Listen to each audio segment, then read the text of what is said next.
hochfahren und du renderst nebenbei noch. Ja, läutet sicher nicht. So. Babababam.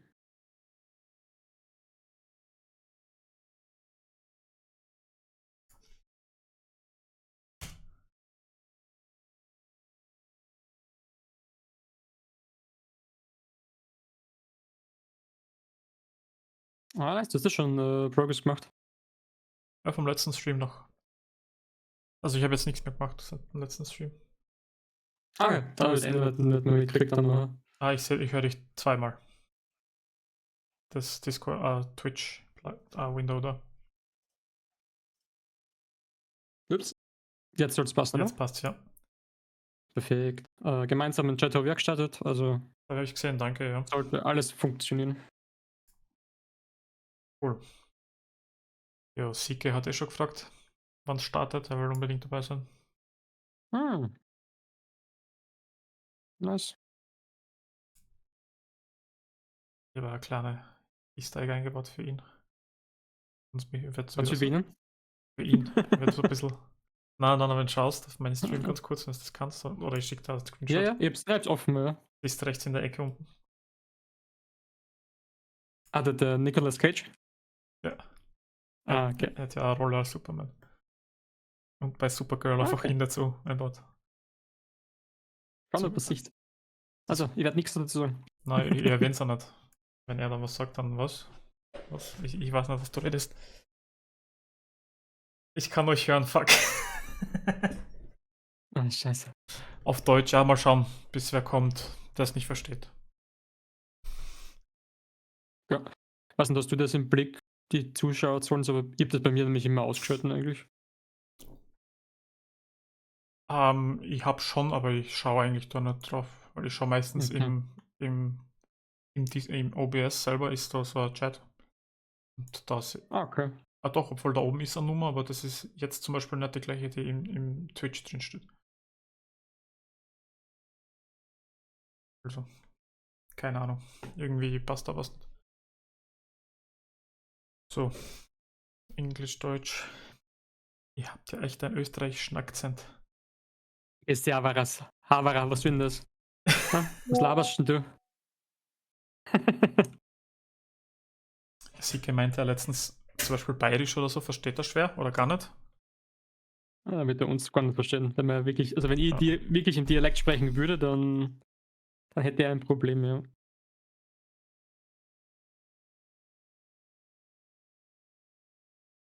Porsche Ich muss aber Reviews. fast eher sagen, dass ich jetzt in letzter Zeit viel, viel mehr Englisch rede als Deutsch überhaupt. Mhm. Ja, geht mir gleich. Ich rede daheim gar kein Deutsch eigentlich. Ist wahrscheinlich nur Kroatisch oder sogar. Ja.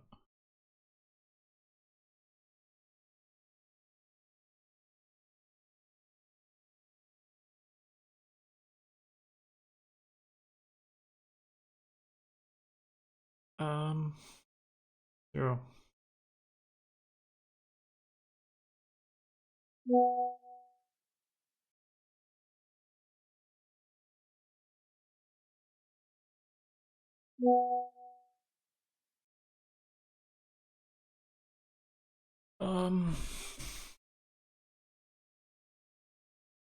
Welche Entscheidungen zu treffen oder ist eigentlich alles klar bei deiner Illustration jetzt da?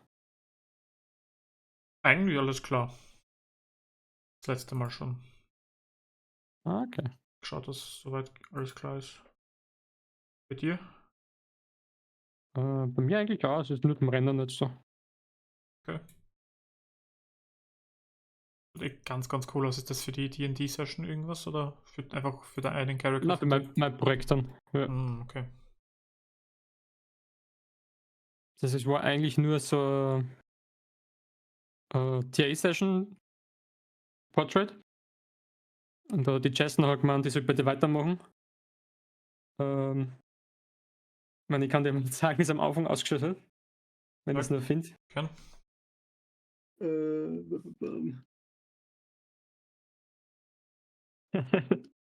Mal das noch viel schwieriger.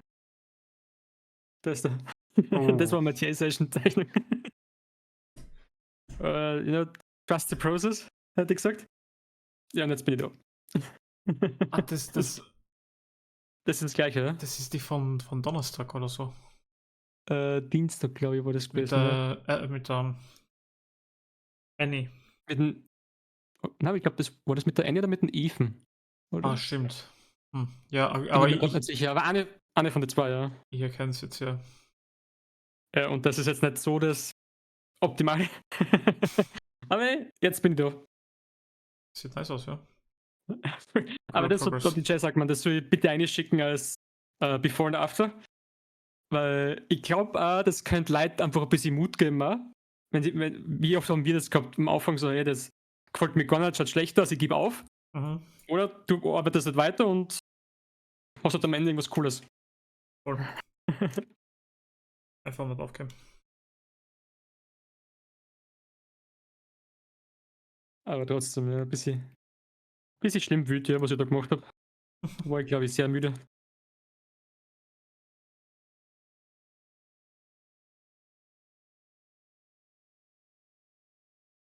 CK, wie geht's dir?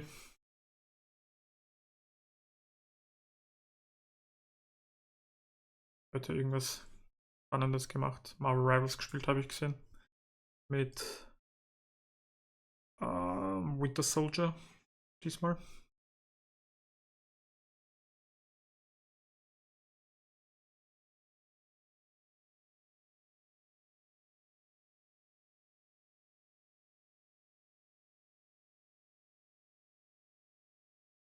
Mladim spravu stalno.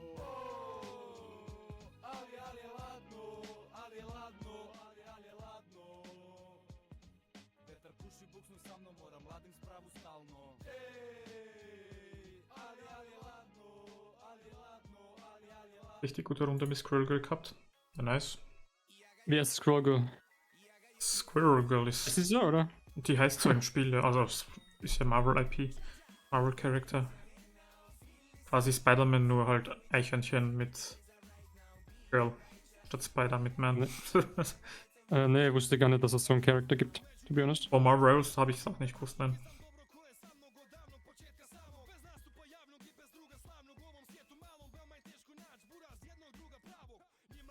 Ich habe jetzt letzten Stream, jetzt habe ich die gleiche Musik wieder an, so einen kroatisch-serbischen Rap. Ja? Und Twitch's Content-ID-System erkennt es nicht. Also, kann ich so viel hören, wie ich will beim Stream. Ich mein, bei mir kennt es wie ich ganz normale Dinglieder, aber ich speichere kein VOD. Von dem ist es, ja. Mhm.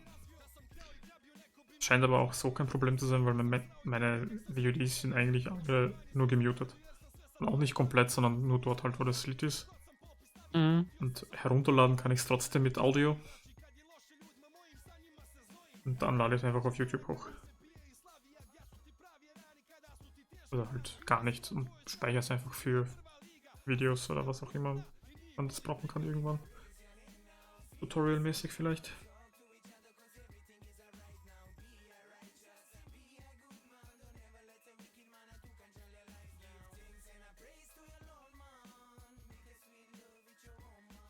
Bei einer Quest musste man unter anderem mit Windows Soldier Chaos-Serien machen.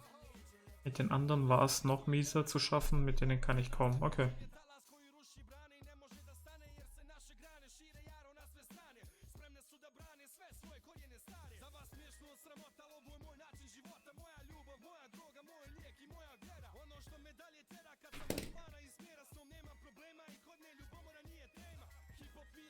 Ich meine, sicher hast du auch Overwatch gespielt? Weil dann würde es mich interessieren, was so der Unterschied zwischen ist Overwatch und Marvel's Rivals.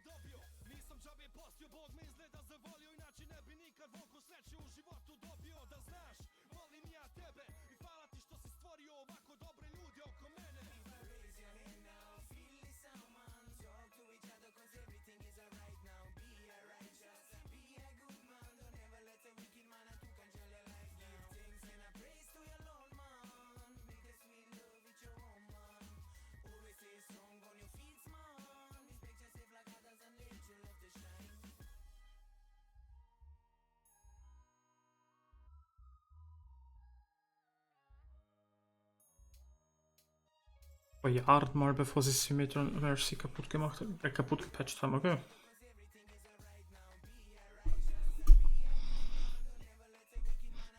War damals nur Payload. Okay. Ich habe halt auch gehört, dass sehr viele switchen von anderen Spielen zu Rivals. Also selbst so riesige Apex-Streamer und Pros teilweise auch. Und von Overwatch habe ich das gleiche gehört. Ja, Overwatch ist ein bisschen dead gerade so. Nutzen ein bisschen den Hype-Train und Aber- hoffen, dass da ja E-Sports League vielleicht draus wird oder so. Ah ja.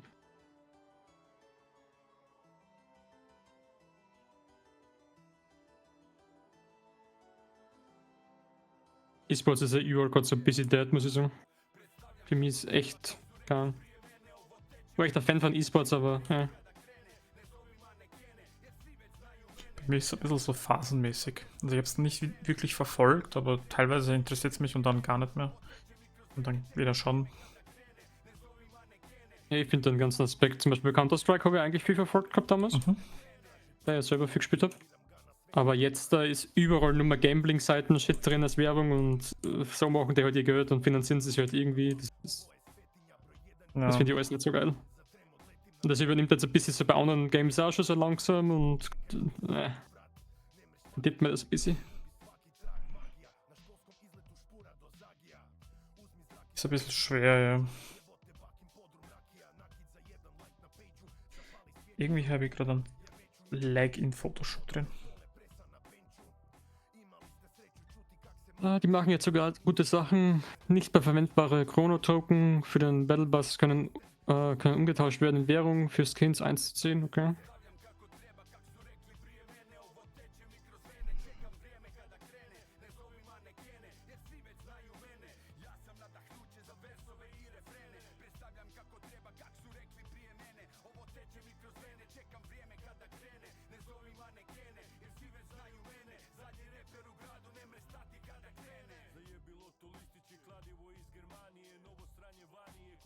Heute einen ganz interessanten Post auf LinkedIn gesehen vom Lead UI-Designer von Fortnite. Okay. Klingt erstmal so voll langweilig, aber war eigentlich ganz interessant zu lesen. Die haben ja anscheinend jetzt irgendeinen Screen überarbeitet, damit je nachdem welchen Charakter du hast, der Hintergrund sich irgendwie ändert. Und der hat da so ein bisschen einen Breakdown gemacht, was da so Okay. spannend, also Schwierigkeiten bereitet hat. Und anscheinend gibt es ja irgendwie so einen Character Store oder so eine Seite von Epic selber, wo du online das anschauen kannst, die Charakter, die neuen. Ohne dass du das Spiel startest. Mhm. Das hat irgendwie auch Probleme gemacht, also fand ich ganz interessant.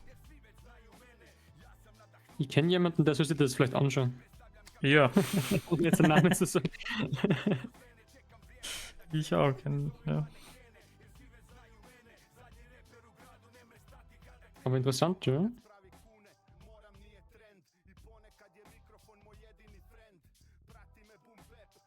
Ist ein bisschen so, weiß nicht, mich interessieren teilweise die banalsten Sachen, wenn es um Game Dev geht.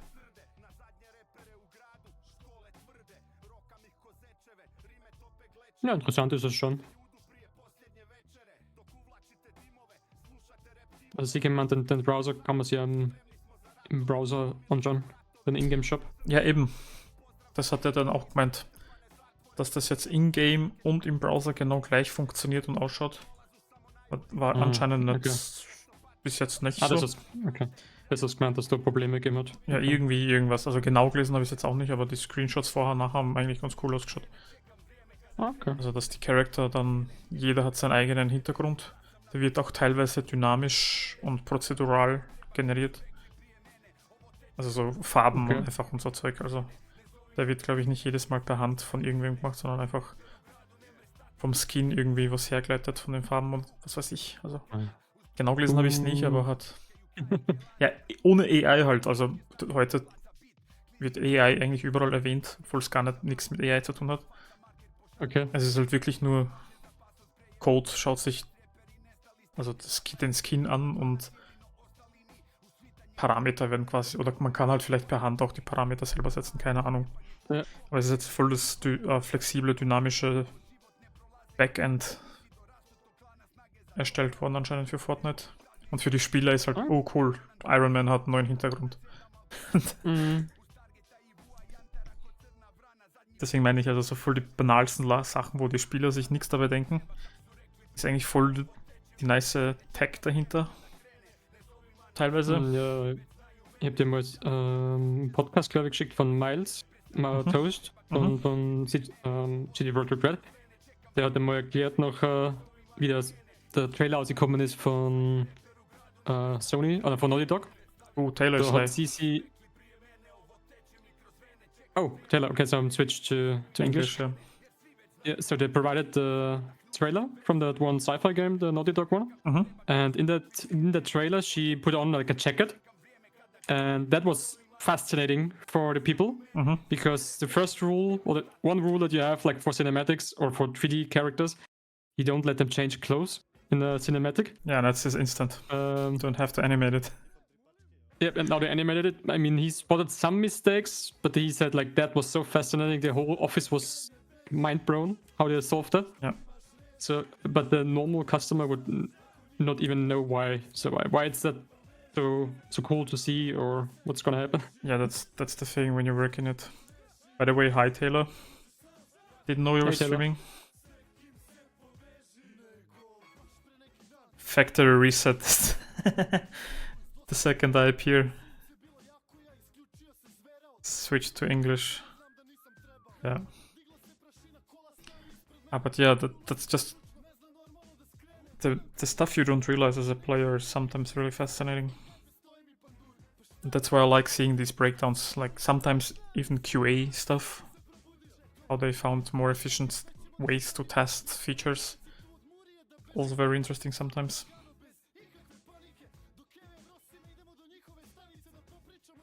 The other day, Raf Grassetti, which you know probably, but for those who don't know, former art director of God of War and Sony Santa Monica Studios. He's now on Naughty Dog since Netflix kicked him out. And he posted to his story that he's visiting Insomniac. Just basically posted the front door of Insomniac with the logo. And like a few hours later, he posted a story like, guys, I was just visiting. There is no news to write about this. Everyone was kind of thinking, oh my, like he's joining, I don't know, Wolverine or some other game. Even though he confirmed he's already working on the new IP for Naughty Dog. And yeah. That was funny. Yeah, people would go crazy over that. Must be cool, like working at the Sony studio and being able to just visit the other Sony studios like that. But I think him being him, he can just walk into any studio in the world and they'll gratefully accept him and just show him around. Probably, yeah. I saw the new Captain America film today. What did you think about it? You loved it? Nice. Because I lost a lot of interest for Marvel IPs. But I kind of liked the Falcon with Super Soldier, I don't know, versus Super Soldier, Winter Soldier show. And I was hoping the movie would be kind of nice. But my hopes were kind of low. So if this movie is pretty good, would be Falcon and the Winter. Yeah, I forgot what the word in between was. It's been a long time since I saw it.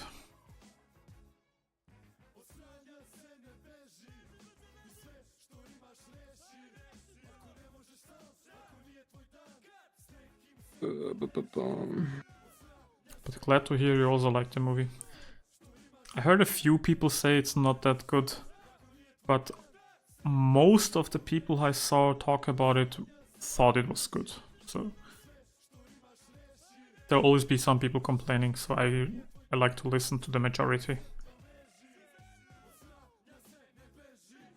Also really funny to see Ubisoft post memes They're posting a lot of memes lately about Assassin's Creed coming out. Yeah, in a month, I believe. Yep. And the comments are always really funny to see. Today I saw a comment and I legit had like a small giggle. Someone said like Yusuke or whatever his name is the most successful assassin. He even assassinated Ubisoft. And the game is not even out yet, so let's see if that will be true. But I kind of found it was kind of funny. I don't know.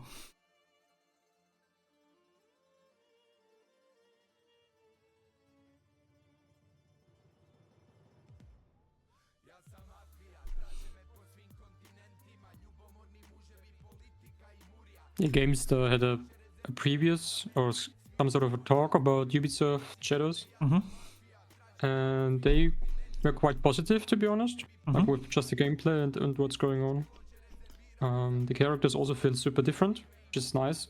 Yeah. So if you like more of the fighter guy, then there's something for you. And if you like the stealth variation, then there's something for you too.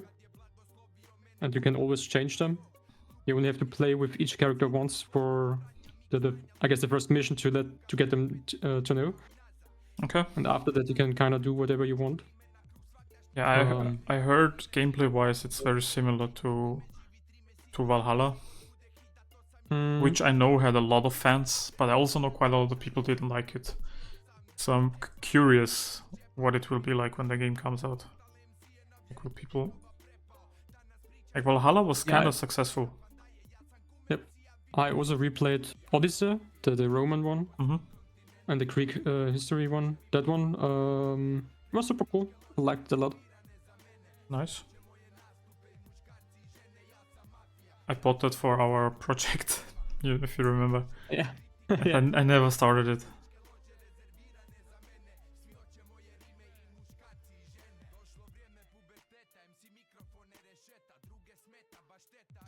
I also bought the Egypt one. Came out I think before the Greek or after the Greek one. Before then, yeah. The origin. I don't know. It was I did try to play it, but like I was immediately thrown into tons of fetch quests. Okay. And that was like, yeah, no.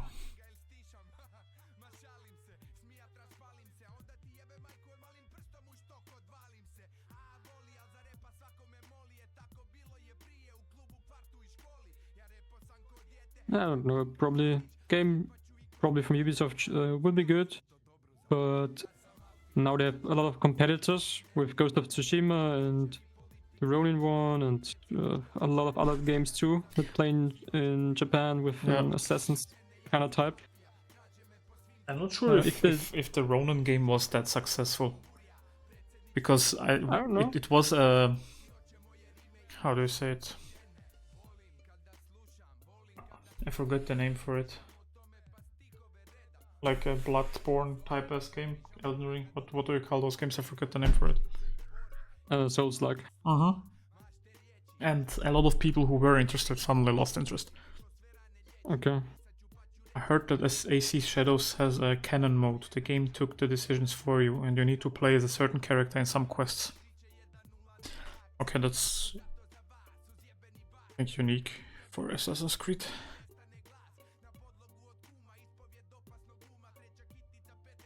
But why would you have a game where you have decisions to make and let the game do it for you? Interesting.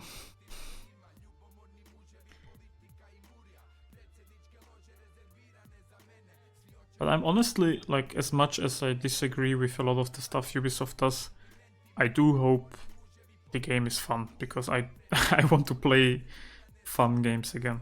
New games, big games. Like, there's so many games coming out which I'm just not interested in. So, and also for the people at Ubisoft. I'm pretty sure some of my friends, or who used to work with me, I don't think if I can call them friends. We did spend a lot of time working together, but yeah. They really need a win again, yeah. Yeah, I hope they don't lose their job. I don't know if they did already because the studio already had some layoffs, some pretty big ones.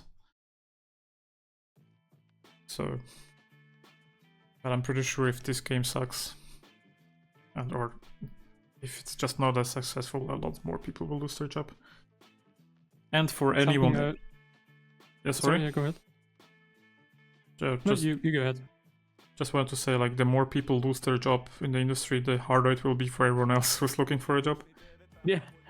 And if Ubisoft lays off 5,000 people or something, it'll be pretty hard time.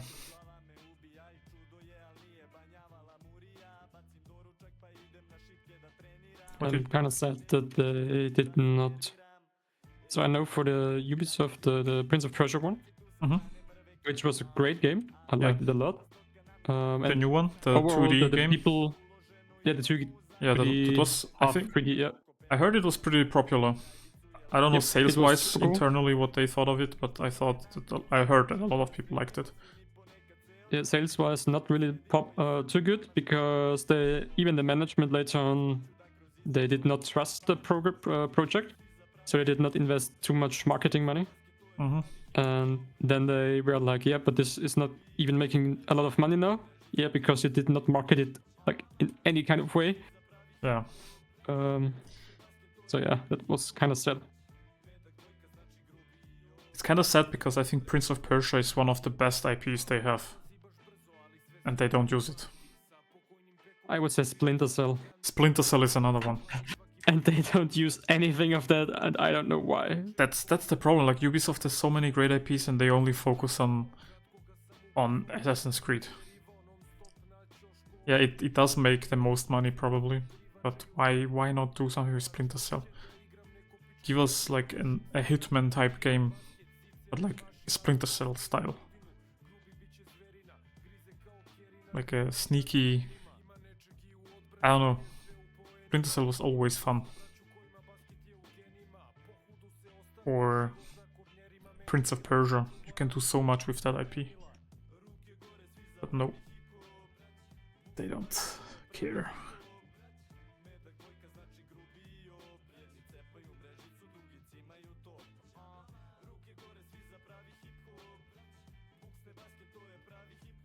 Make games fun again. Yeah, Taylor.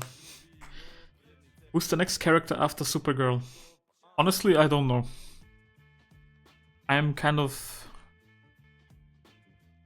Honestly, just the fact alone that they fired the entire US team for Marvel Rivals kind of made me want to quit this project, because fuck those people. You make so much money and your first thought was, let's save money, so we don't... You only pay the minimum amount of people. And they decided to stay with the China team, because probably much cheaper work. And from what I heard, Tencent is partially owning this game. So probably also had some say in it. And generally with game development, fuck Tencent. Like, yeah, they do fund quite a few. Like, pretty much the entire industry is owned by them. Like, in some way. There's almost no studio that they don't have some say in it. But I'm not a fan. Whenever I Give a can. ton of shares, yeah. People were also saying, like, for Ubisoft, since we were talking about it, Tencent will just buy them. Tencent already owns like 10-15% of Ubisoft. So I think the majority of Ubisoft is owned by a family, a French family. Like, it's family owned. But so I don't know what I want to do with this Arcane study. Yeah, Arcane would be a great study. Yeah, if we go now to Riot, they also are on a shitstorm right now. What did they do now? They had a press conference, kind of like what they would like to do, and they tried to market it of we don't need more money, but we need a lot more money to get the development upwards, or kind of. So it was a super weird way of no, we don't need your money, and another way we need your money, and kind of told, yep, we will do a lot more $500 skins, a lot more like this. So a lot of gacha mechanics, I guess. Okay. With the items and everything. So I'm Yeah. not fully into it. I only one friend. She knows what's going on. She told me a little bit that the community is not really happy with it. So yeah, let's see. I think they have the kind of community that will be very vocal about it, and maybe they kind of shift back. But I don't know. I don't know. I don't think so. Recently, I don't think many companies are listening to the community anymore, sadly. They just hope they ignore it or they do some slight tweaks, which don't really make a difference, but they sound much better, so the community kind of calms down.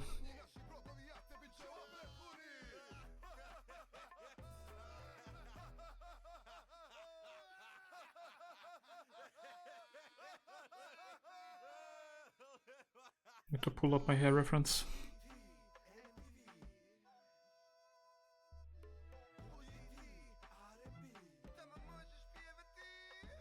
Didn't they develop a new Splinter Cell?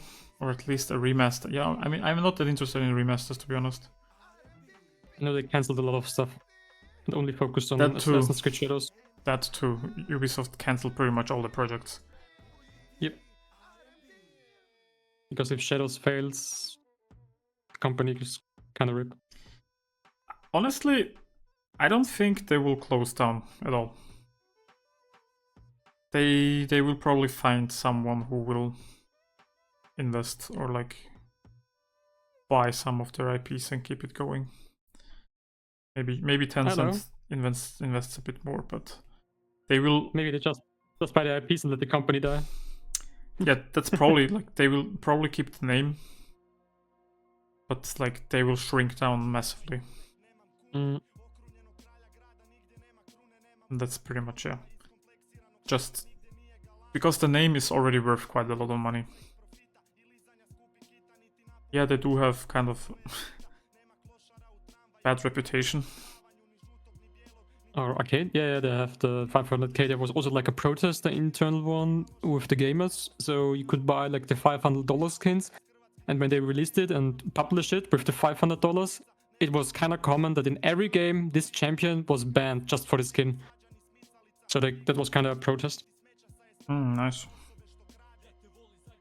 That kind of reminds me of the Ubisoft game. I mean, this is a Ubisoft stream, but they released a NFT game, which they didn't market at all. And some of the characters are worth $40,000. Obviously in crypto. But maybe Riot trying to do something similar.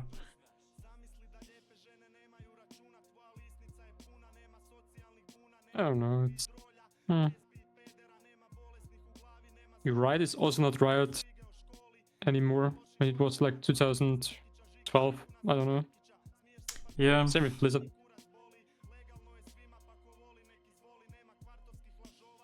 Yeah.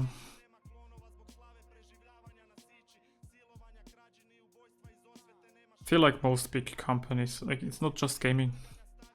You're cool at some point and then... What made the skin $500?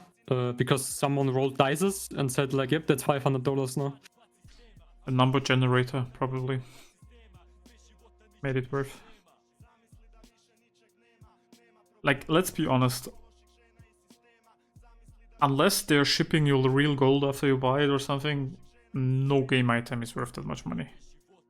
No item in game should cost more than a regular game, and especially not 5 times as much. Wasn't there like no Forza special edition or something?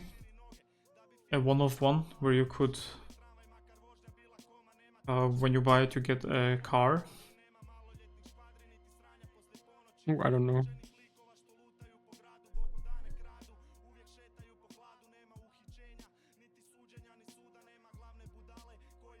I know another fucked up shit thing was Star Citizen. So they have like multiple pages for buyers, but they are locked. So if you would like to unlock all the ships, whatever, then you would at least spend like $5,000. Then you unlock the second screen of the shop, and yeah, if you have like 15,000, then you unlock the third one. Mm-hmm. It's kind of crazy. And you buy ships that are not even in the game yet, or are made yet, or I don't know. Yeah, they made so much money, and now they're running out of money, which is just crazy. So I feel like whoever is in charge grabbed a little bit of that money and now has a nice life too. I mean, if the skins cost that much, you don't need to sell as many. Yeah, I mean they have like a right count of $100 million or something. Damn. They actually oh. It's a little bit higher. Wait, I'll find the official site because they have it on their website somewhere. What exactly does it say? Star.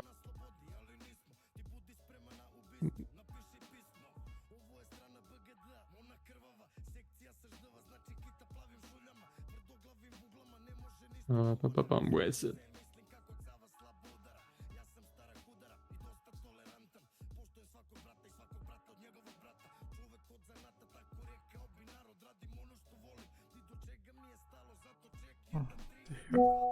The hair is starting to look nice.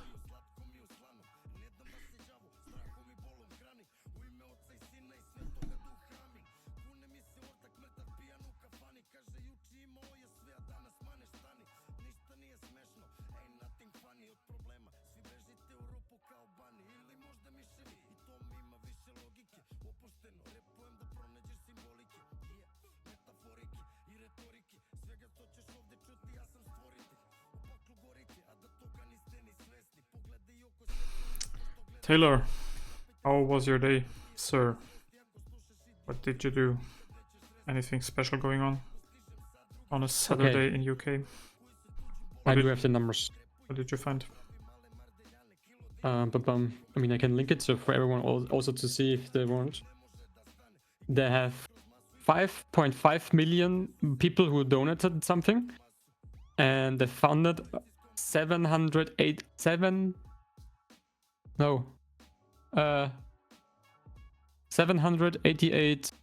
million. What exactly is this? Star Citizen.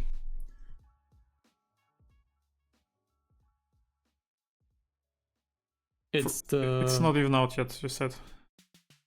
You only can play like the alpha, beta kinda. It's like a space sci-fi ship where you have space fights, trading, whatever. You should be able to land on planets and a lot of talking. And they have like 5 million or 7 million without even having a full game out. Yeah, $788 million more than Witcher 3. Holy shit. Now there are the last post I saw from them, or what I get to know, that they are kind of need to shrink down because they don't have too much money left. What did they do? Yeah, that's why. I don't know. That's why I just told you, like, yep, maybe someone is buying a few more cars, I guess, for the collection. Didn't Red Dead Redemption, like GTA had a record, and after that it was Red Dead Redemption 2 with I think $700 million in the first week. Yeah. That game is not like, it's not, obviously not the first week, but that game is like, you basically have a beta. It made just as much money. Like, that's the problem why games, or at least there was for a time, games go into early access and they never get finished. Because they make a lot more money in early access without the pressure to have something finished.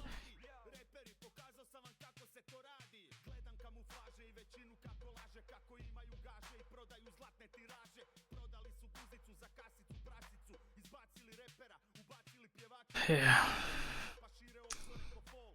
Guys, next stream, Patrick and I are starting our own indie game. We will stream the process and we're hoping for your donations. Patrick doesn't know yet, but I just came up with the idea and I want to announce it already. Well, now I kind of have to go for it. But honestly, I mean, just generally as a stream idea, I think it would be kind of fun. I don't know how it would be for people watching, so maybe those who are watching can give their opinion. But like, I do enjoy watching people on stream make game assets or like do some work in a game engine. Like, I don't know how many people. Same. Yeah, Same like, for me, but it would be a little bit different for us since we don't know the engine yet and you know all the stuff. it would be 90% art, I guess, and the other 10% is struggling in the game engine, trying to make stuff for me, work. it would just be like googling everything. Yeah, So but that's kind of what yeah. happens too. Like, I saw, like, I do watch a lot of people who do that stuff, and 50% of the stream is just troubleshooting and googling and relying on chat to find what causes the bug. Yeah. I mean, yeah, maybe one day.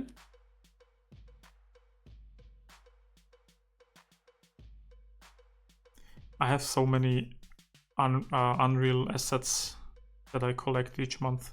I could probably make an entire game out of them. And just do the art.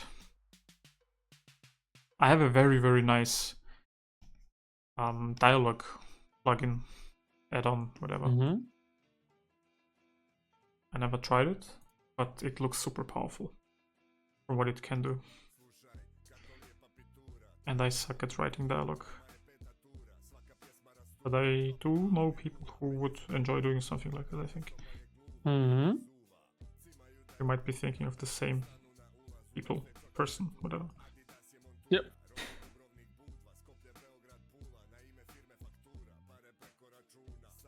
I saw some. Sorry, yeah. I just wanted to read Taylor's comment. He saw Captain America. But yeah, I forgot that. Okay. Yeah, I'm waiting for another Godot sale for some courses on Humble Bundle. Okay. They still have some up, but it's not something I'm looking for. They had one previous, like a few, I think like last year. They were kind of interesting, but I did not get them.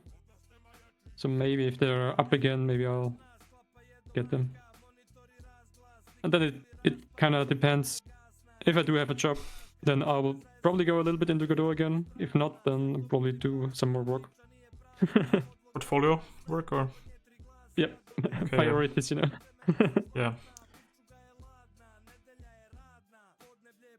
Yeah, Godot is very interesting to me too, but Godot sounds like a lot more work for someone who just wants to do the art. So Yeah. Unreal is like, even though Unreal is very complex, Unreal is, once you know what you're doing, kinda, it's a lot easier to have something running. Like, you can literally just make a platformer by just making a template project there and putting some art in there and finished. Yeah. I can have a Mixamo character running around in a platform level. It will be a pretty shitty game, like in an hour. And for me, kind of like the open source aspect too. Yeah, that's Super like. That's what makes Godot so interesting.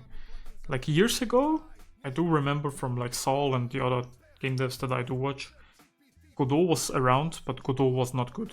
Godot had like, it was not very, like, it didn't have 3D at all, which obviously it's not necessary, but it also wasn't the best at 2D. And I think with Godot 4, it started suddenly to become a real competitor to something like Unity.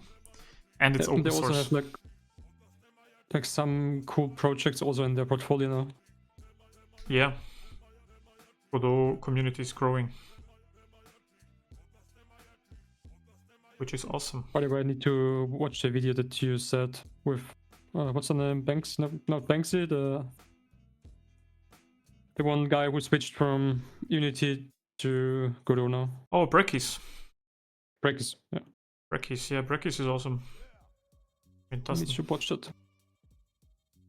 I think nobody here will know brackies, but anyone who ever did anything related to game development, mainly developers or like doing their own game, will definitely know brackies.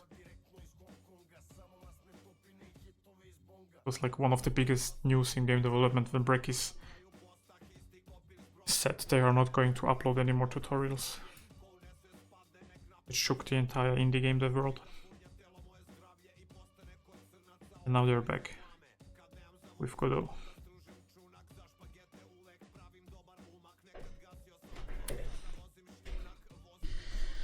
I mean, they're also like a small team, so it takes some time. But yeah.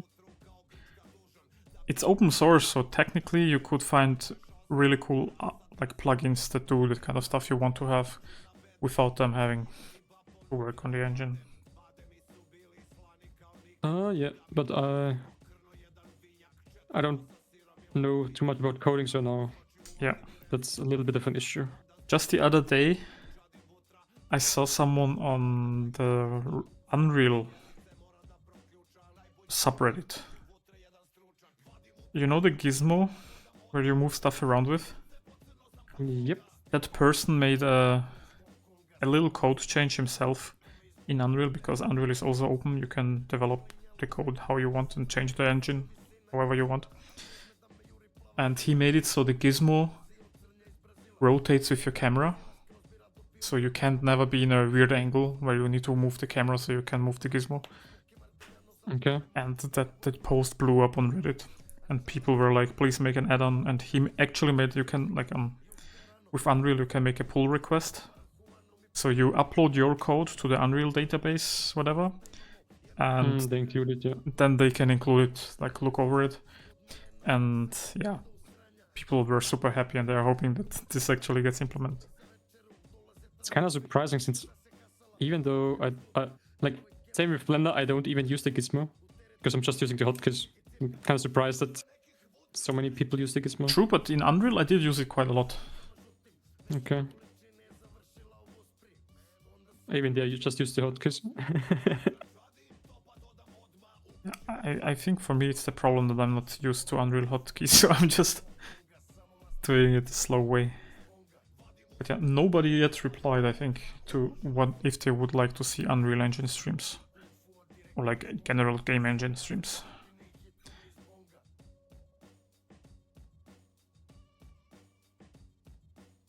Because I would like... I would like to... Yeah, same. I would also like to do some game dev. But for me, it's like Godot. Yeah. Also play around.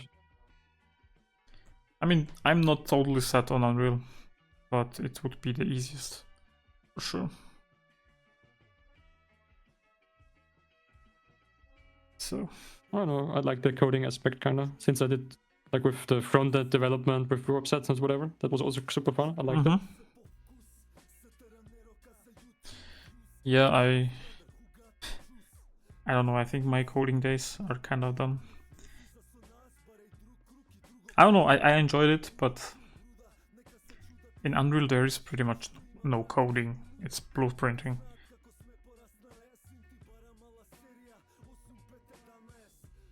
You can't imagine what you would be watching. I think the whole blueprinting part might be a little bit boring. So it would probably be more like level creation, character creation, assets, like regular assets that would end up in the game. Implementing those assets, maybe showing how to make the character walk around and interact with stuff. Cutscenes, tweaking the cameras. I don't know. A lot of it is pretty boring if you are not into it, I think. But in my opinion, it's super interesting.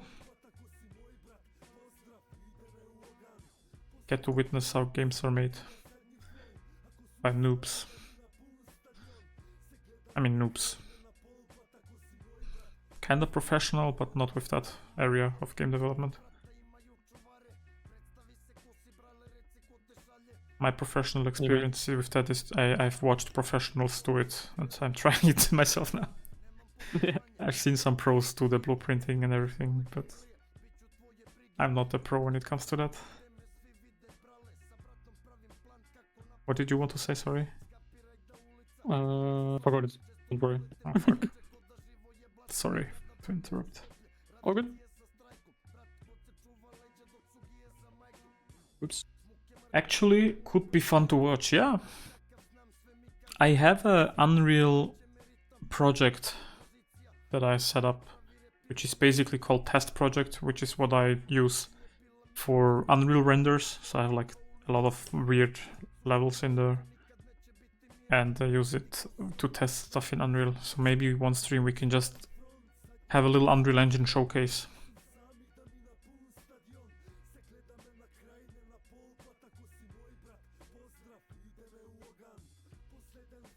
Like, I think a lot of gamers hear about Unreal Engine, but they have no idea what Unreal Engine actually is.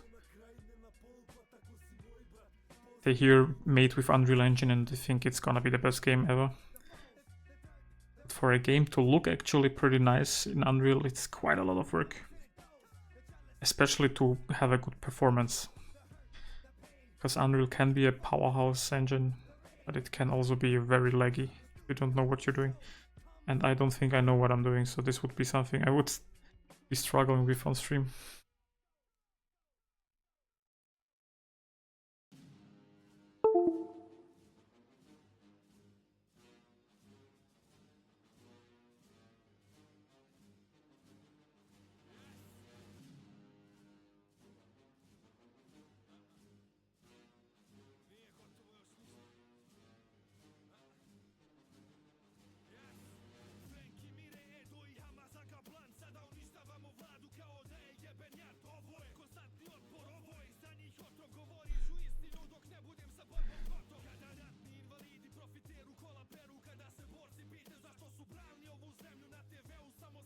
I'm actually noticing now that I'm not really working in the rival style. Just doing your style. Kind of. I mean, I mean, since you don't. I am considering some stuff that would be rivals like, but honestly, it's not that different. Since you don't even want to play the game anymore, go ahead and do your own stuff, I guess. I still want to, like, I still like the style, and since this was Okay. started as a rival style art, I will probably keep it that way. But yeah, for the next project, it's not gonna be rivals.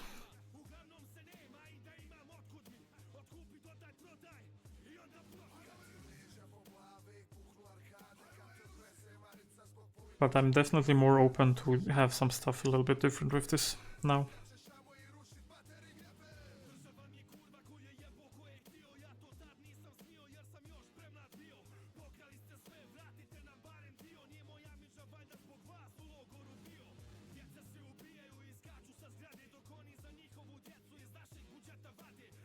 Arcane.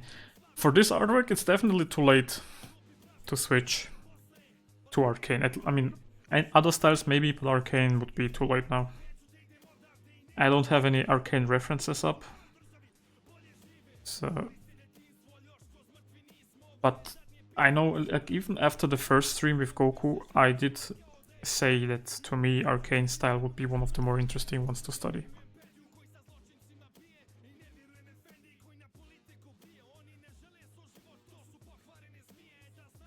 And we did talk about it a few times, but this style actually has a few things in common with Arcane.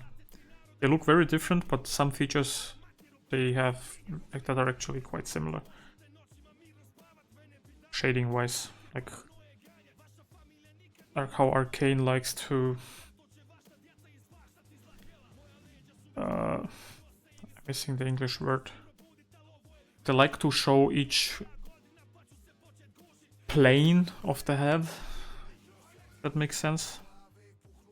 A little bit, like shaded. And our Rivals does that too, in a little bit different way.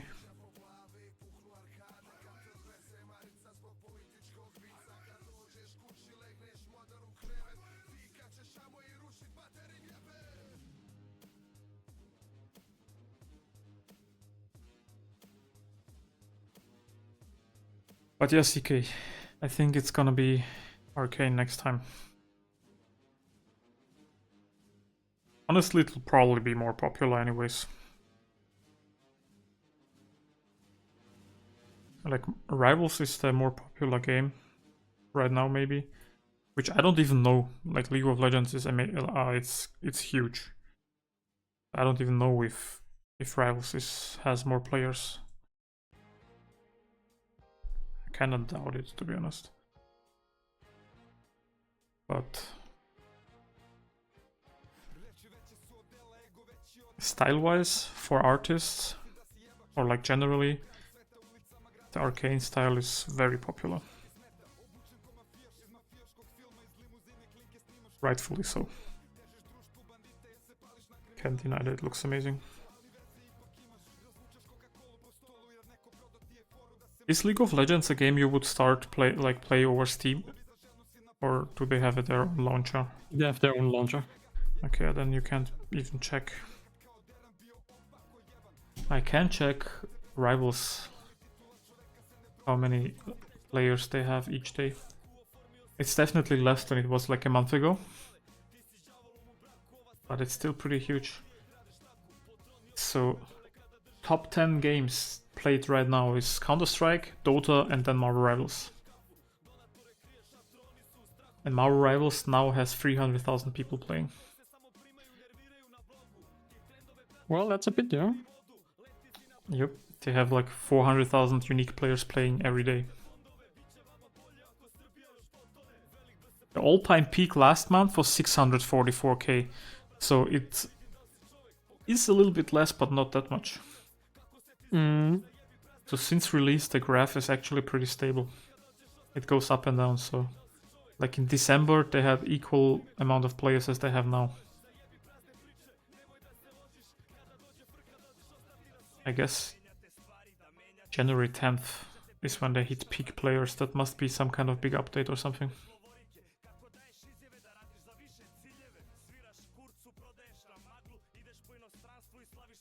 NetEase games, yeah.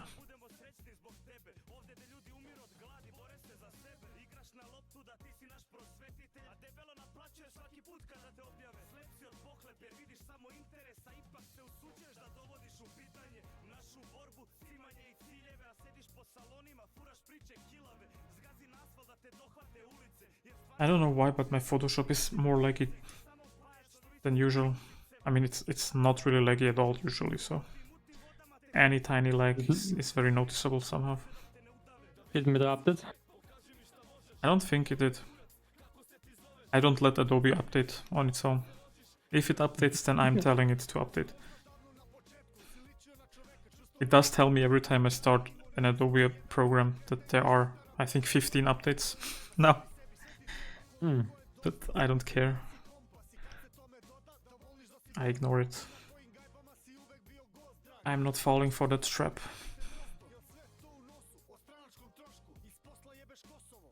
I know I will regret it.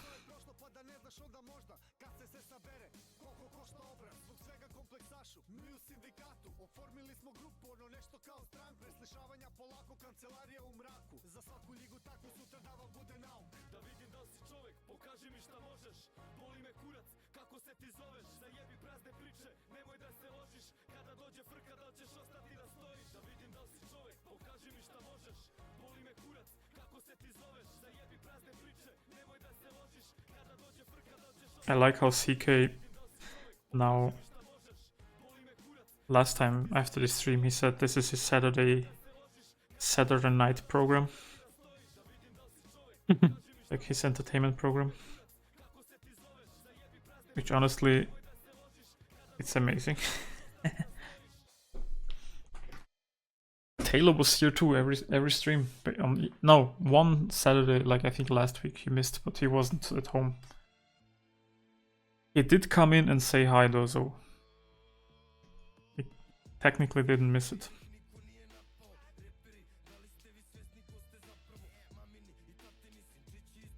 Also very funny to me that Jamie, yeah, you told me that you weren't home, which is fine.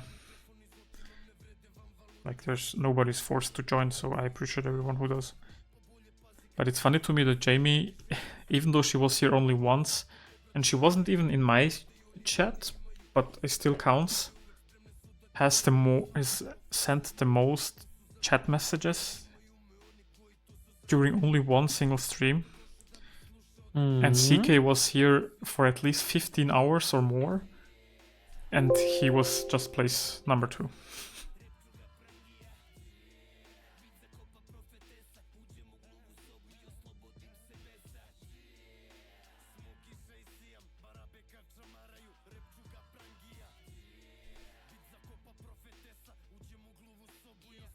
I'm gonna be right back real quick. Yeah, sure. Could you explain why you do the shading like this? Why are there brighter spots but there should be darker ones? Normally there shouldn't be light. She was drunk. Yeah, but Jamie likes to talk a lot, like in our sessions at school. I know anytime she's there, it will be an interesting session. Like it's not just her talking, but she's the one starting the conversation. And like, even though there are early morning sessions sometimes, she wakes me up, and I very, very much appreciate it. I told her that before. But I think, CK, what you're talking about is these lines that I leave in some places, right? Like here, I forgot it. This is basically giving it a little bit more 3D effect. Like you can see here, if I remove it, that it just looks completely flat. This way it looks like, let's say, like this.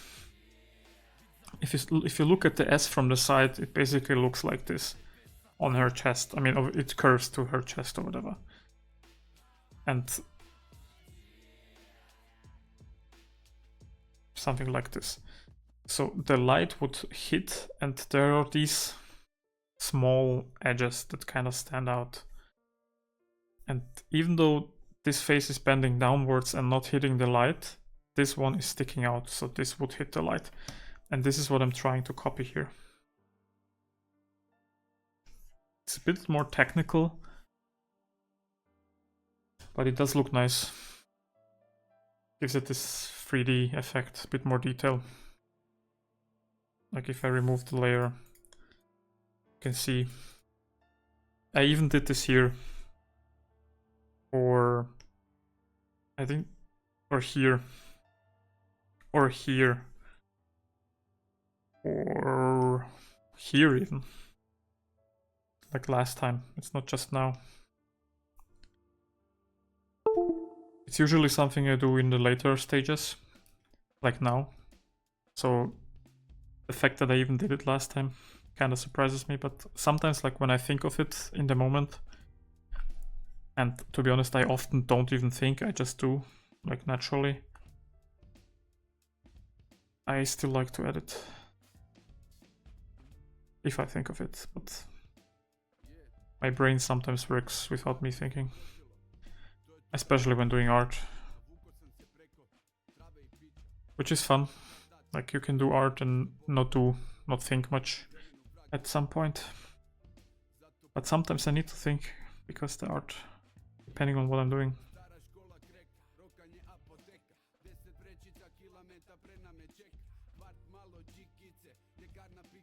I shared the tank. By the way, CK, does that make sense, what I just showed you?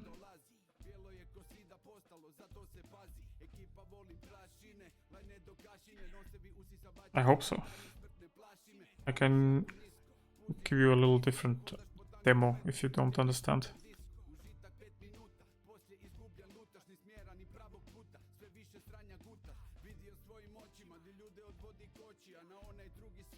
"3D wise, yes. Yeah, so I'm kind of thinking in 3D. You have to. Back. Hi, welcome back. Thank you. It doesn't look logical. In some places, I have to admit, it's not logical. But that's like a style decision then, that I added in some places where it wouldn't make sense, just so it looks better. So yeah, you're right. It is logical in a lot of places, like this edge here being brighter, and I will even make it a little bit brighter. I'm just not there yet, so I can keep this or like here on top. It's like a beveled edge. But in some places where it's kind of dark, like here,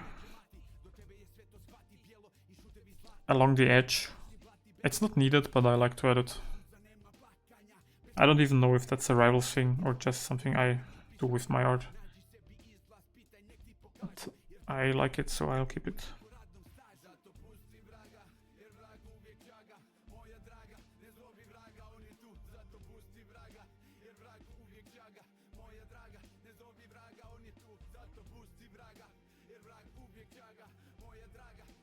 Where the chest is, yeah, I think that's exactly what I just shown you. Does that make sense? I know it's kind of a meme when you tell an artist that something is wrong and they tell you it's style. It's just my style. But I promise in this case it's actually just a style thing.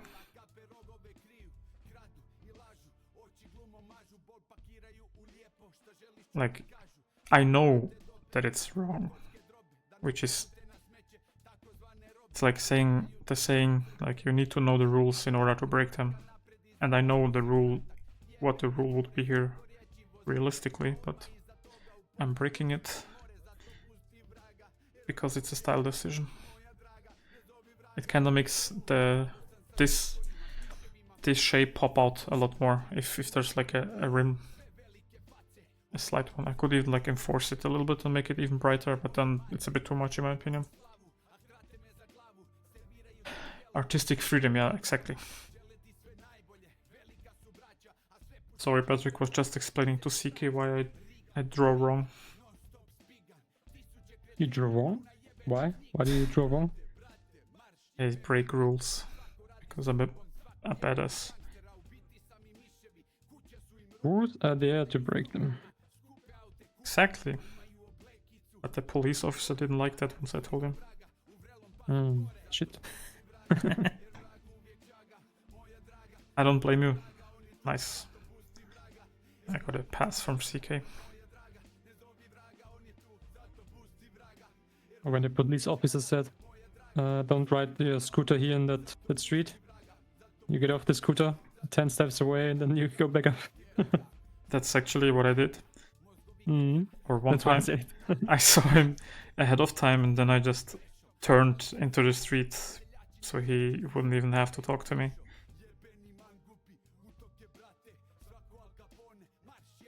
I'm a gangster. Evading the police like that.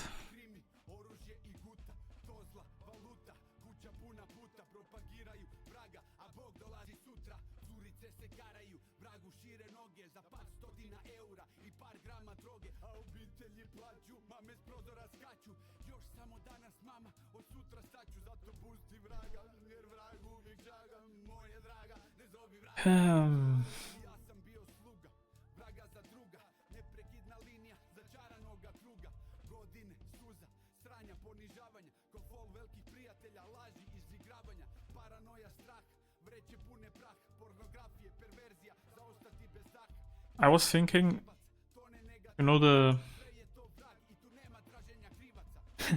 lost a 5-star search then? Yeah, basically.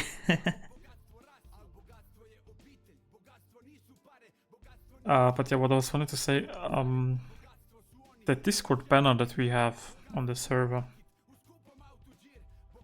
for a while now I have thought about making it in Magma. Instead of me stitching together all the most popular art from the art channel, we could just once a month open a new Magma, and I would be done. people who are bored can just add stuff in there, and at the end of the month I use that as the banner.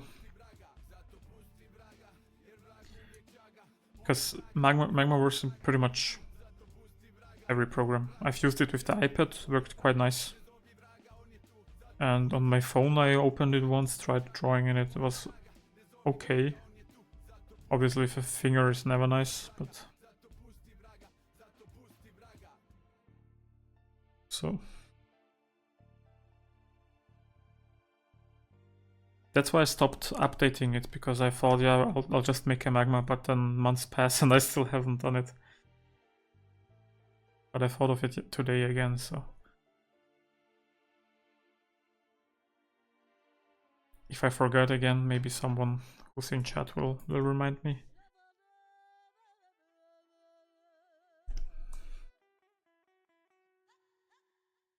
CK, did you see the German rap highlight that happened last night? And I'm not saying more, I want to see if you know what I'm talking about, because it's a very, very big thing. Which honestly, to me, I don't really care about it, but... Can I guess? Sure? Because I have no idea. I only know that Papa Platte was streaming. It's not regarding something him, to do but with- did he say something? No, he was at a concert of one rapper. In Berlin? I think it was Berlin. It was the autotune rapper. No. Okay, it's so not it was not the UFO concert. Ah, yeah, CK knows it. King Cool Savage and Echo Fresh. It was the biggest beef, or like this, to this day, probably one of the hypest, biggest diss tracks came from that beef. And they yesterday had a concert together, basically after what was it, 20 something years. Yeah. After so many years, they got back together. And nobody really thought, like, I saw Savage, Cool Savage, post on Instagram. Since he liked one of my artworks, I kind of had to follow him to show that I'm a fan, even though, like, I'm honestly not that much of a fan. I like some stuff, but yeah. And I saw him post, and like basically the entire German rap community, like every rapper you can think of, was in the comments. Couldn't believe what was happening.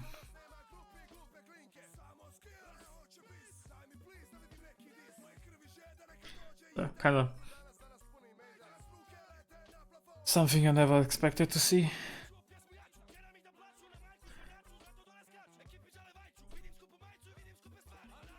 But what it... For that, I'm out of the loop.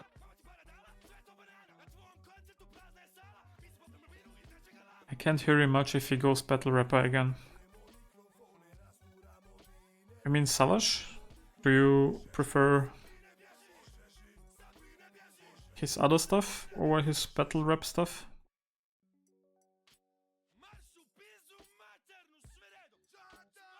Yep. Honestly, I'm not that familiar with his newer stuff anyways. Too anstrengend. I completely understand. Like, the older I get, the more I like a little bit calmer rap. And yeah, Savage new stuff kind of falls into that category now, even though I don't listen to it. I do understand the point. Like, some harder rap that I used to listen to when I was younger, I can't listen for it for more than 10 minutes and I kinda have to switch off. But that's not true for all rappers. Like, sometimes I do like some harder stuff from some people.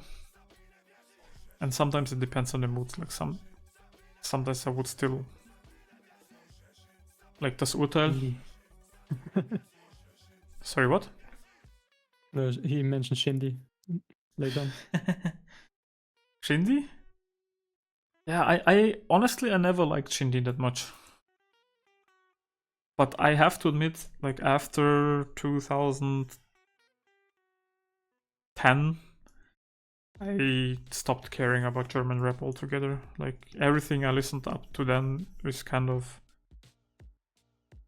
nice, but after that I kind of, yeah, moved on.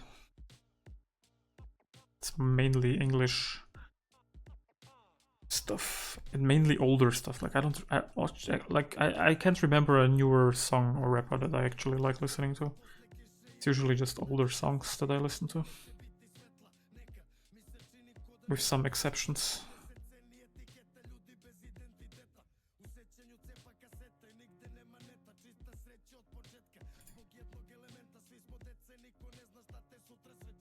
It's the flow, not the text. See, with rap, text is one of the more important things for me. I don't care about. I mean, flow, yeah, it is important, but that's like the Biggie versus Tupac thing. Tupac had the lyrics.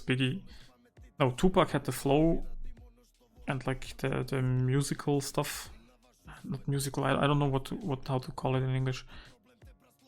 But Biggie had like technique. Rap isn't rap. Yeah, I don't call it rap. Like my girlfriend likes listening to some people which I would 100% say are pop music. Like they do have some rap stuff in there, but it's not rap. It's like when my little sister says K-pop. There are some rappers in K-pop. No, that's like it still sounds like autotune pop music to me. They might be a bit faster. That's far away from rap.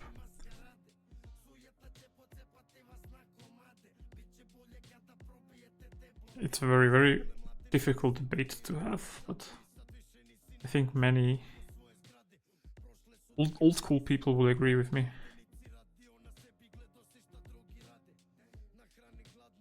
So I can't give you my opinion on that one because I'm out of. When it comes to like German rap, I'm completely out. But in general, like I don't know. I think lyrics matter. And if you call yourself a rapper and you have some other people writing your texts, I immediately don't take you serious anymore. But a lot of big people did writing together, you know, in big groups. So That's a different thing. Like if it was especially for like collabs and like features, they do often sit together and like write. But there are rappers in Germany and anywhere like Drake and stuff who are kind of, I think, known to just take text from other people, pay them for it, like with ghostwriters. And then there are rappers who are known to be that kind of person that writes the text for others. like Lars for Shirin David. Exactly. Or like Echo Fresh with Helene Fischer. Oh, he did Helene Fischer songs? A lot of rappers write Helene Fischer songs. Okay, that's funny. There are rappers who make more money with Schlager than with rap because their rap is not that I mean, Echo is, I guess, successful, but he's complained multiple times on interviews why people always expect him to, like, when they see him on streets, pay a döner, but they don't buy his albums. It's like, bro, I can't buy a döner if you're not like supporting me. But Helene Fischer is paying for the döner then. That's funny.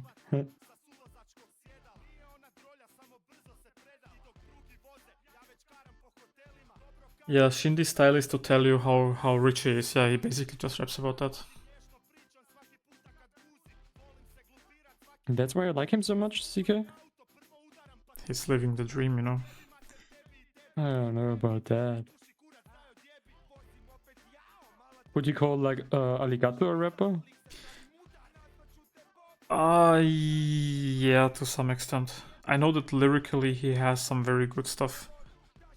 But he has a lot of like pop radio music stuff as well. It kind of, for some people, like a little bit. I also don't think like you have to be in this box. Like you're now a rapper and you only can do rap music, and it's like you're forced to do that. He can do everything, Alligator, at least. Yeah, he's like Cool. one of the people who goes between rap, pop, and maybe even like rock stuff. Yeah, he with his last album he did like rock stuff and metal, which was kind of cool. Yeah. He even trained how to scream, so that was kind of cool. And It was not even too bad. So there's like definitely, I enjoy those people that can do quite a few different things.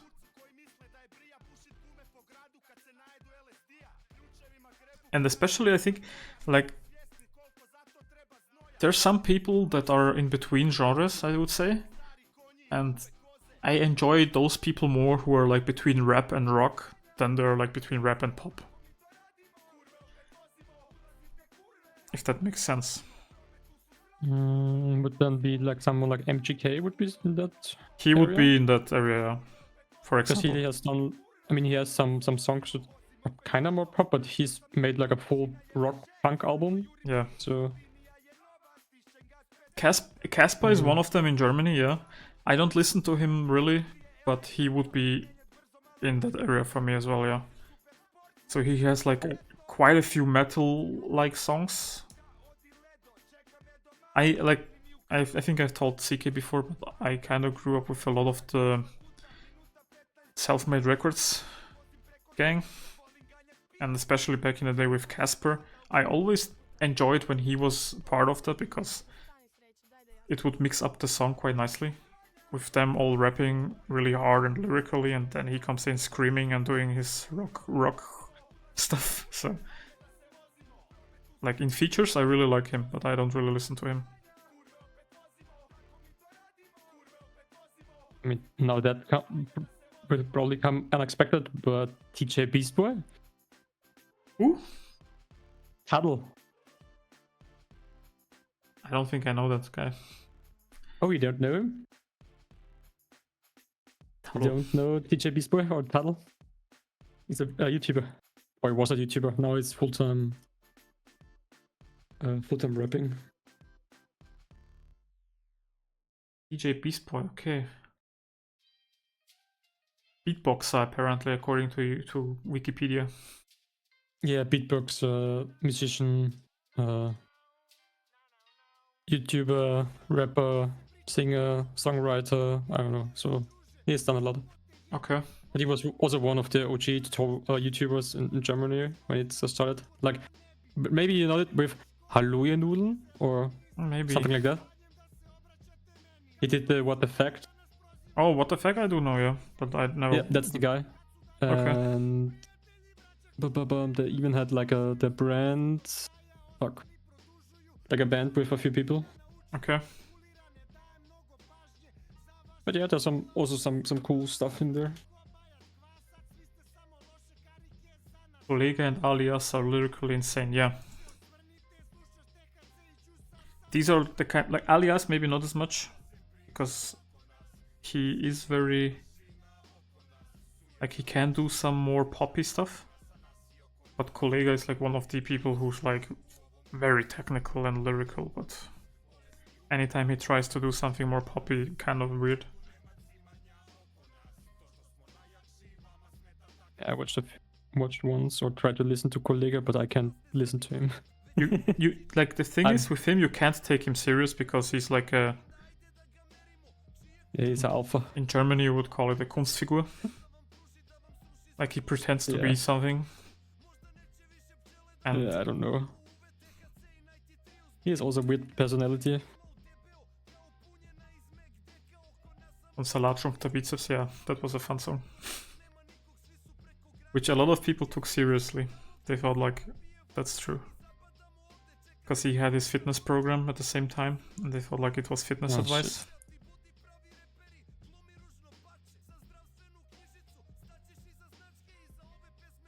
I only when I heard Kollega, it was the time when he like tried to sell his alpha male club kind of thingy. Oh yeah, So, he yeah. still has. I don't know if he still has. I used to like But him yeah. way more back in the day when he was like. After that. Sorry. Yeah. Like back in the day when he didn't have any products, he was a kind of cool guy. Did a lot of. Still does a lot of donations to like Palestine and whatever. But then he started with that. Like, he started pretending like all the stuff he was acting is real. And it seemed like he believed it all of a sudden, so I kind of stopped following. And I saw that like he's now retired and doesn't do any rap anymore, but now he's touring around Germany with Montana Black and like collabing with different streamers and YouTubers wanting to become an influencer. So I can't take him serious, like even less than it was before. Yeah. Which is kind of sad because there was a time where I really liked some of his stuff, and it went downhill fast. There was one song that I liked from who is it called? Flair. Flair, yeah. yeah, that my block or something where he kind of talked. That was a cool song, but then I found out which person or like what kind of a person is, and I was like, yeah, I'm probably not listening to that song again, even though it was okay. But yeah, Mein Block was from Sido. no, not my block, but he also let me see, yeah, my what was the song where he's just had a song? Oh, not that. Strafo. Yeah, rap. What was that? That was it just Berlin or something? I don't know. He just sung about his like where he grew up. Yeah, a lot of rappers do that.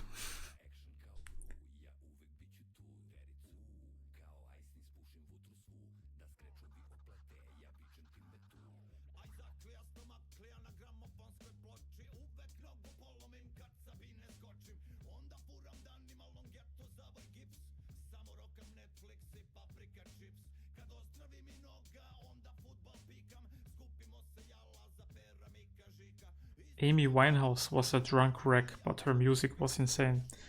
Yeah, for some, like you can't really sometimes connect, like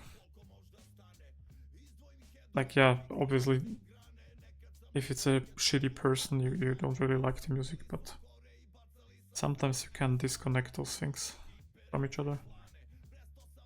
Gänsehaut was the song with Mose Now und Frauenarzt. Okay.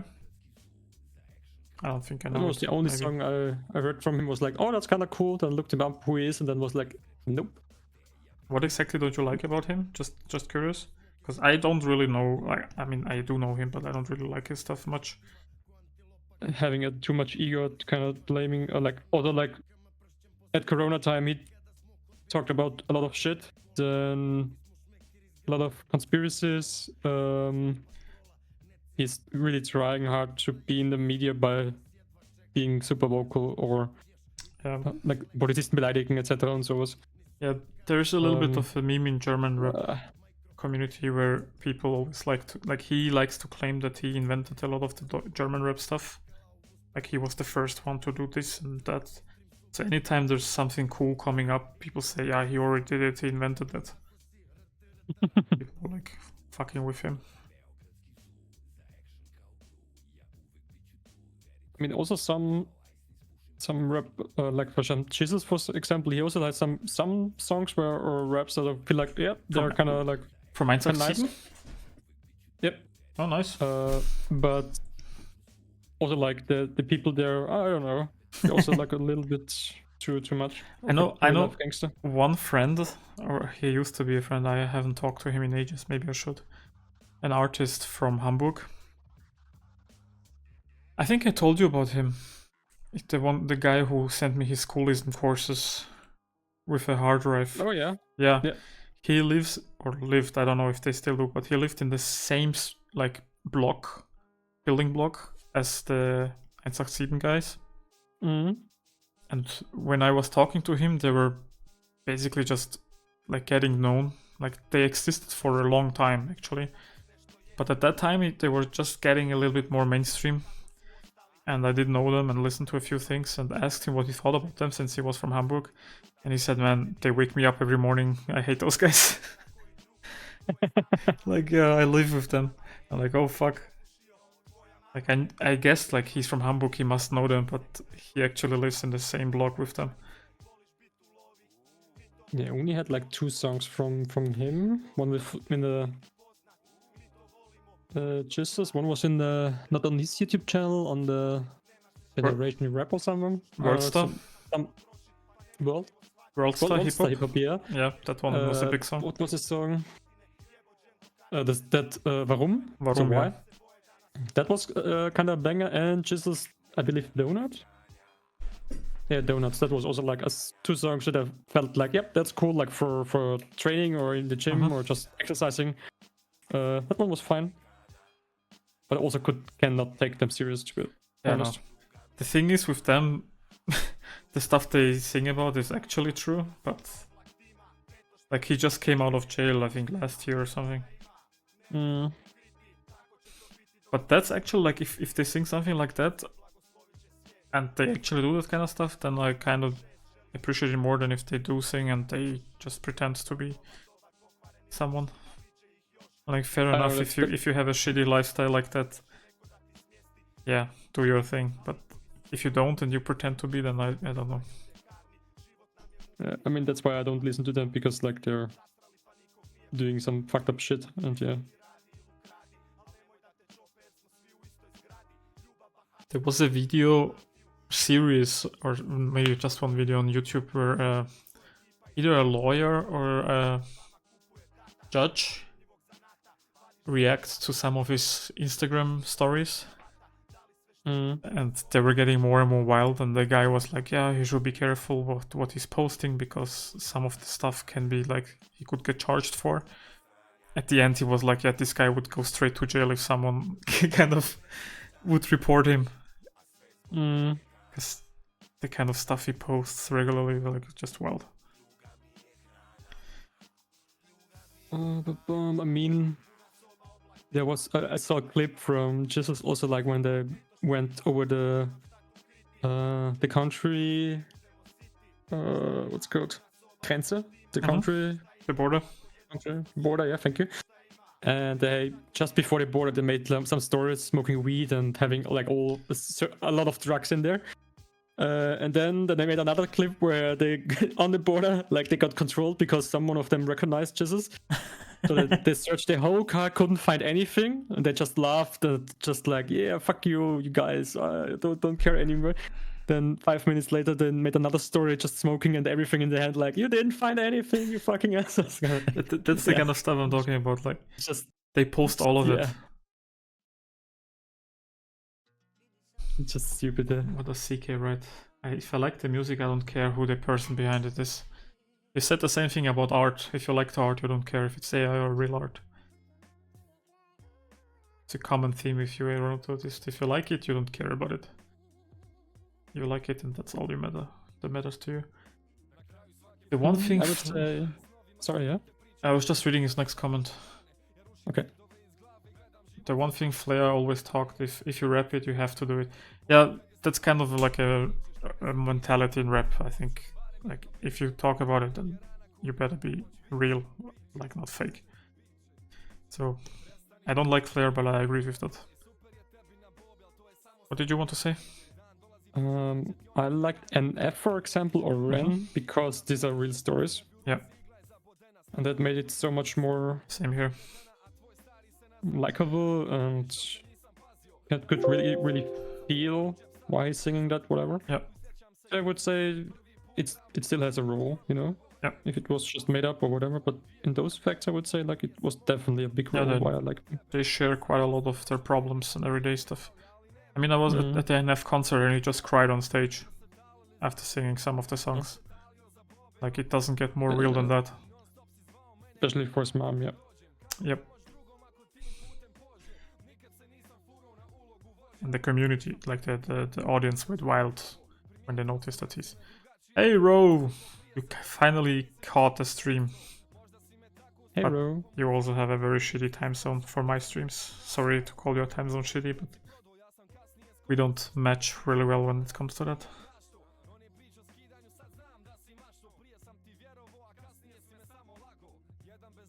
Saad and Nazar are about it. Es ist nicht mehr mit dem Realness zu holen.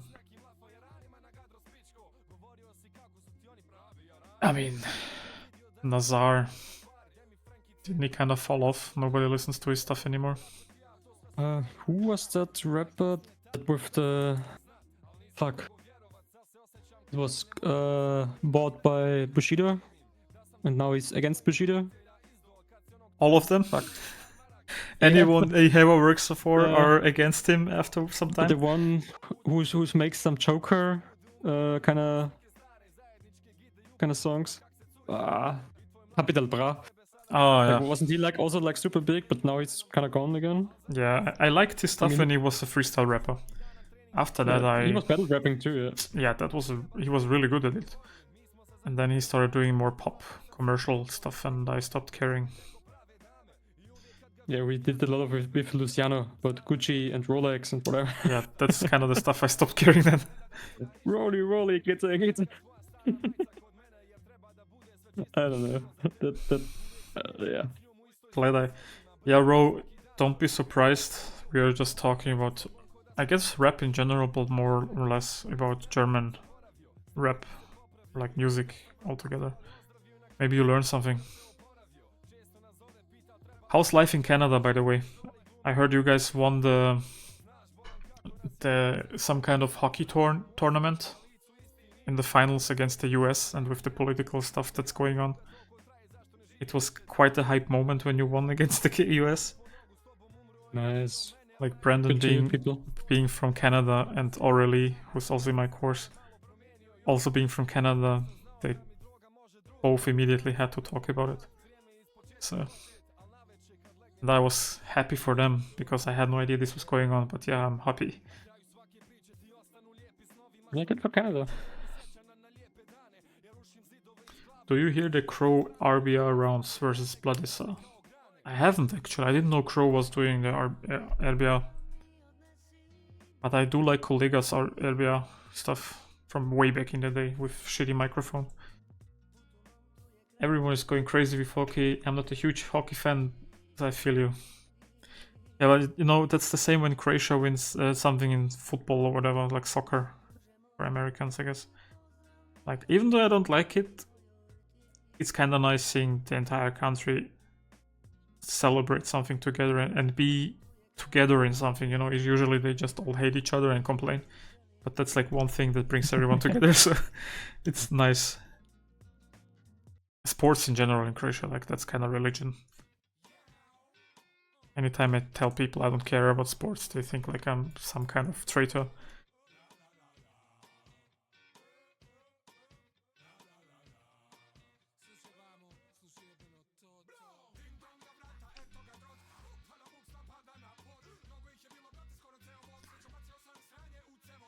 He did before he got mainstream. You should hear them.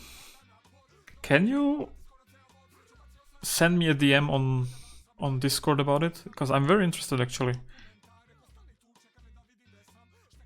I didn't hear anything. Like, I'm not a big Crow fan in general, but I don't know if you saw the Calcia Condela story, where some girl wanted them to be at their birthday party, and I don't know who it was, but the person writing to her, like from their account, went kind of crazy, telling her that, like, this would be super expensive, you're crazy, you're this and that, Crow wouldn't do this either, and then Crow replied, "Where's your address? I'm coming to your birthday." So, seems like a very chill guy. Only Crow's round, I think. I won't listen to it long, maybe just highlights or something, if there is. Crow. Only the one song from Crow. Where with that girl kind of walking around half naked.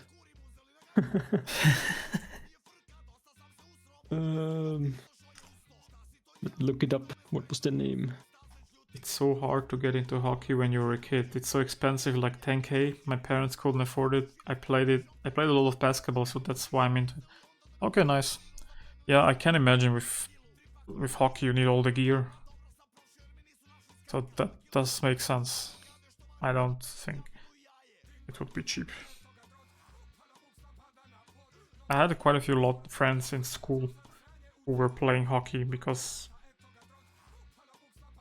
I don't know what it was, but the local hockey team here kind of had an agreement with the school, so all the hockey players went to the sports academy,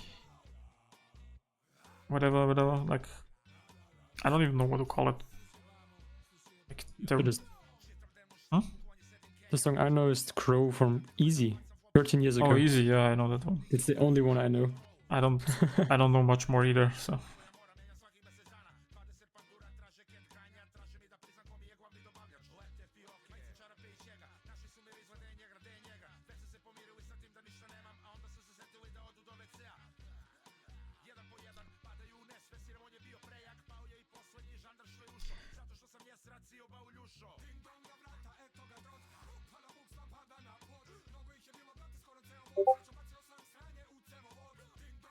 Thank you, CK, I just got the link. You like the piece we both are working on? Thank you. Are you working on something? Thank you. I haven't checked on Patrick's piece in a while. So will be fun when I do. Good, not much change, to be honest. A lot of detailed work. So you know it's there, but you kind of don't see the progress. That's the problem with the rendering stages. The further you get, the more time you spend on something nobody will see. So, it's like the last 20% take 80% of the time. 80-20 rule.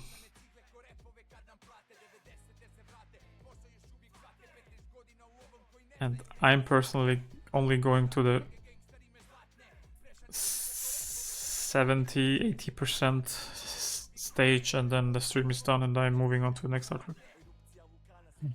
At least I picked a style where like getting to 100% is a lot easier. I don't know if this will be different when we do Arcane next time. Then it will be very different. Kind of depends on how much you would like to push it. Yeah, that too. But I'm fine with this not being like it's probably never gonna be in any portfolio work or whatever. It's just a fun project, practice for me and cool for stream, I guess. For me, I will put mine in portfolio. Yeah, no, that's why. I like my guy here.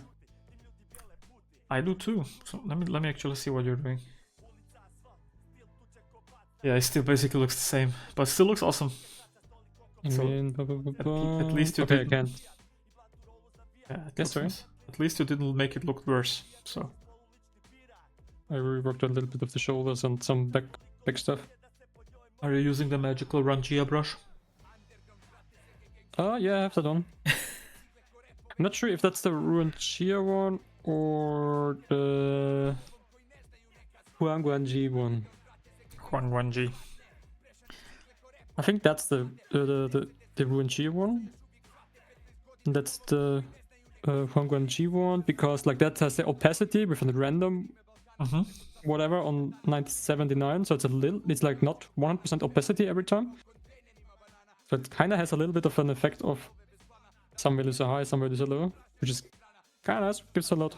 Even if it's super tiny, like just 3% difference, you kind of can feel it. How does it feel? Like, do the brushes still work the same in Clip Studio? Sometimes you have to adjust them a little bit. Okay. But for the most part, my brushes work. Yeah. Nice. Because I Just do kinda nice. keep hearing that it's basically not that different, and you can still use all the brushes. But since you are working and used not very all. much, Yeah. you're very much used to rendering in Photoshop. So I'm quite interested to hear from you. For example, like there's one Dave Greco brush that a lot of people like from Stylus working. Yeah.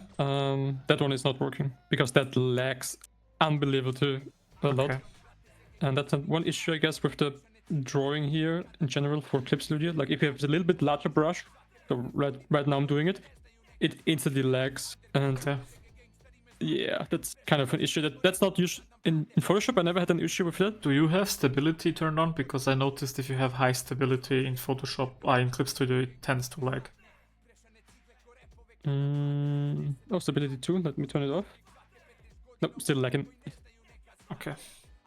Okay, then it's not that. But yeah, it's not bothering me because I'm not using a... Since now I'm trying to get the Ranchia style kind of down, I'm having like a 8% brush for that most of the time now. Nice. Curious to see how far you will get, like how close. Obviously, Rangia is like very far away, but I do want to see like you start attempting to do his style. How close will you actually be able to get? Some stuff I actually try to include, but some stuff I don't even bother about. For example, just gonna copy that picture in. Oh.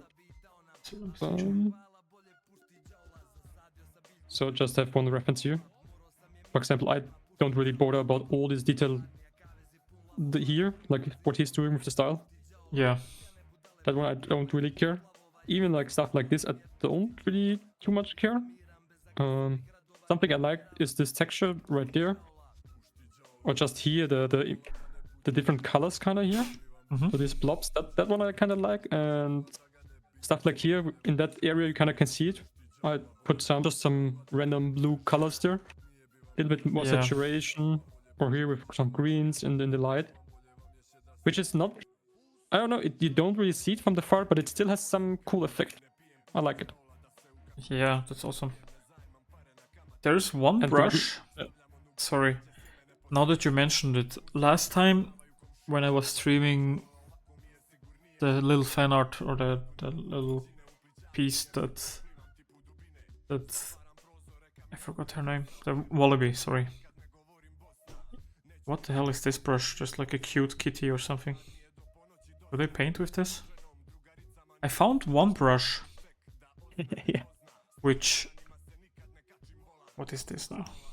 In the Moon Colony, there's a community where they have the face of the community manager as a brush, and he's doing paintings, official Hearthstone paintings with that brush, which is kind of nice. That's awesome. But yeah, I found one brush in the Rangia pack, which, you know how we talked with Brian, with Tyler, Yeah. about this one yellow streak that was kind of going through the entire piece. And Yeah.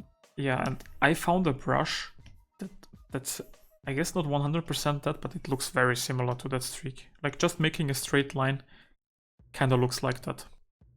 Okay. And now I'm doing it and going through. And I randomly clicked on it. Like there's so many brushes, and I just okay, this is an eraser.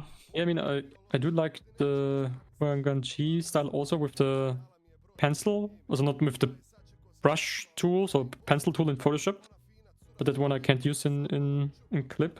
Okay. But that could also be really cool, I guess. Or was it in the Huang whatever HGJ? HJ, yeah. In his back. That's how also like Tyler would say it in his say his name. Wanganchi. See, there's this brush.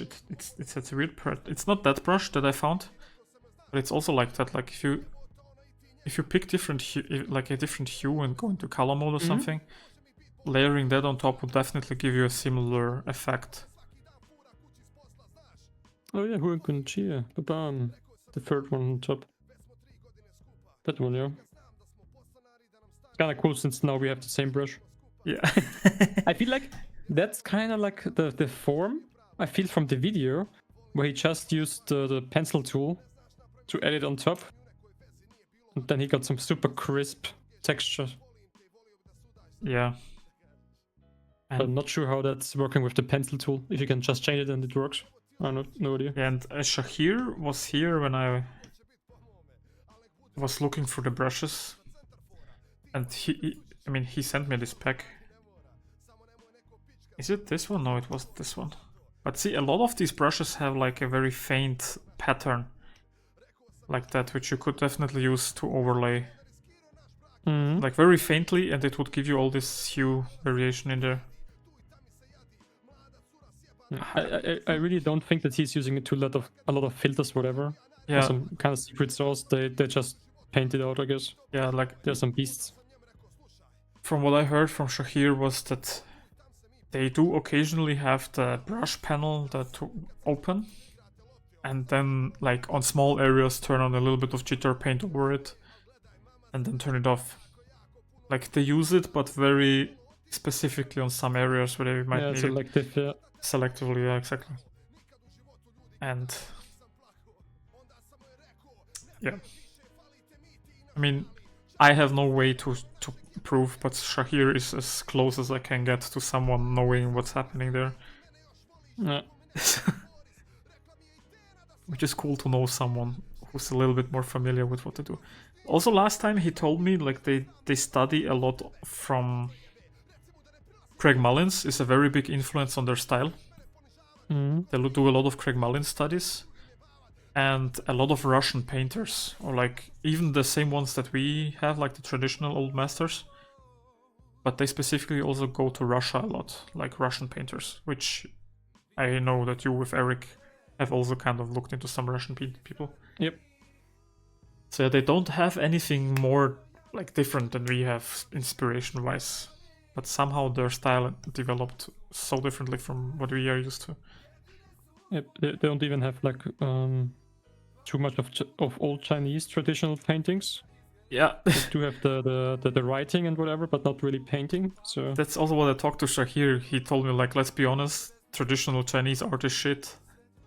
Like, but our art, our traditional stuff is like amazing, and now it changes so that the Chinese stuff is so amazing, but ours is like very generic. So it's like very different. How it's weird how it changes like over time. Like they don't really have any influence. Sometimes they do. Like Shahir showed me a piece where someone did a very modern. I need to find it now. Very modern Chinese style mixed with traditional Chinese style, and it looked very interesting, but it didn't really work together. Yeah, I found it. I can send you in Discord so you can zoom in and stuff, but for stream I'm just switch windows.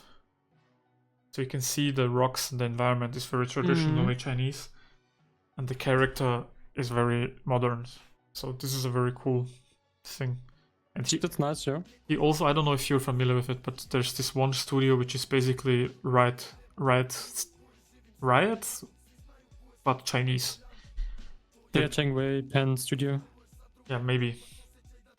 They have like this amazing splash arts in the Chinese style. Let me see. I'm working on a new piece. I keep starting new ones without finishing old ones. Yeah, that's... Sounds familiar. I think what most artists do. Sometimes you have to force yourself.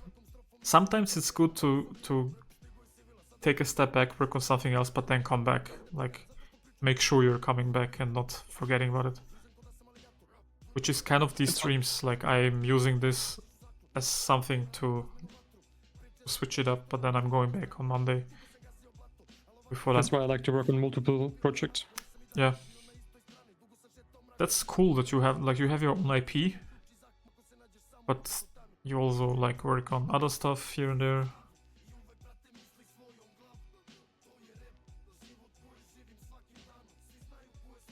It's one reason I started streaming, so I can work on other stuff, switch off, and then come back.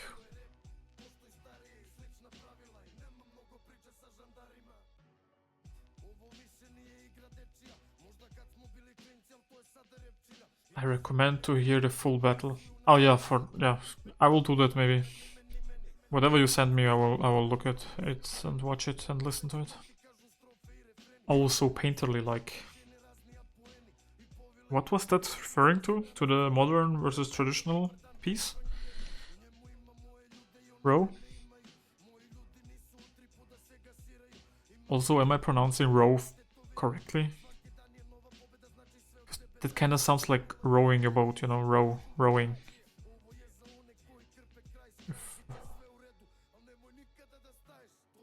Just wondering if that's what you want to be called. You can also... Yeah, you are, like row, okay. Oh, the example Patrick was showing. Yeah.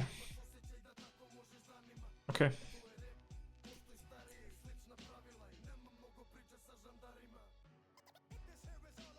And yeah, I also looked it up what Tyler said about Wang Guangji was the mentor of Ruan Chia. Did you find it? Because I was looking up a lot of forums and a lot of people mentioned it, and you kind of can see it too. Yeah. Like if you compare to both arts, even with the earlier work from Ruan Chia was a lot closer than to the HCJ. Okay. But now he is doing like his own twist on some objects, you know, which is nice. But you could definitely see the influence. Yeah, I briefly, when I was talking with Shahir, I looked it up, but I didn't spend much time because I didn't really find anything in the little time I spent. So it's cool that you actually found something. Shahir didn't know too. I told him that I think, like, that I heard it from Tyler, who also only heard it from some other student who said that this is kind of a known fact, or whatever he said, like in China.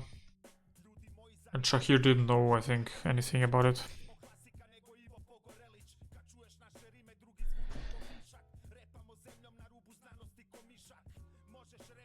It was like a painterly portrait. It's nice. Nice. Yeah, the from Runchi one, Yeah. that girl. Ranjia is awesome. There's like so many artists. Like when I was talking to Shahir's getting a lot of shoutouts today. He just keeps mentioning Chinese artist after Chinese artist, and maybe if I see the art, but to me, like, it's to me, because I'm not spending much time with it. They have all this very similar style, and telling them apart is very difficult for me. So maybe I don't know if this is everyone, but to me this is definitely true. I mean, I do follow a few, so yeah. Yeah, I know that you do. So that's why I'm interested. They do have a similar style sometimes. I mean, you know, that even for us, like some do more line art, some do more that one. Yeah. But once, I guess, for all of them, they did something similar. Ro, what kind of artists do you follow? I assume, like most people, you really like Riot splash art stuff. But is there like a specific artist? Like Shahir is one of the person on the server to talk to when it's about Chinese stuff. He even told me like he knows much more about Chinese artists than Western artists because he just spent so much time researching them and their style. Like he knows more about the Chinese splash art style than how to do splash art the Riot Games way. Bo Chen, yeah, Bo Chen is an awesome one. You usually watch speed paints and try to learn from it. Yeah, it's a great way to learn, I think. Just like what we did the other day with Tyler. Go through it in slow-mo and try to see what exactly they're doing, and even better if you know why they are doing it. When I did it for Dimitri Potsorov, like the one lizard artist, and now my template stuff kind painter. of looked a little bit. Yeah, no, sometimes my stuff kind of looked like not, of course, not on that quality, but I used the same exact technique, so it was kind of getting close. Yeah, but that was kind of easy to learn. That's how art styles evolve. You like take things you see other artists that you like, and you do that, and then you do something another artist does, and like over time, you have your own style. Even though you might never think you're doing something original at one point. Like, I mean, maybe at the beginning you're not, but after some time, it might be a very, very unique style.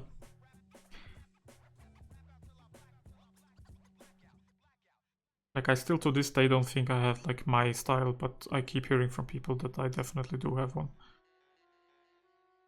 Because I just like to do so vastly different things. Sometimes I like to render, sometimes I like to do just line art. And then some people tell me it's like still the way they all look. It's like one unified style somehow. Which I don't think I agree with because I don't see it, but maybe that's how all artists feel. That's how I found you. It was recommended from Bo Chen. Nice. So Bo Chen people. Also, the craziest thing, Shahir, shout out again for the 20th time this stream. That he sent me a screenshot the other day when he was, I don't know what he was doing, but he was riding with ChatGPT. And ChatGPT sent him my tutorial as a recommendation on how to do splash art. Which was super funny to see.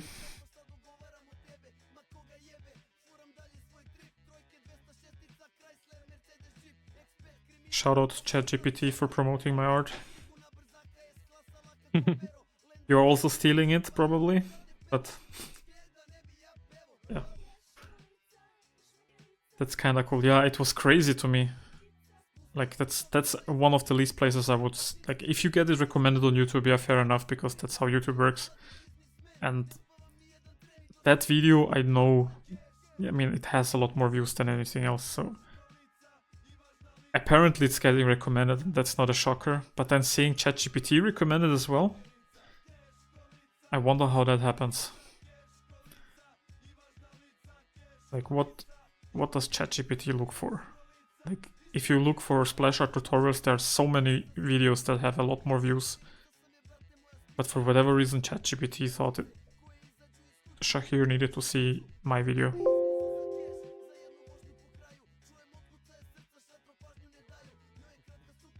Crazy.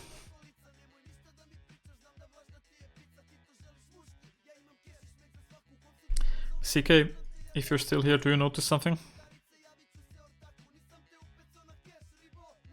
Here. And now that I'm doing it here again. You asked about it earlier and I told you that this is something I'm doing all over the artwork. You just might have not noticed.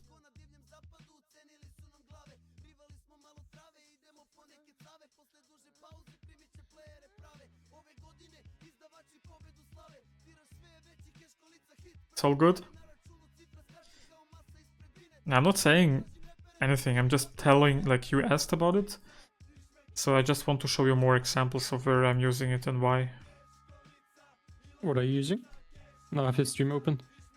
This kind of stuff.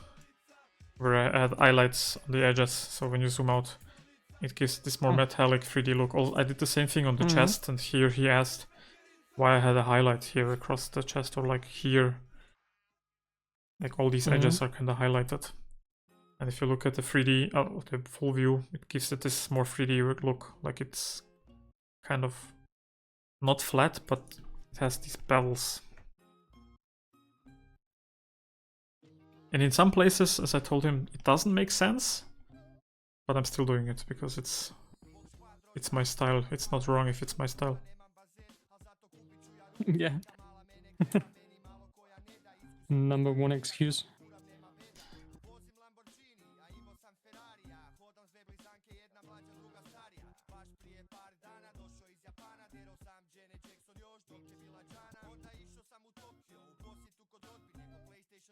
Ro, what are you working on exactly? You said you were starting something new.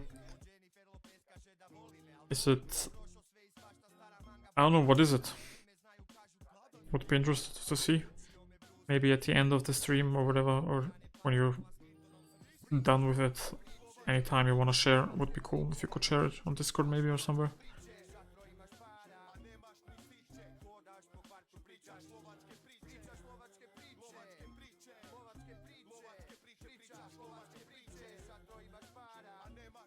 I'm doing the entire thing in the chalk brush.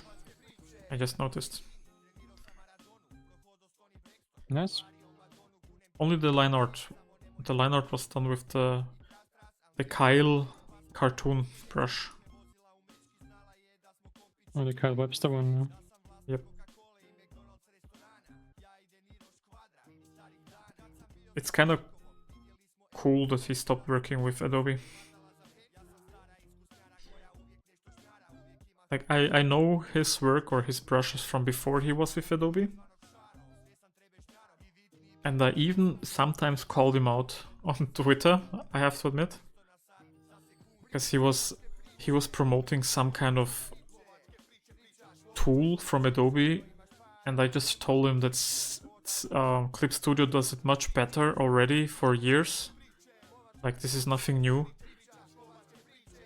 And some person pretended, like, protected or like took the side of Adobe on Twitter and like told me how Adobe is still doing it better, and Kyle liked his comment. So he didn't want to get involved, but he did kind of like the comment like on Adobe's side. I didn't care, like I just wanted people to know that Clip Studio already does this in a lot better way. I mean, yeah, it's also Twitter, you know.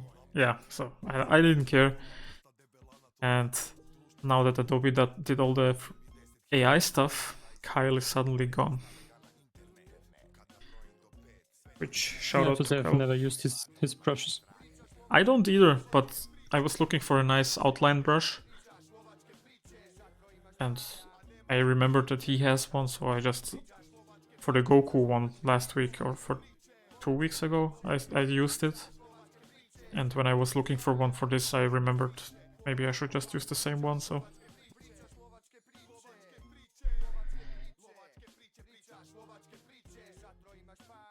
Shout out to Kyle. A lot of shoutouts today. Yeah, well, and I'm already doing shoutouts to the 5 viewers or something.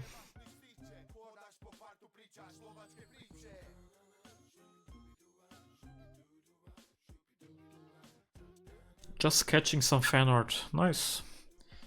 What outline brush do you use? Cause I miss using the G Pen. Man, I don't think anything replaces the G Pen. I miss the G Pen.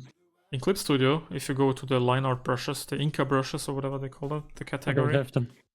you Threw removed everything out. Yeah.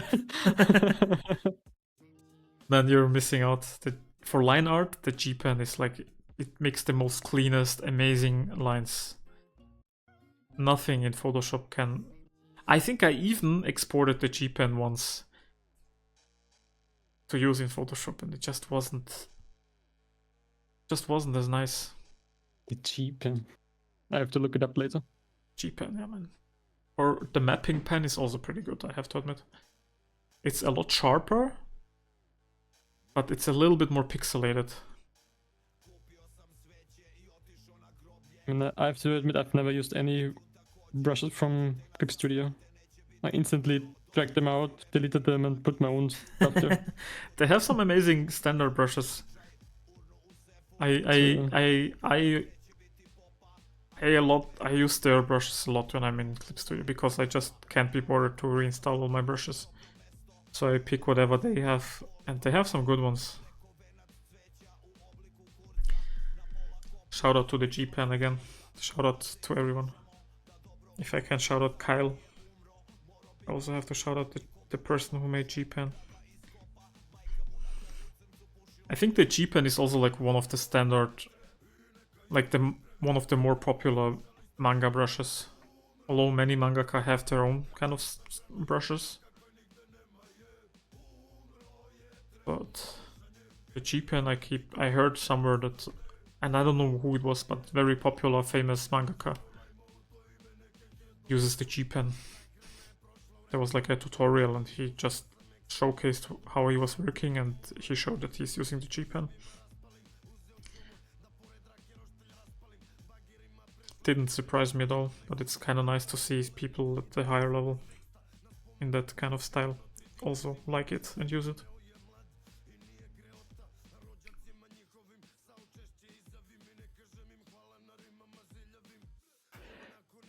That was the one thing I missed from Clip Studio. Yeah, that's one of the reasons why to this day I still use Clip Studio for very line art heavy style stuff. This one, it has line art, but I do paint over it in many cases. But yeah, the G Pen. If you see some stuff with crisp line art that I'm doing, 90% of the time it's the G Pen.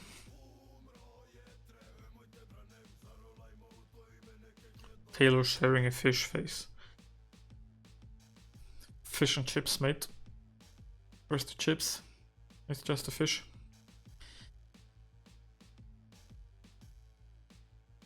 Taylor, how big is fish and chips over there? Do you guys actually eat it like every day? Or is it just a meme other countries made up about the UK?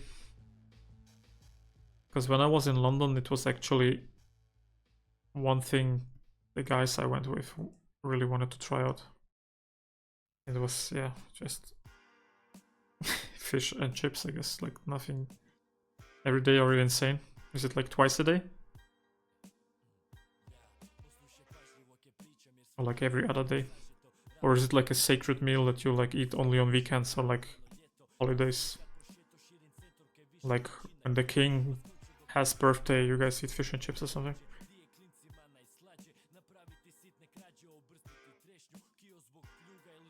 You get it basically everywhere. Yeah, that's what I saw. Like I've never had fish and chips, but Also at them with gravy. do you eat fish, or at least you ate probably Ba- then? Yeah, back then, yeah. I almost called you fake vegan. No, back then I did not was too much involved. But now, yeah, I would call you out. Oh, good. My girlfriend is vegetarian for 15 years or something. But sometimes she does eat like salmon, good salmon, like not any cheap one. Okay. The pescataria. That's what I call her, and she's like, "No, I'm vegetarian." I'm like, "Yeah, not really." So Yeah. she gets mad. Like, Either you are or you don't, you know? Yeah. Like you're fake vegetarian. Like all these years for nothing. Well, when I see your girlfriend once, I don't know when that should happen, but I just call her like, you're a pescatarian, true? Don't even pretend. Yeah. I already do it every time she eats fish. And it's like really like maybe every 1 or 2 years. Like not even that often. But sometimes I mean, the thing is with being vegan or being vegetarian, whatever, even if you eat like, I don't know, a steak once or whatever, like who cares? It's like if you do it for yourself, like, you know, yeah, you should do it for yourself. Like if you do it for other people, then you're doing it for the wrong reasons. mm. And that's like what she said, like who cares? But I do call her out. You're allowed to, I guess. Lux. Yeah, Lux. Salmon is Lux. That's also one thing that I kind of missed because I also ate lux a lot, or salmon. Mm. She has it like with sushi. Hmm. And she kind of she really likes it, and she stopped eating sushi for like, yeah, obvious reasons. Like as a vegetarian, you can't really eat fish. But then sometimes she's like, yeah, if she knows that it's like kind of a good place with good fish and like not just farmed fish, which honestly you don't even know these days. Like it could still be shitty fish on from like a fish farm. But yeah, Nope, I'm still gonna call out pescatarian now. I also do. Sometimes, but even the worst word is like flexitarian. You know these kind of people? What's that now? I don't It's know. like you're kind of vegetarian, but sometimes you eat meat or something, like flexible, flexitarian. And that's like the even worse word to use. I don't know. I mean, if you reduce it, you know, you're on the right track, I guess. Yeah, but So I would for not- someone who likes to call himself vegetarian, you call them like flexitarian, like pescatarian, more or less. Yeah, you eat fish, but flexitarian, I think, is like you eat everything, just like less of it and like occasionally. Yeah. I don't know. I'm like I don't a know. full-on carnivore. I don't know the real words. In Croatia, it's almost like you know how often people have discussed with her how she's living super unhealthy. Oh, because she's not eating any fish or Meat, steak or whatever. meat. Like in Or meat. Croatia, meat is like you can't have a meal without meat. You know, otherwise you're like, I don't know. On the Balkans, Am I wrong? As vegan, you can eat fish, but as vegan, not. As a No. vegan, you don't eat fish, but there are pescatarians who are like vegetarians, but also eat fish. vegan don't even eat honey. I think, right? Or is honey different? Not even honey, no. It's like nothing that ever, I mean, not touched animal, but like remotely. Your animal got harmed or get used for food production. Yeah. Yep. Or like Jamie called it, it's like rabbit food that you eat. Yeah, pretty much. I told my girlfriend that also, like, you just eat rabbit food. And she looked at me like, what the fuck? I'm like, yeah, Jamie told me. I explained to her. She's like, who the fuck's Jamie? No, I told her like this Swiss person. The Swiss, Scottish, French, Italian girl. Yeah. With red hair and tattoos everywhere.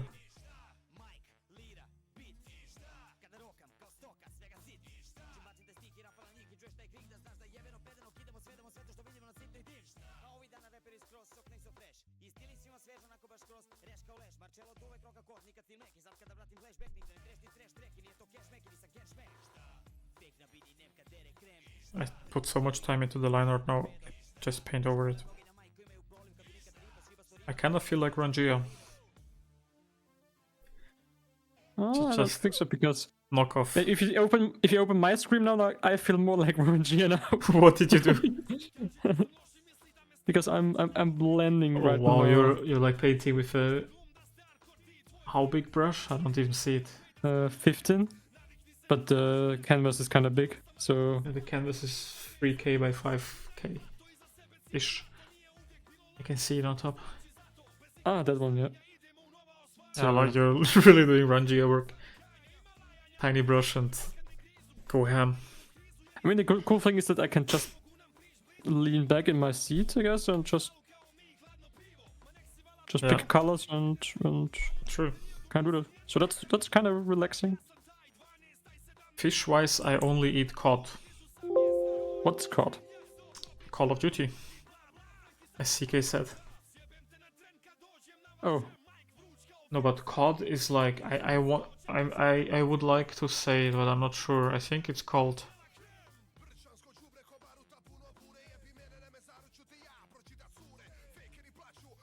I can't even think of the German name. Arch or something.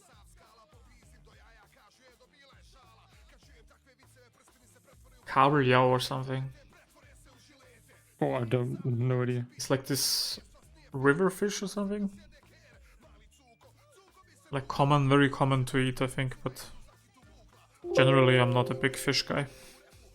Okay, yeah, I'm out through there. I had a back when I was doing YouTube seriously. I had like 3. Oh, yep, Kabel. Okay, yeah. Nice, guessed correctly. When I was doing YouTube more legit, like seriously, I had these 3 wall banners that I would give away ever so often, like for milestones or whatever. People could download them. And Call of Duty was one of the more popular requests, like Minecraft, GTA, and Call of Duty.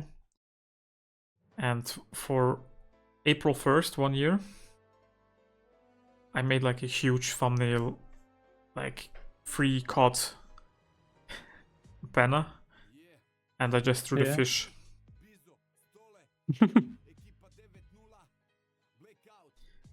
That's nice. And a lot of people Nice bait. thought it was like super funny. And I had Some people probably not. I had a yeah, I had a download link, and some people thought, oh yeah, he's just trolling. The download link actually had the real Call of Duty art instead of the fish, but no, it was just the fish. And I had people reach out to me like, "What's wrong with you?" I was looking forward to it. It was like something they were waiting on for so long. I'm like, yeah, sorry, I didn't have time. I just made a fish. And I tried to troll some people, like, isn't cod a fish or something? Like, yeah, sorry, my English is not that good. I thought you were talking about the fish and stuff, and they were like confused if I'm like legit or not. I loved it. It was like my most genius thing that I ever did. I fell off after that, like.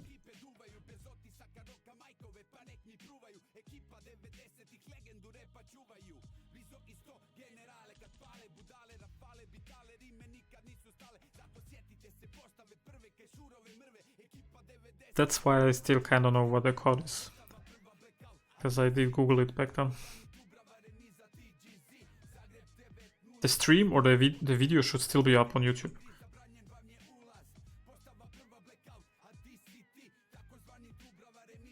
Sadly, YouTube removed the direct messages. Because a lot of those were in there.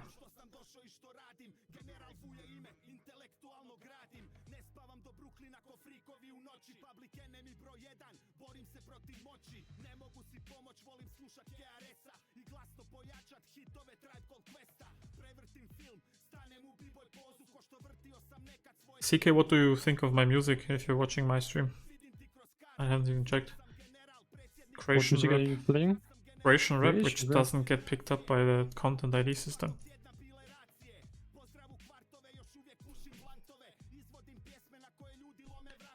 Lol, that's a good troll. Thank you.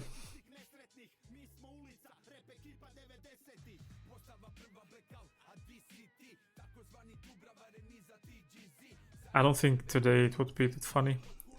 People wouldn't. I If maybe. Eric would, Hmm? if Eric would see me now, what I'm doing, like he would kill me, I guess. Since I'm having like a super tiny brush, like just working out so much detail. Yeah. I basically hear it as background noise. Yeah, that's kind of what I meant for it. Just to run in the background. So I guess if it's lo-fi beats or like other hip-hop beats but with Croatian lyrics on top, or like Serbian in some cases, doesn't really make a big difference. But this is like music I actually would listen to, and lo-fi is just boring after some time. Like for the 5-hour streams, the lo-fi kind of starts to blend in. Like I don't hear it anymore after some time. But this is actually quite nice as music. Like this is music I would have on when I'm rendering anyways. Not always, but since it doesn't get picked up by content ID, it might be nice for streams. So you can rewatch the videos without it being muted.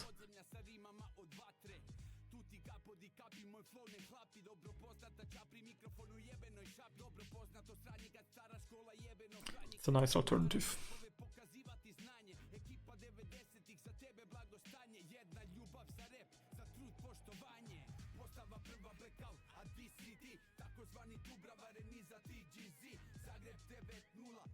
The skirt took forever to render.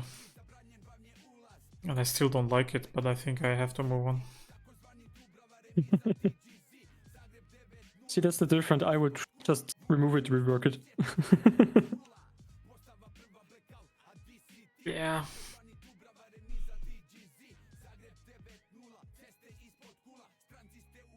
You know how often I'm very happy that I picked the concept art route for the course? Because of that. You don't like to work too long on the same object, I guess. I still work on stuff quite long sometimes, but it's not as tedious work. Like I feel more productive when I can have like 10 renders instead of one.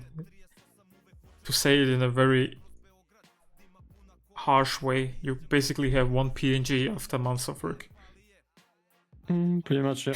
That's like, and with the tank, I spent 5 weeks on it, and I have like 15 renders. So I feel like very productive and very good about it. So I have six weeks now with, I guess 20 thumbnails or whatever. It's not just a work in progress. Yeah. That's why concept art actually being something being good enough is actually a thing in concept art. In illustration, you pretty much always strive for perfection.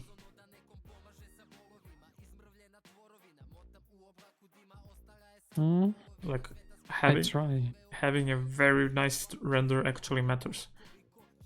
But sometimes for concept, you can have a black and white sketch, and it can be enough. Like, yeah. Mapping sketch. I don't know.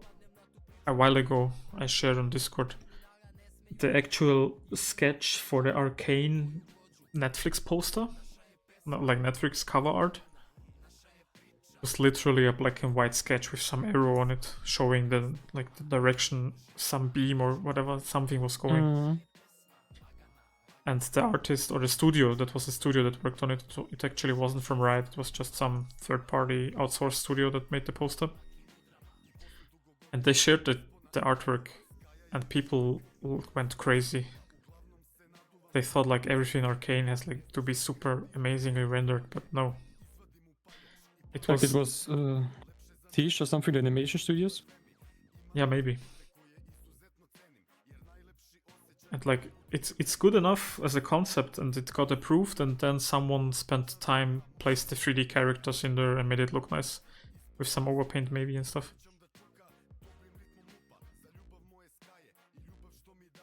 But not all the art in the production is super rendered and amazing every time.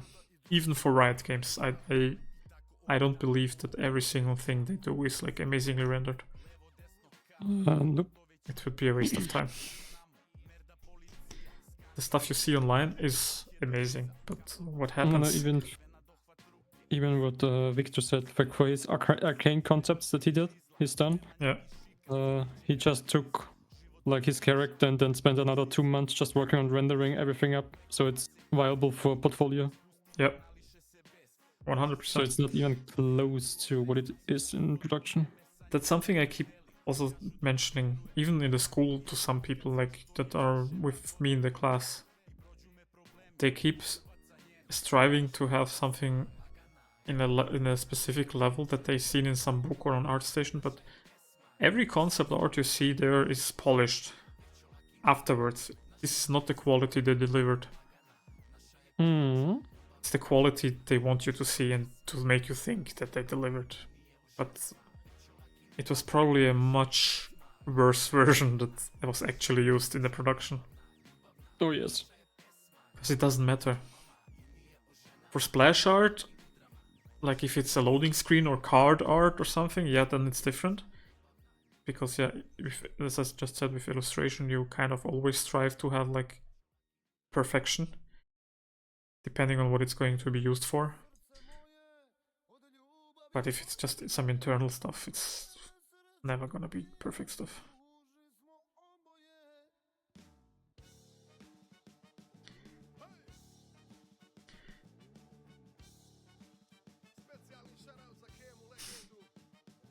I hope that's interesting to the people listening to this.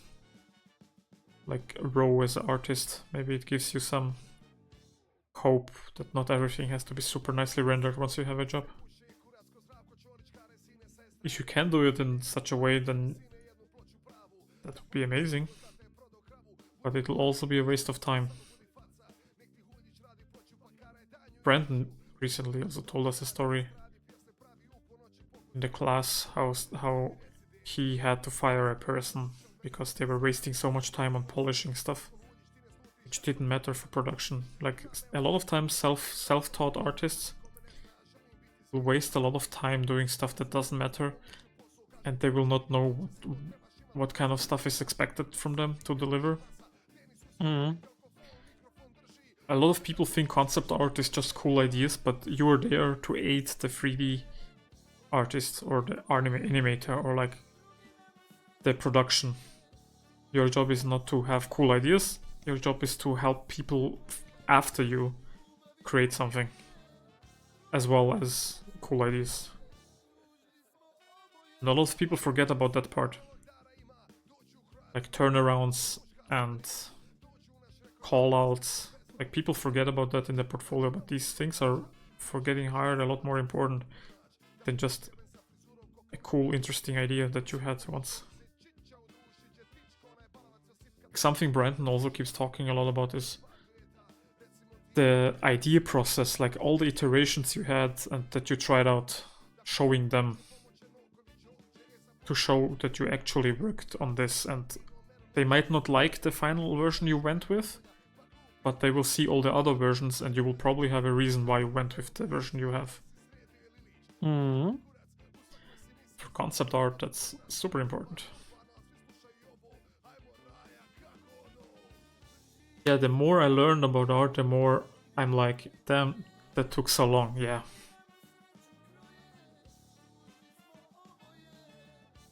Also, for many artworks, you never know how many people worked on it. Like, it is a thing that sometimes people just split the work. We've done Yep, this. also common in Splasher. Yeah. We've done this, I think, like with the space artwork, if you remember. Yep. Where you spent a lot of time rendering Also something with the witch one. or that. Like, it's just give it to someone else and do something. Like, split the work, see who can do something, or like who has a little bit of time for something. Or just, about the other Splasher too. I did the thumbnails and you made the finish. yeah, maybe I can find it. Did I send it to you? I wanted to send it to you. There was a studio that did a Baldur's Gate 3 fan artwork. Moon Colony, yeah. Was it Moon Colony? Yeah. Where they just had a lot of their artists sit together and just make this amazing. There it is, I found it. Yeah, it was Moon Colony. Just looks so amazing. Yep, that's awesome. This is made by 3 artists and 2 art directors. So yeah, 5 people, probably each one of them took one of the characters. And they split the work probably for the background, or one of them did the work on the background. You never know.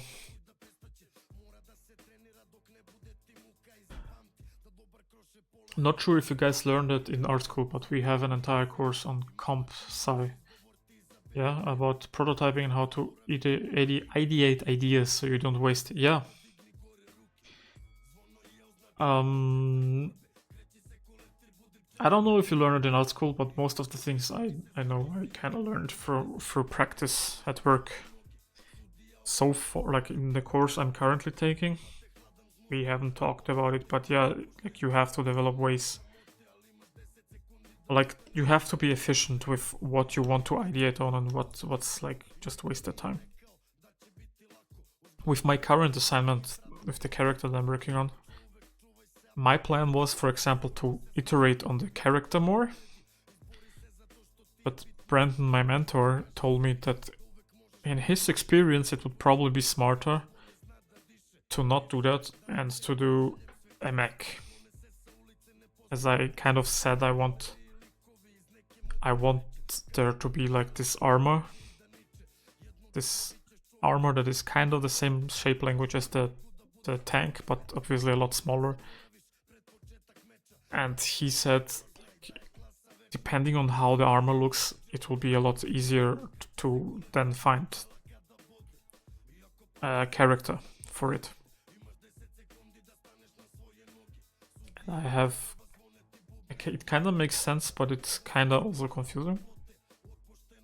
But I'm open to do it and then let him show me what he meant later on. Which is awesome, why I like working with him, because he has so much experience. And when he says something like that, and it makes no sense for me, I'm there for the ride and to see where it takes me if I do it in a different way.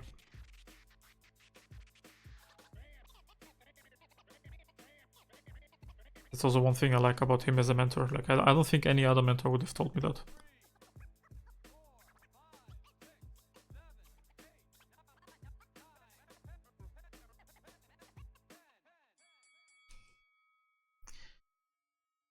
Storyboarding, yeah. Storyboarding is also something you kind of do with concept art sometimes. Not super common, maybe more with TV and like television. Also with illustrations, I guess. Yeah. Like I know it's a separate job altogether, but there are occasions where you kind of storyboard some stuff here and there. Or like one thing that's probably a little bit more common with concept art is like kind of storyboarding, like animation. If you have a character that, I guess, I don't know, punches in a weird way because he has this weird anatomy, you kind of want to show it like frame by frame, like he starts like this, in between it's like this, and then he kind of punches. So you aid, as I said, you aid the animator then afterwards. So it's a little bit like storyboarding, but or like a cutscene. Sometimes you would draw out like a few frames what it could be like before it's actually put time and money into it. So you kind of try out things in 2D or like concept it out.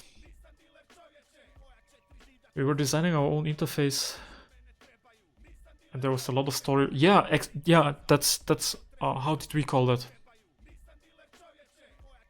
I forgot. I did a lot of interface work for the mobile games I was working on because I had, or still have, a graphic design and web design background. So yeah, that's exactly what we do. Like just have like the user starts with the menu, then he clicks on this and lands on this screen, and if he goes back to this. And there are like Adobe XD or like Figma are great programs for that, because you can integrate a design into the user. Is it the user flow? Is that what they call it? I forgot. But it's basically like a storyboard with UI, yeah. Like kind of a step-by-step thing where you can see what happens when you do this and that.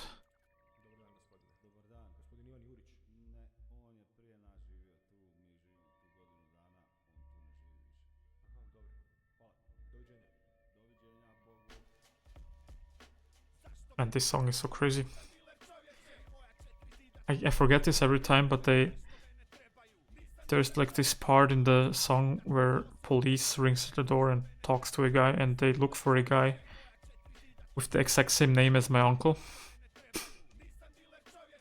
So I'm every time I'm kind of, I think you call it caught off guard, like confused a little bit.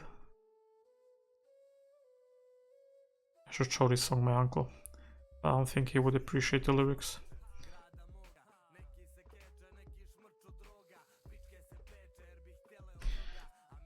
Patrick is still here? I'm here. Just wrote back to some Slack messages. Hmm. And now I'm doing the stuff that people would tell you not to do. I'm rendering hair strands. Oh yeah, one by one. With an 8 pixel brush, kinda, yeah. You know, this kind of gives me Geralt vibes from Witcher. If you gave him yellow eyes, it's the Okay, white. that's yellow eyes. I think so, like white, yellow cat eyes.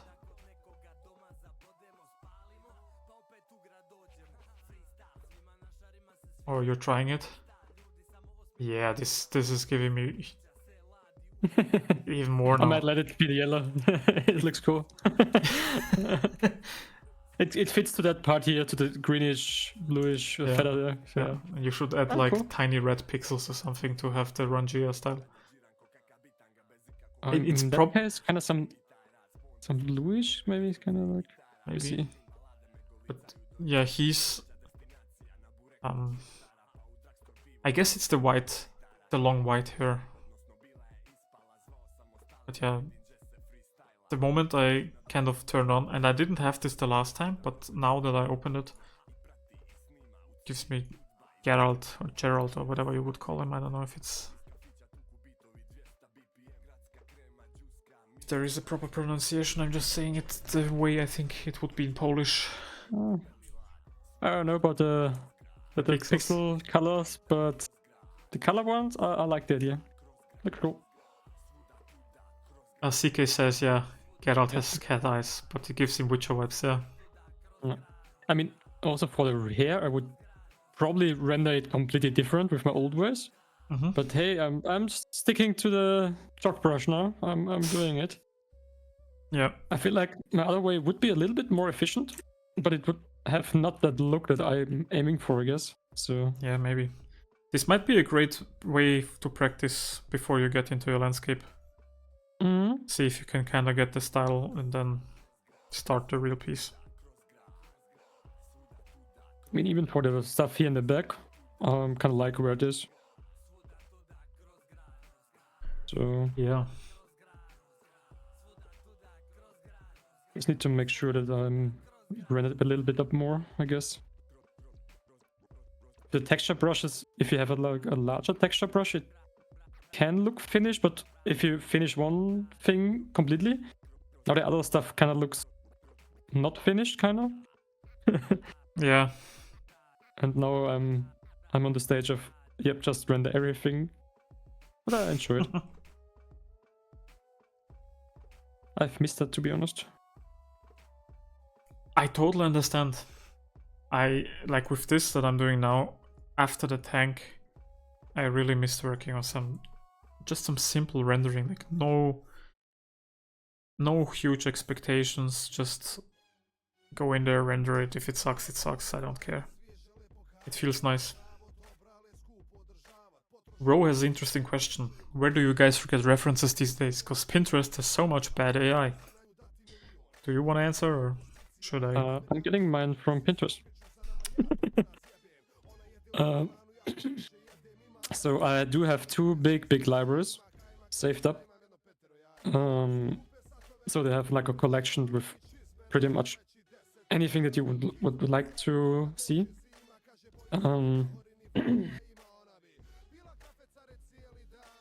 Sorry. And also something that helped me is just to go through and everything that kind of looks like AI, you kind of blend it out. And after 2-3 days, you don't get recommended that many AI stuff. But you need to put in some work to get there. Yep. One thing I keep saying to everyone, if you use Google, just writing -AI as one term, like you're a programmer, you probably know how to use Google. Google has these terms that you can add, or like suffixes, prefixes, whatever you want to call. I don't know what the thing would be. Adding -AI as one term at the end helps with that. But also what helps, like what Tyler told us, for characters, adding stuff like LARP or like cosplay helps a lot, because prompt writers aren't using that kind of stuff and generating their prompts. So they don't, like, using those terms along with your search term sometimes help getting real pictures, because LARP and cosplay are what real people do, and AI isn't. Yeah. Also something that Victor also recommended is to be super specific.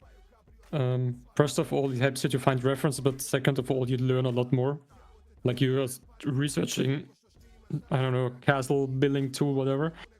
Now you don't give Google the term of, oh, I need a castle building tool. Now you have the specific term, but the specific year, the specific maybe country where it was used. And so you don't get any AI anymore, because they're not doing that much research. Prompt writers are not putting the effort in and letting AI generate the specific little term of whatever you're looking for. Like they're just giving broader general terms. So the more specific you can get, the better your results will be. That's definitely a thing. I hope that helped. I know, like, being specific is kind of difficult. Like, I know that you're maybe more like into fan arty stuff, like, I don't know, red characters.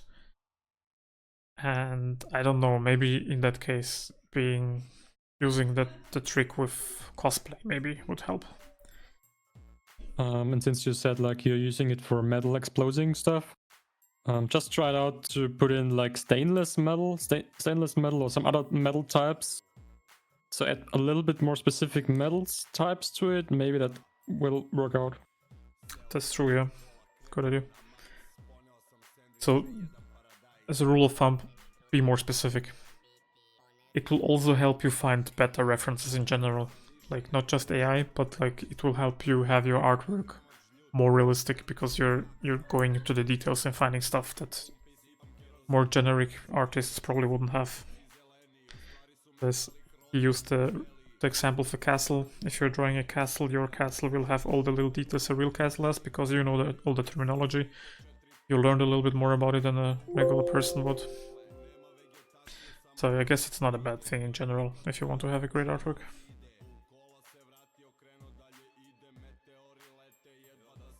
Yeah, you can have a good artwork or you can have a great artwork. That's why Patrick keeps restarting his art. Yeah, yeah.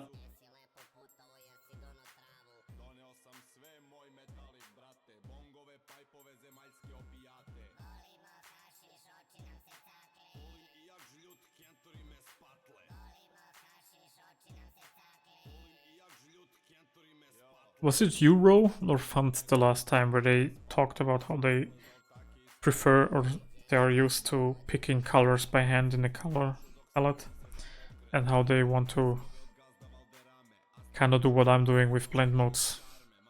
So yeah, I explained that at the early stages I just use a multiplier or whatever or like add on top of everything. Font, okay, yeah, you use a lot of layer modes, yeah, I do too. But like I told whoever it was, maybe it wasn't even Font. For like rendering, you can see me now. I'm going in and hand picking certain values to use as a for the for some stuff like here the ambient shadows could be a bit darker, so I'm picking the dark tone myself.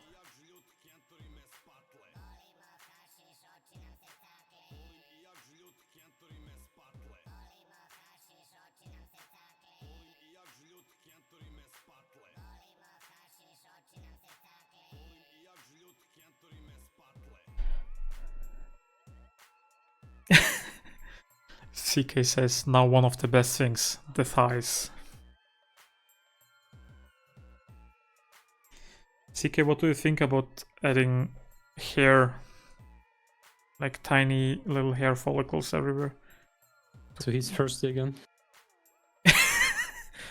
Again, you say it like it's... Yeah. I I don't mean, know he is, so... Always horny.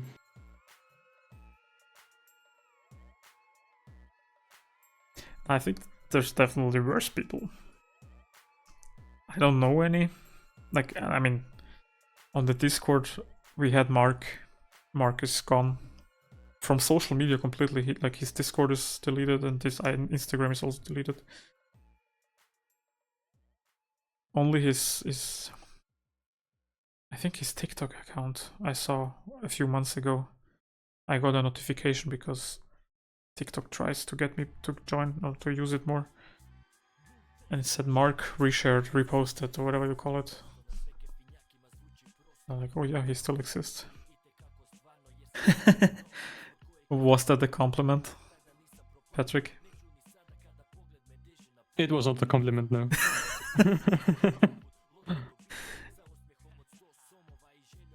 Maybe he takes it as a compliment, so let him be.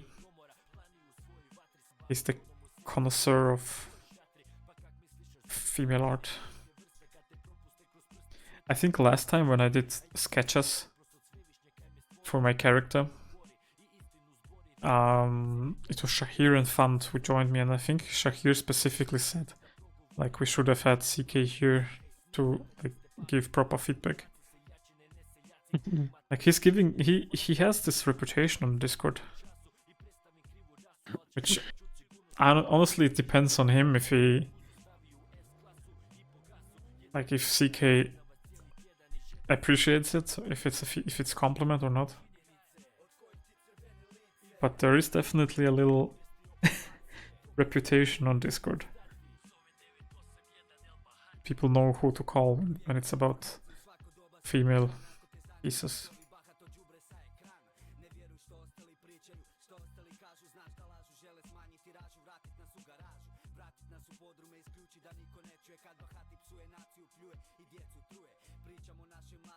But the NSFW channel did die down since Mark left.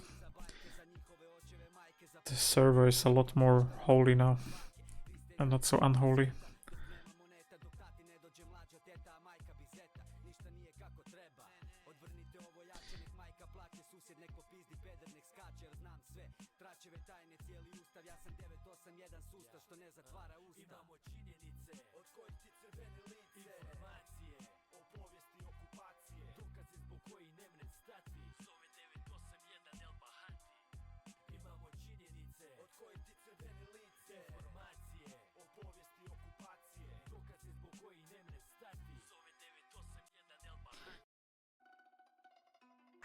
Sometimes I do black and white first and then I go color. Yeah, a lot of people do that. I do sometimes as well.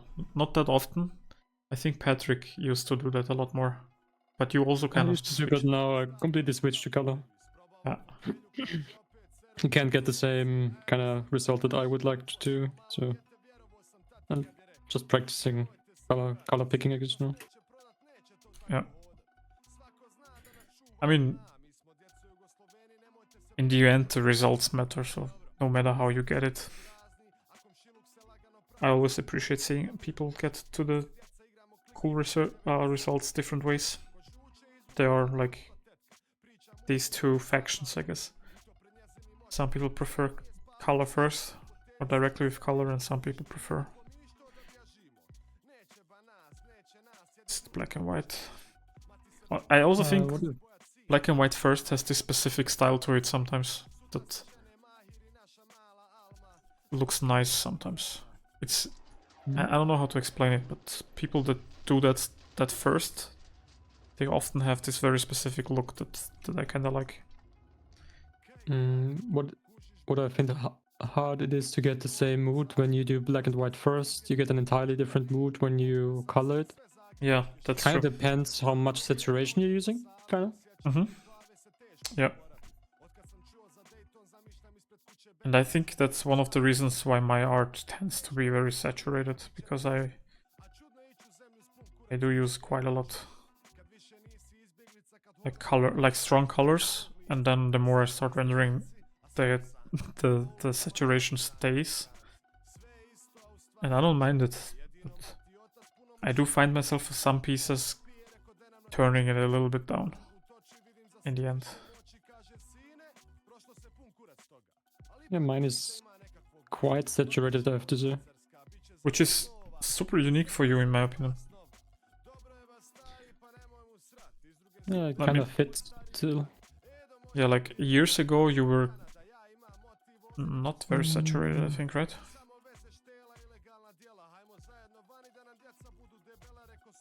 Or do you think it's kind of stayed the same? No, it definitely got a little bit more. And for me, it got a little bit less, I would say. It might be that just recently I'm doing more of these weird creatures and like horror stuff, where it doesn't really fit, so I turn it down and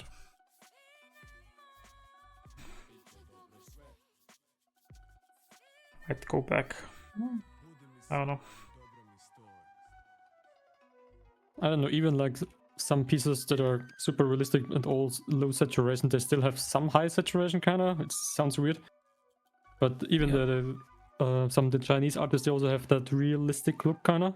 And if you look at my stream right now, on the top left, you can see the color wheel. Yeah. And for sometimes they never cross this line in the middle. I believe that, yeah. They sometimes just go a little bit further, or when there's some super specific highlight, okay. But this is like the point of, nope, you don't go over that line, kind of. Yeah, I believe that.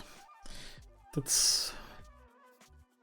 I know some artists like Marco Bucci are like very into their color wheel and like the graph, like where they place exactly their shadows and like highlights, and like where they cannot plan out where the piece sits in the color space. Gamut, I think is the right word.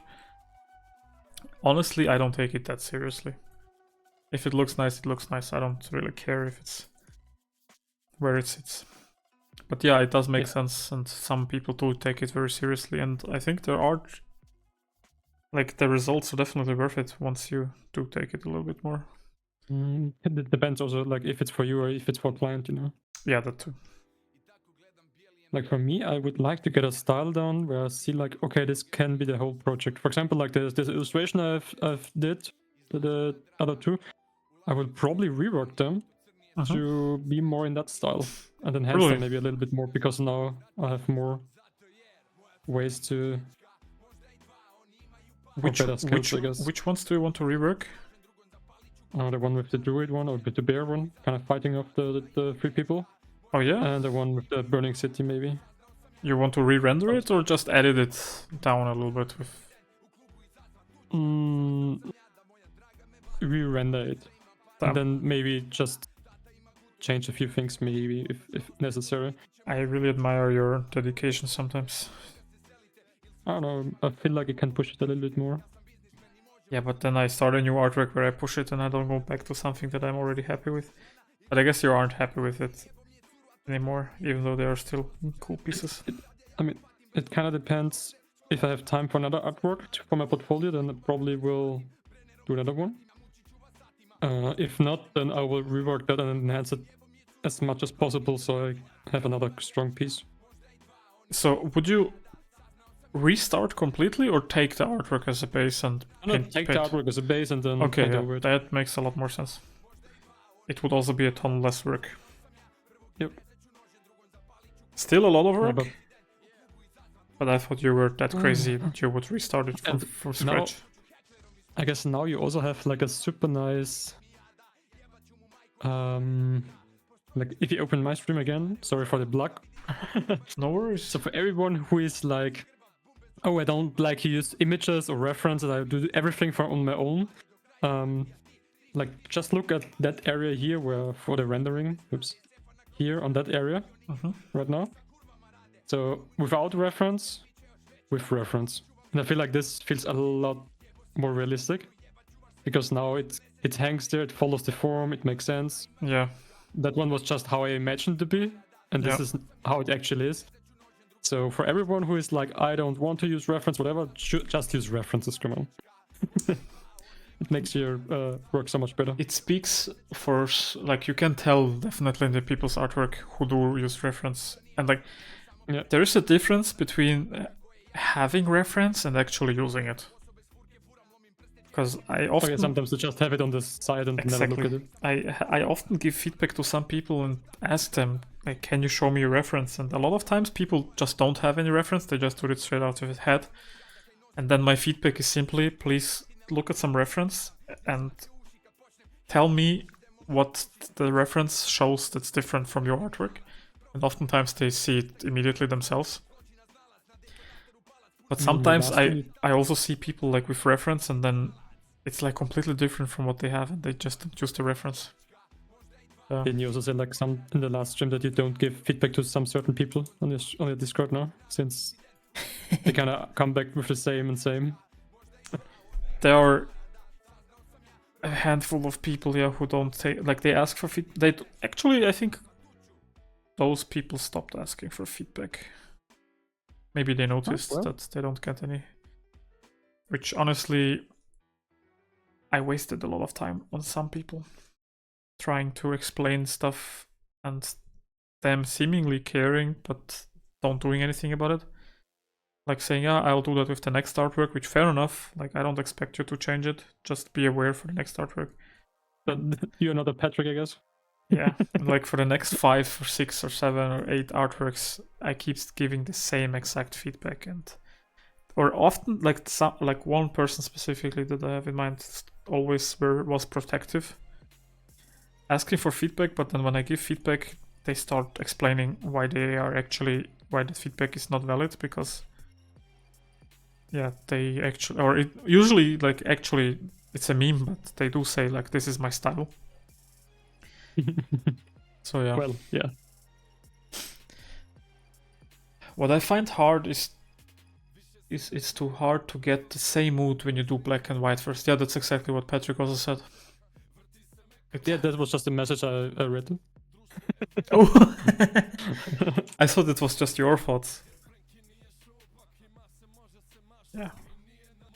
No, but the another one, yeah, I've noticed that too, that I've not read, and I'm sometimes doing like really desaturated pieces and then you get a super saturated glow. It really pops. Yep. Now I noticed that this is in chat. It's also like if you're using some specific color, like for a character, you have like 3 colors, but then you just use 2 colors kind of 3070 or 2070 on a piece, and then you have like the one last 10% with a different color. You use it in the specific areas, for example, face, weapon, whatever you would like to enhance. This will instantly pop out. Mm-hmm. Color theory is very important, especially, I mean, for all art. Like everyone who knows a little bit about it will definitely have better results, I feel like. And when you do study color theory, you will know that gray is a amazing color. I don't use it much Does it- because I have super saturated work, but yes, I agree.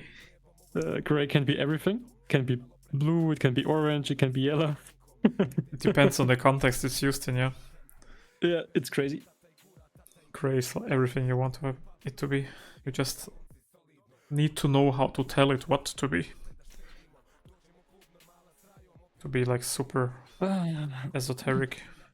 I do have the plan to make some creature in the deck, but I don't even feel like I should do because this feels kind of solid now. Yeah, I saw it in your sketch. There was like this thing on the top, right? Yeah. But I don't think I should add it. I feel like I should cut it because this feels kind of cool. I need to check. Yeah. Like some ghost figure with a scythe kind of pointing to him later. Could be cool, but I don't know. Maybe that's too much. If you do it, it should be the same value, I think, so it doesn't distract too much from him. Because I think he looks super solid, but I also think that the arch behind him, it looks nice, but if you want to have it a lot cooler, you can add it, but don't do it very bright. It should be dark as you have it now. Yeah, it's glowing, so that's kind of an issue. What's glowing? The door frame inside? No, the ghost in the back. You can. Oh, the creature would glow. But I then do have some refs. Then it would be different, yeah. Something like this. To me, it felt like maybe. Oh, okay. Yeah, then I don't think that's a good idea. I agree with you. I might cut them. Maybe for another time. Yeah. I imagined it to be like a gargoyle from stone or something. Because I will have like also like the text kind of there, I guess. Later on. Okay. So it looks kind of like a book cover on the front, kind of. Yeah, then definitely. If you have text on top, then you don't want anything that's distracting. He already looks pretty cool on there. The feather kind of disappears sometimes. A little bit, yeah. That one I need to figure out a little bit to push it more, but it's maybe just a nice detail on the second read, I guess, too. And also, like, this is also not too obvious what's going on here. So, yeah. Yeah, it's very nicely rendered, yeah. It's different from your regular work, I can definitely tell you chose a different style this time. But it's also still feels like one of your artworks. If that makes sense. Like it's a fresh take on your art, but still like different but new. I don't know. So definitely. Do you think it was successful? So far, I really like it, yeah. Nice. I would agree. But like your opinion matters most with these things because still working on it, but yeah, just putting in kind of rough colors of how I imagined it to be.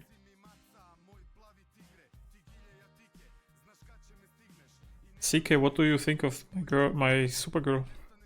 I don't see any thighs are too fat or she looks ugly or too veiny. Is he still here? I guess so. Oh yeah, he said earlier it was a compliment for him because if people are searching for his feedback, it's kind of a nice thing. I didn't see that, but...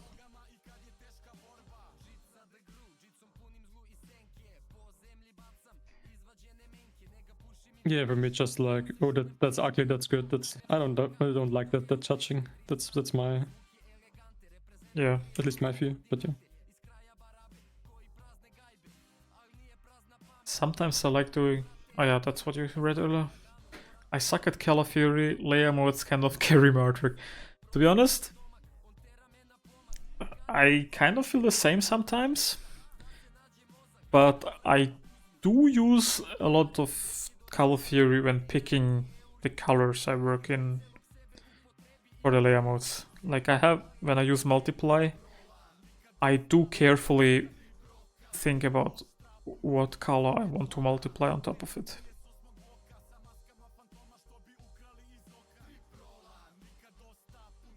See, now I want the reference for this.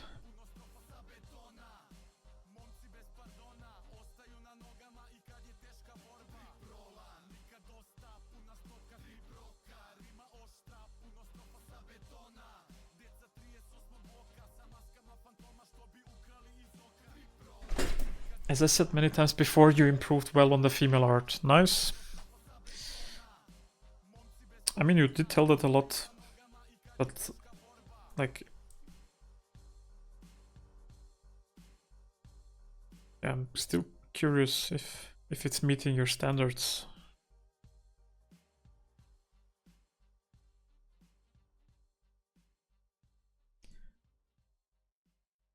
And then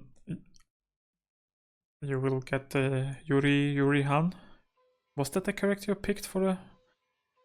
And you will hate it because I only spent like an hour or two on it.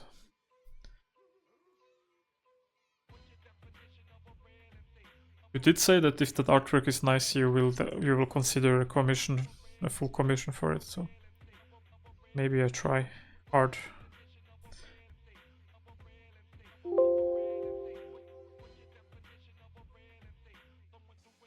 This is now an area that I'm working on that reminds me of Arcane a lot.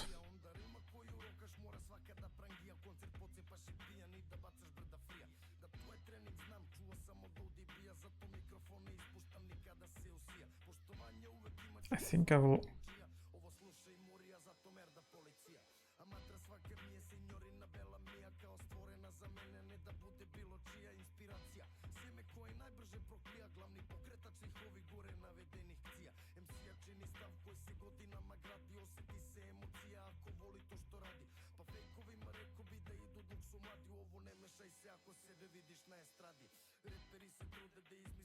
Did I tell you about the Russian guy that joined my stream last time? You talked with someone on the stream Russian, so probably it was his, I guess. Yeah. He found me through the discover, like the explore feature, I think. I thought nobody uses that on Twitch. But he did say something that, like, when he was younger in the UdSSR, he liked drawing military kind of stuff, so that's why he clicked on my stream.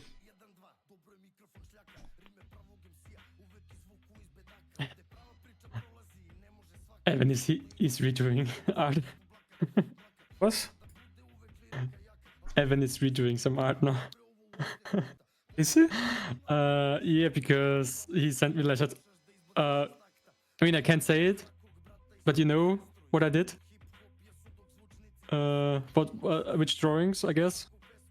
Oh, For yeah, someone. yeah. And now he told me, like, God damn it. I didn't I message you today that I hope that those two artworks, that what you did and what I did, will hopefully make some people spend a little bit more time. That's exactly what just happened. Yeah, he's pushing it now. And especially who it is for and such. If Evan doesn't deliver, then he'll be bashed again. Or like being a traitor or whatever. Did he write you? Yeah, I had a small chat with him and now. Yeah. He does follow me on Twitch. I think he does you probably too. Because I in my activity feed on the dashboard, his name is on the very top.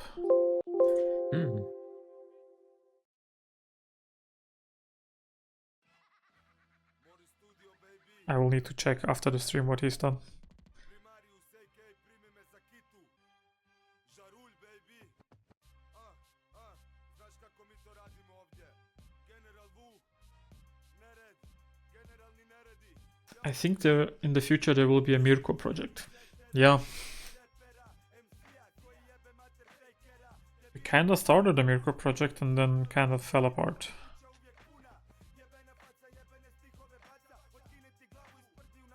The sketch I made, which I a little bit continued and posted on Instagram, was kind of nice. People liked it. Even though you hated it. Just kidding. Sorry. What? Oh, did you talk to me or to the chat? To CK. Ah, okay, sorry. Just having two chats at the same time, so I'm sorry. No worries. I'm not multitasking. I can't do that. I hope it's not disorienting to people how much I change around. Like I move the canvas quite a lot now that I'm working on the face. That's why I also did the same that you guys have on the stream. It was not particularly because of you, but now I see it. You also have it. Just one image large and the other one small. Yeah. Or you work on just one. I just did it now on because I thought like, if someone comes to my stream and has like this, like a super here, they would not know what's going on. Yes, exactly. At least, yeah. On the first stream I didn't have it, like until very far into the stream. And I looked at the stream, like on a preview, and I'm like, no, if someone joins, they will not know what I'm doing. So I'm like, yeah. And it might be nice for people like CK and Ro to see it live change on the left side to see, like how much work there still is to do, I guess, and whatever. Yeah.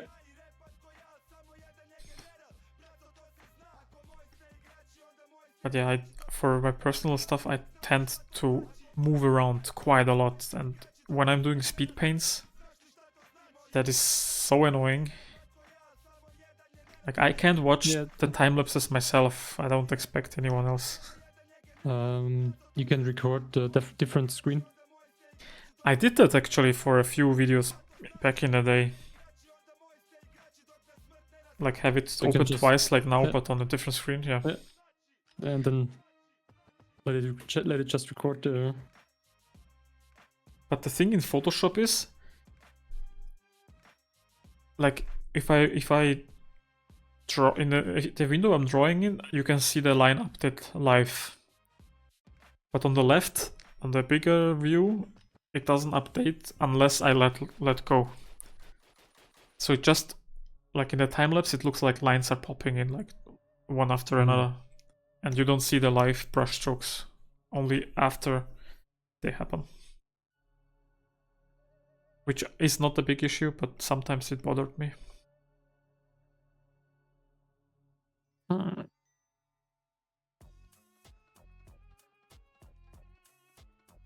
Brilliant. So far what I can say, he's doing awesome work, Evan. You can definitely check it out after stream. Nice. And I'm thinking about changing my artwork a little bit. It's Okpa. Thank you so much for following.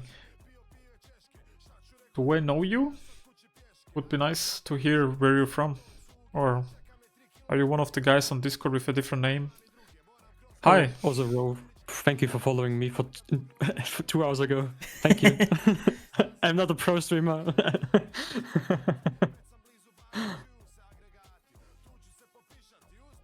Oh, I'm new here. Awesome. So you're another person that just stumbled upon the stream in this explore page. Because I was just 2 minutes ago talking about some other person came here from there. And it was super nice talking to them, even though they didn't speak the language hardly. But nice. Yeah, game artist. I worked. Also, Patrick was talking with me on here. We were streaming together. Both of us worked on games, game development stuff. If you have any questions in that regard, depending like what anything is, like illustration, concept art, art direction, live service production, which I did a little bit of 3 years of that. Open to answer anything. And thank you for checking it out.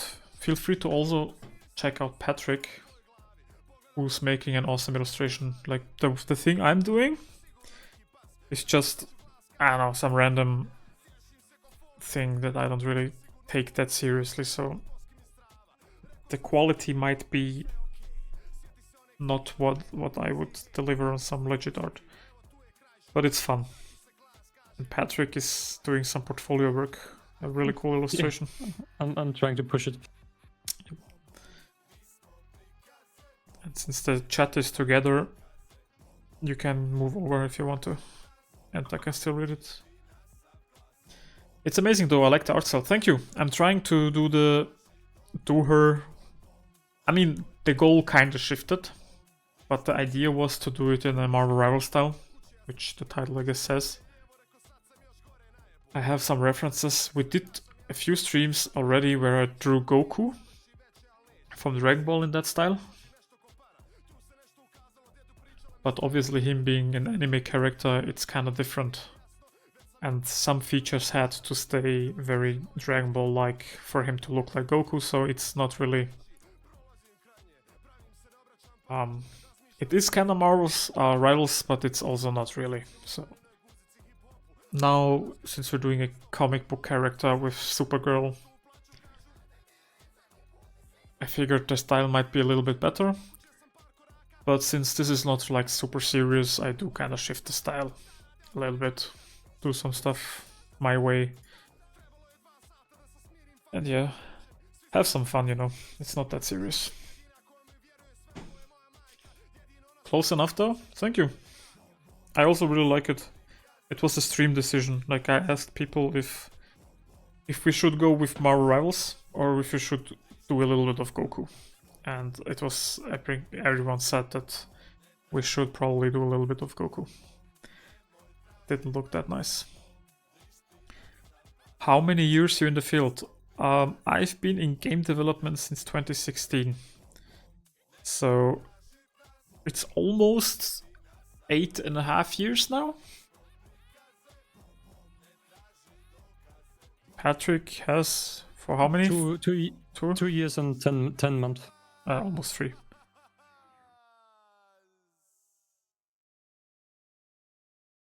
So yeah, I've done various different things from animation to art direction to concept art to even programming my own tools because I hated the proprietary tool that we had for animation. So I went into the JavaScript and reprogrammed some features of it to make my life easier and the other artists.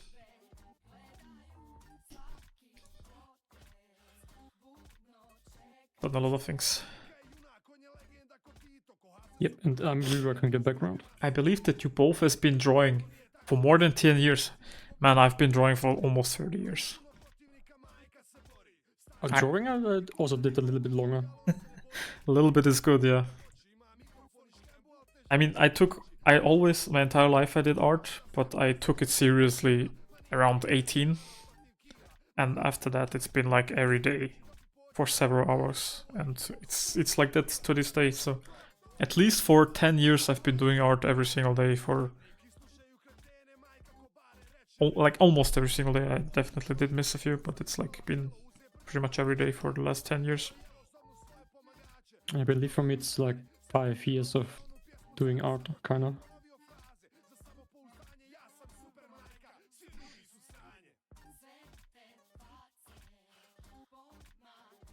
How about you?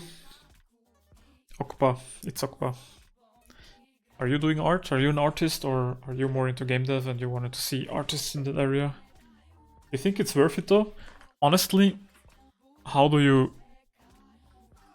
It depends on how you look at it. Like a lot of people I know are into, like, want to start with art because they think it's profitable and they will get rich off it. And I can tell you right now, the time of you put into it, you'll definitely not be rich. There's different jobs that are a lot easier to earn a lot of money with. But for what you get from it, in my experience, maybe Patrick can say something else. Maybe he has a different experience. The way it makes you feel and how you can like this rendering stuff like this is like super relaxing to me. And for that alone, it's definitely worth it for me. There's nothing more awesome than doing art for me. But there's other people like Taylor, I don't know if he's still here. For him, doing art is super stressful and isn't the healthiest thing. He can go into detail if he wants to, but yeah. Patrick, what do you feel about it? Is art doing worth it? Art is definitely like, I mean, the concepting part is also stressful for me. It's a lot of thinking process, trying to come up with something, getting headaches. But the rendering one is, as Tomislav said, kind of relaxing, chilling. Yeah. Also, sorry to meditation, kind of like. Yeah, also to like kind of, once you finish an artwork, the feeling is like amazing. Like it's one of the most rewarding things for me. Like after a big project has finally been finished. So, and it's definitely something no AI artist will ever have. I mean, they can't. It's like, it's not something you made with your own hands and your own mind. Like maybe they do feel some sort of accomplishment, but it's not even close. Like me doing traditional work on canvas, no digital artwork, no matter how much time it took, feels even closely as rewarding as a watercolor painting that looks awesome that I only did within 2 or 3 hours. Like the feeling is just different. And even though they might feel rewarding for whatever they do, I don't think it's even closely comparable. Oh hey, Miss Archie, welcome. Hello. Thank you. Oh, since she's here now, I need to change my music.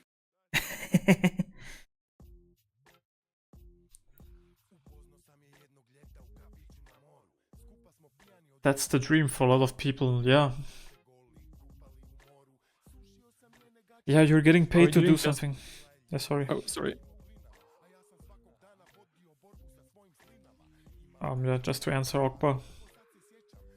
It is the dream, but I have to admit, maybe Patrick can also say something to that. It's like, you know how you always, and maybe, I don't know if it applies to you, like as a kid you always dream of like driving a car and how awesome it must be. But once you're doing that for a while, the novelty wears off. And you kind of forget that this is kind of, like I had the thing where I forget that this was kind of my dream. And I sometimes had to remind myself that even though it's stressful right now, I wouldn't do anything in the world differently. Like I'm still happy with what I'm doing. So yeah.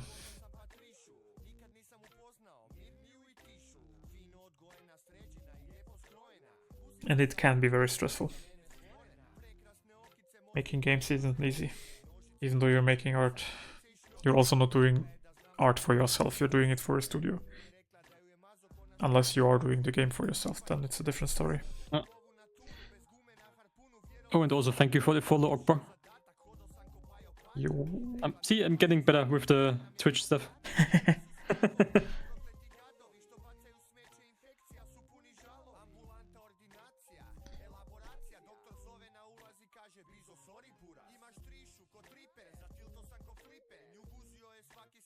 Well, and now it's time to change the background. How are you, Jess? I interrupted Patrick while he was asking you, but... Good morning. Or is it morning? I think no longer. It's 9 AM.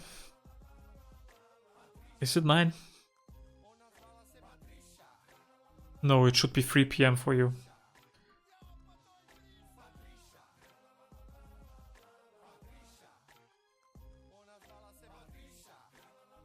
that can apply to every dream job.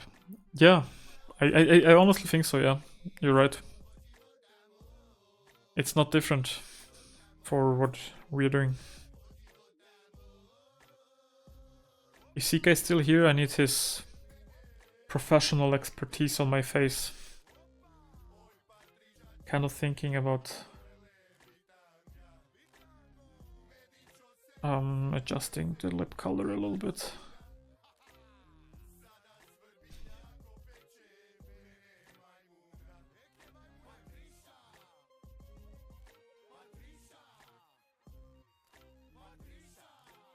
Oh, here, nice. And by the way, how was your art class, Miss Artsy? Oh, did she have the rookies thing yet? No, that's coming up. I Okay. believe next week.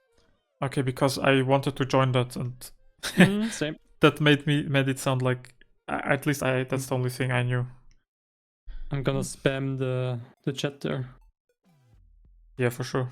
We need to. I need to make sure that I don't forget it where it is. We have to advertise, like, no matter what Jess says, we need to say that, oh my god, she's like the smartest person ever.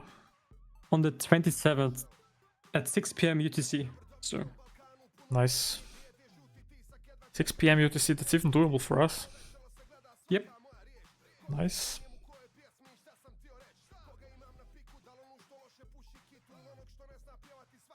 Figure drawing class, nice. I always wanted to go to them in person. My figure drawing is usually digitally with pictures. I assume it was for you as well. Oh my gosh, you guys are nice, thanks.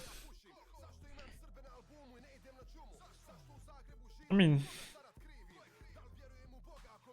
it's not like it's wrong. I actually do look forward to that. And I do actually, like, since we are at talks, I do need to reach out to you because of the talk we talked about. I have a little list which I'm not happy with, but I think it's a start. The tank has taken too much time. So now that I posted it and finished it, I want to get back to that and get it over with. I hate having stuff on my to-do list for long.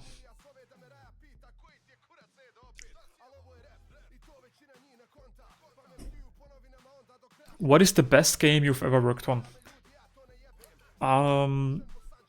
The nature of the industry is that some games that I did work on, I can't even tell you about. For me, 90% of the games I worked on are were like prototypes, let's say. I mean, yeah, that's actually the right word to use anyways. So like I did, or Patrick as well, like we worked on a lot on exploring new IPs and pitching them to publishers, which was amazing. But the nature of that is that like 99% of those projects never turn into anything. So either NDA stuff, which there are some nice fun things here and there, or there are some projects which are still being pitched. Yeah, that's sad, but that's just the nature of the industry. Like after all these years, you learn to live with it. But yeah, some stuff is still being pitched, so maybe one day you come to the stream and I can show you a super nice trailer or something, which honestly, with so many things being, like, I don't even have high hopes when I start on a project. I do kind of wish some stuff would turn into something, but chances are very low usually that it will turn into anything. Because usually you just explore different things, and even though the art is cool, it just might not be the best thing gameplay-wise and stuff, so yeah. There are many different reasons why a game gets shut down before it turns into anything further.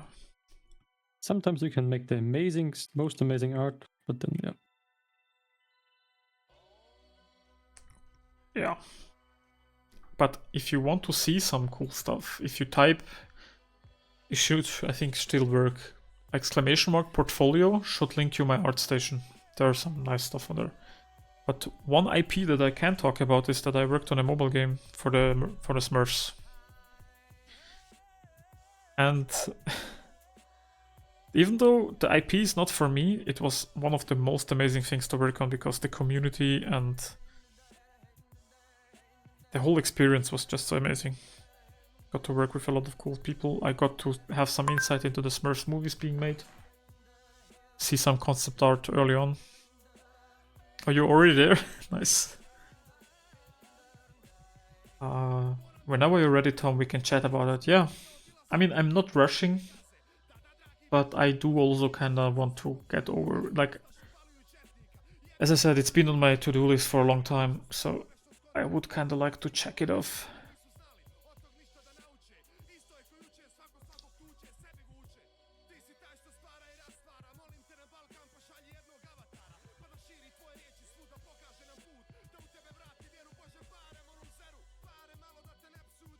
Nice. Now the eyes.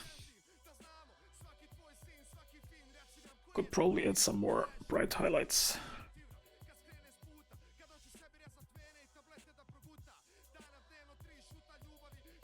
Jess, are you streaming tomorrow? If you're still here. Your art is really amazing, both of you guys. From my side, thanks a lot. Thank you.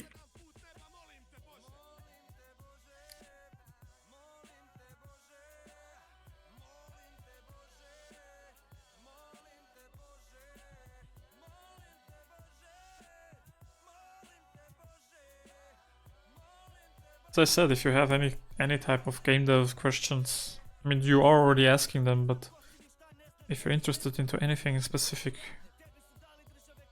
either one of us will be able to answer it, I'm pretty sure. Yeah, I plan on streaming in the morning, same time, nice.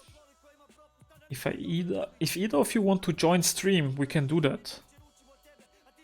I will think about it, because...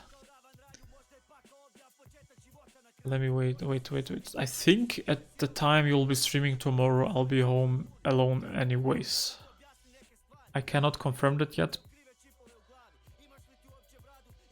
but I might be. Need to check tomorrow. Even if I don't stream, I'm happy to just join you and chat. Either in chat or just like I'm doing with Patrick or Discord or whatever. But it would be fun to stream as well. Same here, I would probably join. I don't know how Patrick feels about this, but just having someone... just having someone like this is almost like a live podcast. We're just talking about random stuff from German rap to Chinese artists to Ubisoft doing whatever they're doing. It's kind of fun, like it makes the streaming not only easier, but like you can have moments where you just don't say anything and someone else can read the chat for you or something. If that makes sense. Like this feature they added with the joint chat and whatever, it's... Twitch does a lot of bad moves and features and stuff nobody wants, but this is actually a nice thing they added. And plus, yep, it flies.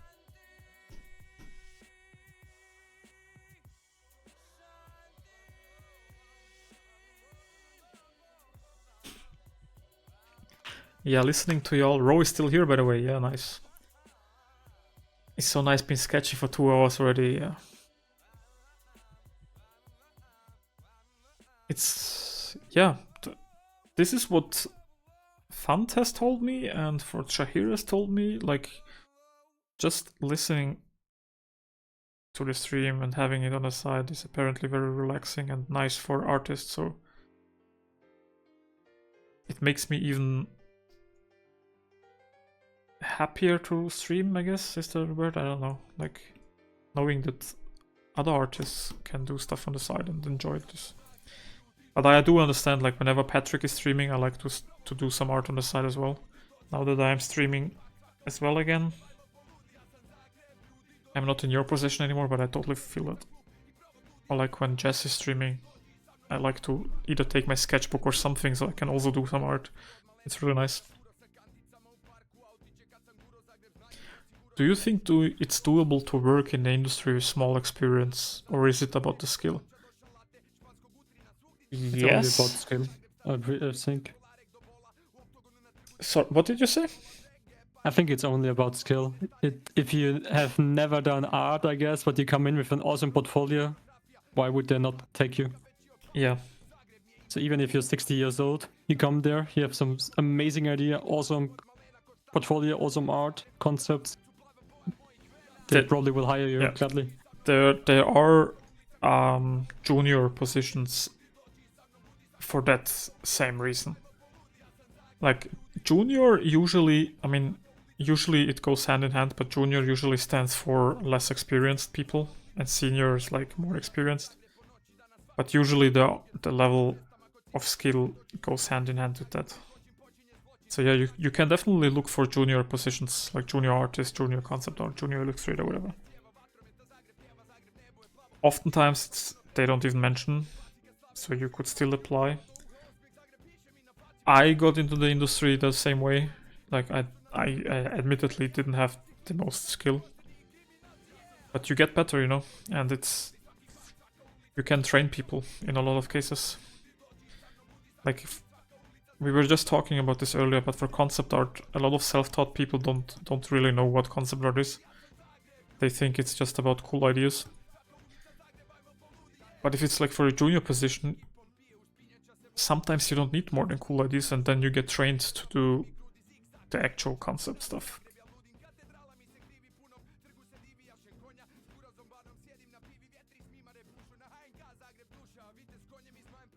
So I don't think you should get discouraged by that.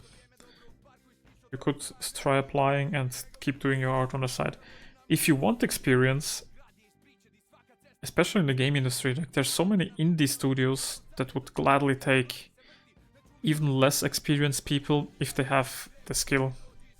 Or like, usually those people are more affordable anyways. Like you have never worked in the industry, you want to get into the industry, and you might not even be the most skilled artist, so you're definitely gonna be cheaper, so you might be exactly who they're looking for indie studios, and then you get your first experience.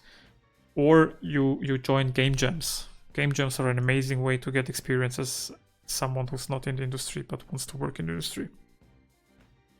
So you get together with some developer, you work on a game for the weekend, or not even game jam, like work on a little game with someone together who can do the dev stuff and you do the art stuff, because then in the portfolio you will actually have some production art that ended up in the game.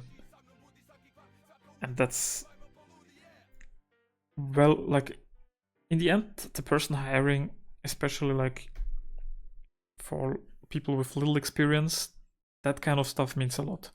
Like having that versus nothing makes a huge difference sometimes. If you still have amazing skill and you still know what to do, you don't really need it. But if it's between someone who, like two people who have, let's say, the exact same skill, the person who's done a little bit of game stuff, even if it's like game jams or like smaller projects with someone, will definitely be the more favorable person. Coming from someone who has looked at portfolios and helped hire people.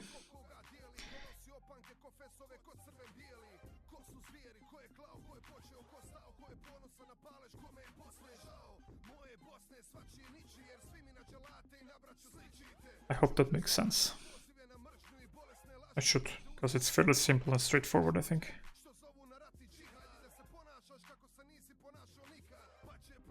Even stuff like art school can be helpful, but doesn't. I've seen a lot of portfolios where it would actually be quite a famous art school where they went to, but like it always depends on your work ethic and how much you're willing to put into it. So a lot of times the most experienced artists, even like with art school, some people will just not have enough skill. Because nobody can teach you skill. They can theoretically teach you what you have to do, but if you're not putting the time into it. So, experience matters and skill matters. But you can get by without experience, or you can easily get experience through other ways without getting paid, like game jams.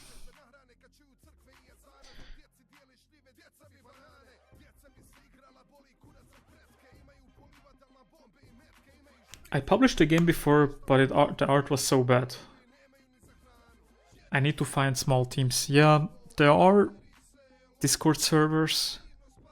There are different communities in general. Like I personally don't know of any off the bat. But like if you think your art is solid, like if you look at YouTube alone, or like Screenshot Saturday is like a hashtag you should look up where indie devs share progress. I mean, if you like someone's project and you think their art could use some work and you have the right work and the theme works for you and for them, just reach out to them. Ask them if they want someone to help out, because I do follow that scene quite a lot. I watch a lot of people post updates regularly about their game. And it happened quite a few times that the developer suddenly says, yeah, they're now working with an artist because they are a developer anyways, and the art was always the hard part. And in 9 times out of 10, it was usually the artist just reaching out because they liked that game. A lot of the devs might not be interested because they just want this particular style and they don't trust anyone to do it. But you should keep trying.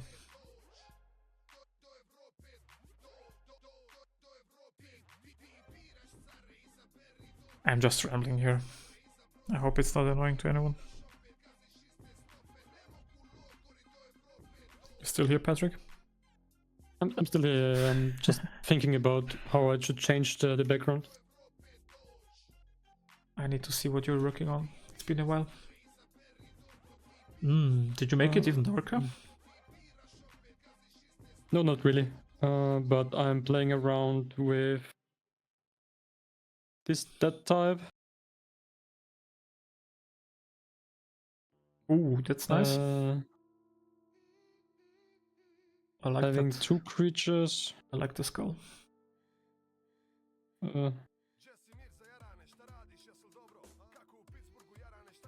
Are they all gonna be ghosts? Or like... Should be kinda ghosted creature, but for the rest, it's in the... But that would kinda steal the show. Yeah. So now that's not the focus, now these are in the focus, which I don't want. I kind of have the same issue with the skull one, kinda. Yeah. It's cool, but I feel like it's still like... It's a face, you know, it's a skull. People would look at it. Yeah. I agree. If I would have like a statue with a hooded statue, which is kind of like pointed a little bit like into the middle, that would maybe push it more towards him, I guess. Maybe, yeah. But I like... And this is the stuff... Yeah, sorry? all of them. I like all of them. It would be hard to pick. I don't know what to say, honestly. No, it's just right now problem solving, I guess. Yeah, I think the skull could work better, but because it wouldn't distract as much as 2 glowing ghosts or something.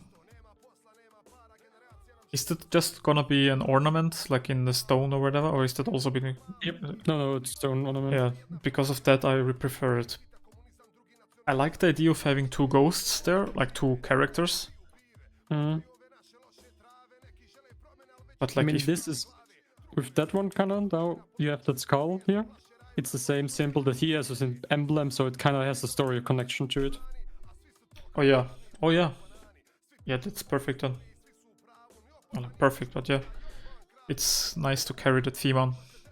Yeah, and maybe just make it dark enough so it's not like too obvious, I guess. Yeah, for sure. And are you still planning to have text on top? No, it was just like it would have Es hat sich angeboten. Ich sag's mal auf Deutsch. Okay. I mean, you don't have to, I think. It works without tech. Like, I can imagine for someone who likes fantasy, this would be an awesome fun wallpaper. For It would anyone who's into that theme. Probably also like be a nice book cover, I guess. If you tell a story about, I don't know, Jackson, the Devil Slayer, I don't know. Why not? Oh yeah, then I have some VFX behind him still.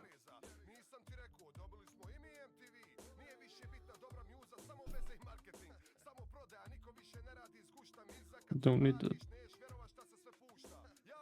Don't forget about that. But yeah. Oh, thank you. Nice. I'll run on that one. I mean, you can still do the other one, but I agree with you that it will probably distract too much. And it would suck for you to put work into it and then realize it's too much. I would do it anyway. I would just rework it. You know me. Yeah. I'm that crazy. What does chat say? Imagine I have been using screenshot Saturday and I thought about reaching out to them. There you go. Try it out. Let me know how it works for you. As I said, it will probably take some time before someone is interested, because it's a person, like, if you're an artist, you know, like, it's your personal project. Having other people involved with it can be tricky. Like, it's if I give this artwork to, let's say, Ro and tell him, can you do the background for me? It'll be pretty hard for him to do the background without, like, either talking with me and, like, getting my vision. Like, even if you're doing the art for someone else, keep in mind it's not for you. It's either a collaborative project where they give you some decision, or, like, if it's for a studio, usually you don't get to say what it's gonna be or the style or whatever. So if it's someone else's project, make sure they know that you're open to do whatever they want and, like, it on iterating. Obviously you're doing the work for free. Maybe you aren't. Maybe they're gonna pay you, which would be awesome. But make sure they to honor their work. Like, it's their IP, it's their baby, so to say. So yeah, I mean, yeah, whoever you find in the end, talk to them.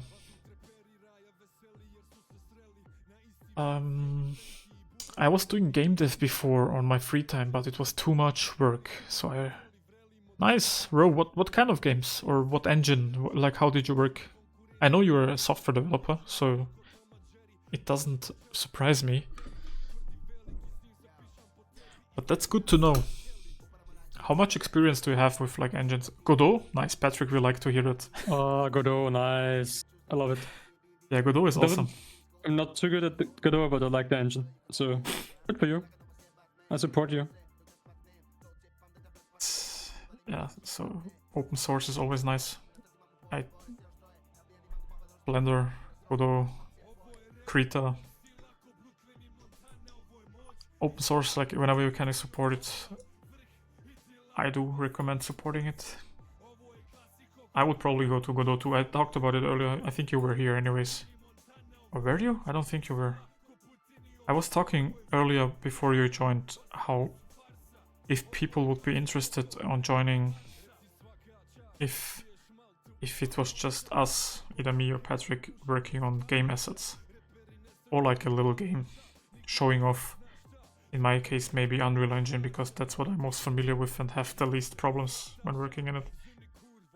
Like Patrick doing some light Godot work. But I don't know. CK said he would be interested. I don't know, how about you? You might be even more because you've done some light Godot, some work.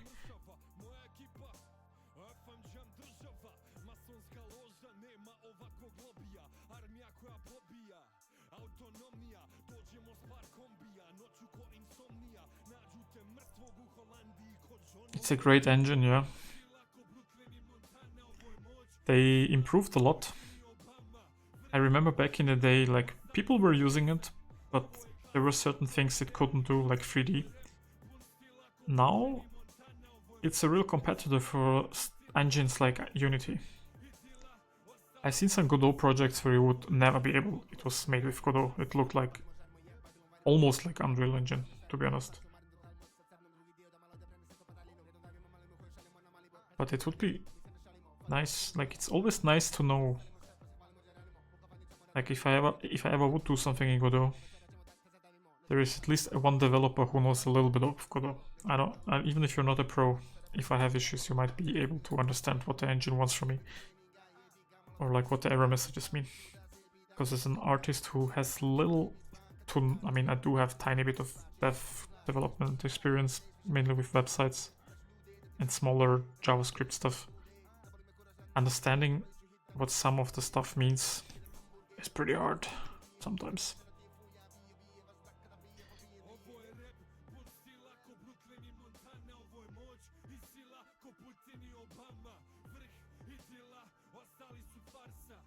I'm a bad person for still using Unity. Honestly, I don't think you're a bad person for using Unity. I heard they just fired a lot of people again this week or last week. But Unity has its benefits, like it can do certain stuff pretty well. And for indie projects, like it's pretty lightweight, I think, which I hear a lot about how Unreal is bloated as fuck. Like, it can do everything, but it comes with everything. Like, not every project needs to have amazing graphics. So if Unity works for you, I would say go for it. But again, if you want to support open source, Godot would be something you should probably try out.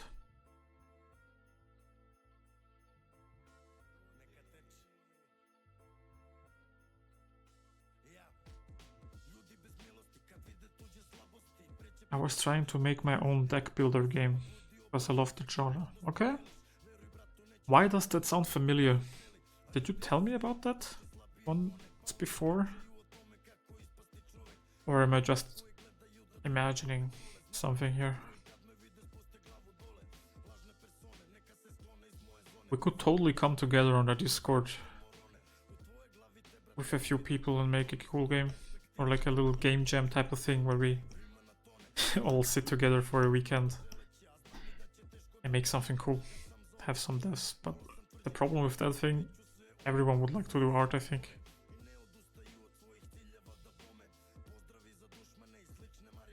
Would do art because I can't do the other thing, so. What? I would do art because I can't do the other Exactly. thing. So. Exactly, so it would have to be Ro and Shahir doing the programming side and everyone else just does art.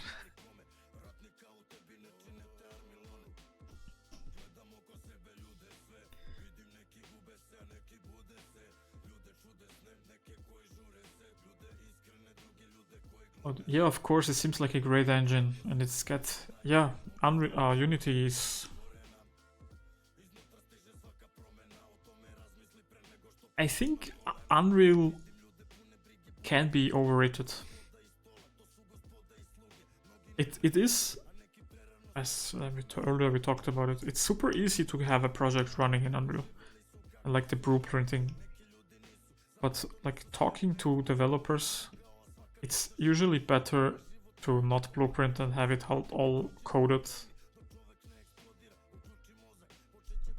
But like Unreal has all these features that all sound great on paper, but using them and having them perform well apparently is sometimes a little bit of a pain. As an artist, I don't deal with that when working with Unreal. I mean, I do when the developers start to complain why we are adding dynamic lights everywhere instead of static lights. Patrick will know. Yeah. So Unreal lighting, like, as amazing as it is, using all the cool Unreal features without knowing what you're doing can be really bad.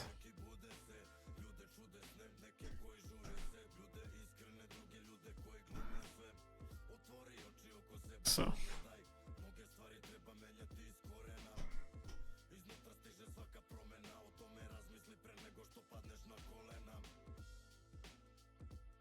Actually, I should have done this.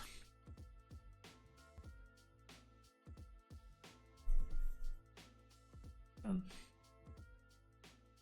screen.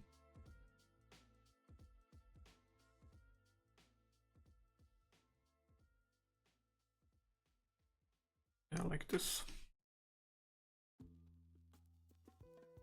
Wash it out in some areas. Nice. It's coming together well. This is before we started the stream today. This is now. I don't know, does she wear, I mean CKR is still here, does she wear makeup usually? I feel like I could make the eyes pop a little bit with makeup. Here she does. Here there's light makeup. Some art, she's just naturally like extremely pretty on some artworks. I guess. The benefit of being Supergirl. You're just amazing in everything, I guess, like Superman.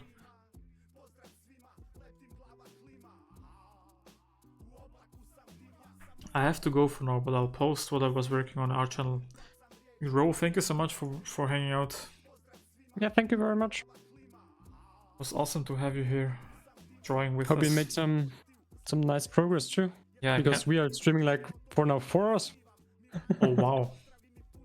I thought I didn't say it to anyone, but I thought to myself, yeah, maybe 2 hours, and then I'm done for today. But it's been 4 hours.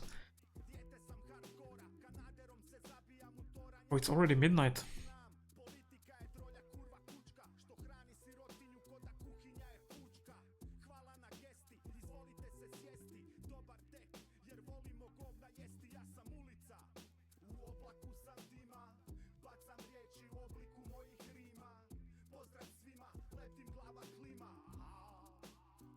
I thought the same when you did her lid, but I'm not that much familiar with DC, artistic freedom. Yeah.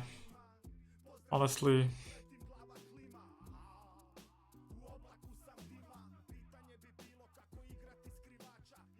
I don't think it matters much. It's a small detail. I don't think anyone will come at me because I'm giving her some light makeup instead of no makeup. Even if I do something that's pretty unnoticeable like this, makes a difference. Making an eyes pop.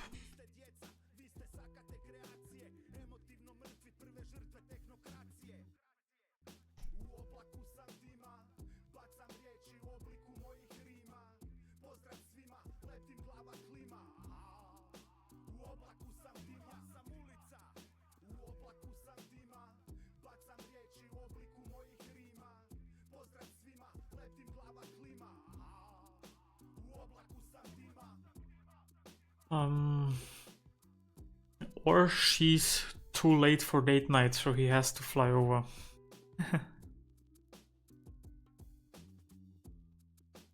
Does she have a legit question? Because I have no idea. I know Clark Kent has Lois Lane. Does she have someone like that?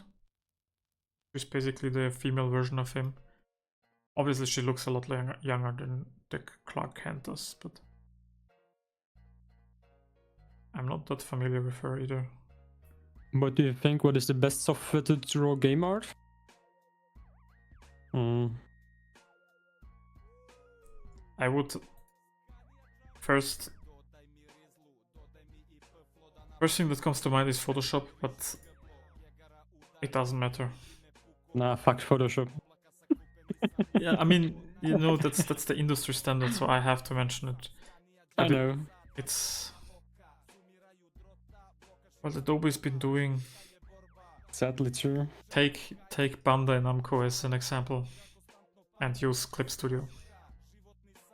Or Krita, if you want to have Blender as an example, because they're using all the open source programs they can on their games. Which, by the way, their game looks pretty cool. It has this paper style. Have you seen the video that I sent you of the development process? Which project? from Blender, the game they're working on. Oh yeah, I've looked it up. Yeah, The documentation there. yeah, they have a really nice style, I think. And for 2D art, they use Krita. But they do a lot of art with paper, actually. Like, all the brush textures they use is all drawn on paper. And they just sample it from there, which is actually a pretty cool way to do. So, to answer your question, Photoshop is the standard. In reality, it doesn't matter. Like, what Patrick is using Clip Studio now, I'm using... Yeah, fully switched. And I had a lot of worry, I guess, for painting, because I know that Clip Studio is nice for drawing. But I had my issues when the first time I tried it out with painting, because it's, I don't know, it does behave a little bit different. But overall, I have to say, I'm really happy with it.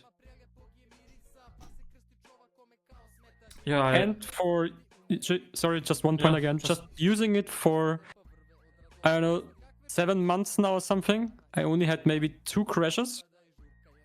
So that's nice. It's a lot more stable than Photoshop, for sure. Yep. I've been a big fan of Clip Studio forever. Before it was called Manga Studio. And for certain things, I still need Photoshop, I think. I don't know, for like photo editing and photo bashing for concept art, I don't see myself having the same experience with Clip Studio, sadly. But for drawing, like for line art, in my opinion, like there's no competitor to Clip Studio. Krita is amazing. Like for painting, I heard Krita has one of the best brush engines. Like even better than like Photoshop or whatever. I have not confirmed it, but I heard a lot of people who like to paint have a lot nicer time with Krita. And it's free and open source, so. And it's not owned by Adobe. And since since a few updates, it supports Photoshop brushes. I do kind of follow a little bit of the development. Well, now you don't need anything more. Honestly, you can get by just by using free art. Like you can use Blender, you can use Godot, you can use Krita, and don't pay a single cent. Like all you pay is for a PC and maybe a tablet if you're not hardcore enough to draw with mouse. Which that's an investment I can recommend. Get a tablet. Otherwise, you can get by with free tools and just make art that looks just as amazing as all the other pros. Yep. Even Procreate. Maybe not for game development, but you can still do some amazing illustrations with it. There are some people... Yeah, like... Evan Amundsen. He's just using... I just wanted to mention him as well, yeah. Or there's people like Dave Raposa, who uses Clip Studio on the iPad.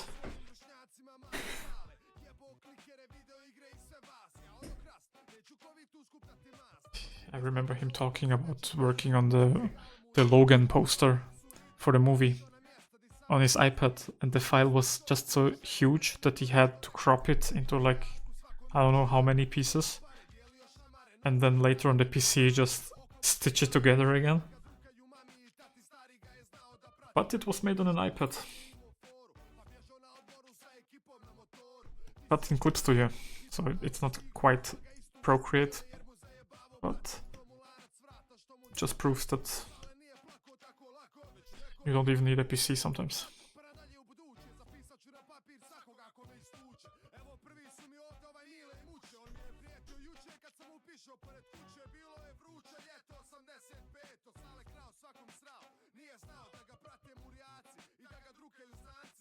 Okay, I have to say I like this now.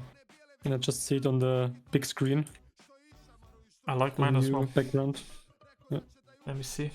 I need to check out your... Ooh, yeah. Ooh. It's very... Mine has a lot of contrast, which I don't know if I like. Before this stream, she was quite flat. But I think now it's time to add some more of the Marvel Rivals style. And some good reference for that. But yours looks awesome. Do you... I mean, you'll keep rendering it, but wasn't the skull a bit bigger? Are you now making it smaller on purpose? I did make it a little bit smaller, so it's maybe not too like distracting, I guess. Okay. Yeah, good idea. I'm still not sure. Like if it's, I would love to have it a little bit bigger, but it's maybe a little bit too distracting.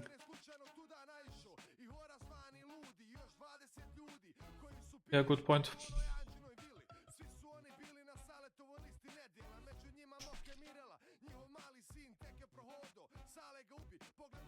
CK or anyone else in chat, do we go full Marvel Rivals or do we make it our own from now? Because one thing Marvel Rivals has is they have... The character is pretty lit, equally lit. If you don't go Marvel Rivals, we could like... I don't even know. Put her a little bit on shadow in some areas. Make it a bit more illustration-y.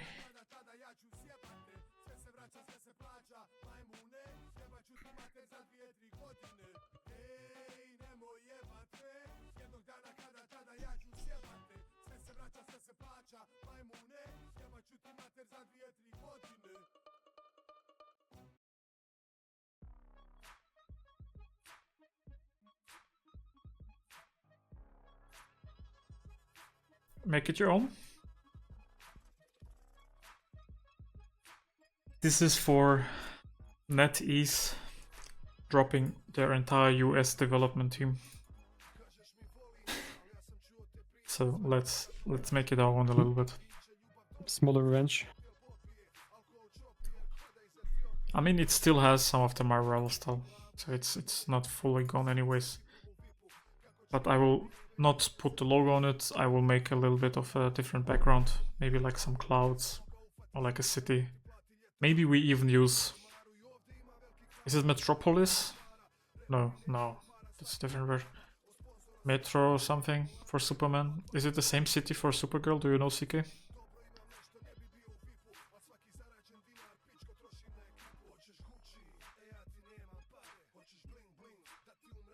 Yeah, it has the Marvel level style, but it's a little bit more contrast than Marvel has. Like, for Rivals, maybe...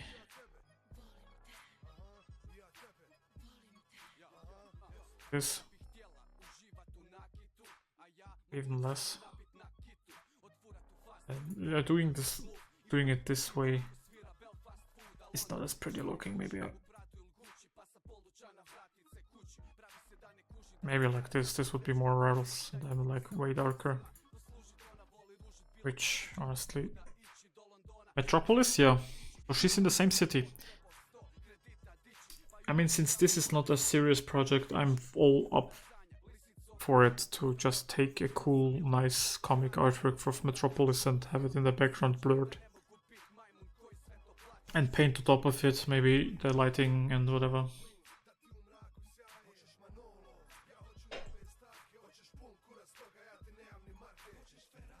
Are you sure? It's Metropolis? DC? Yeah.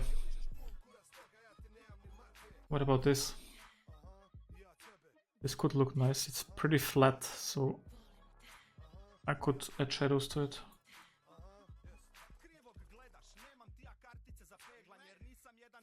I wasn't aware that Metropolis looks like a dream city or some kind. In my head it always... yeah, here it looks more like New York City. Here it looks like this futuristic dream-like city. The Daily Planet has to be in there, I guess.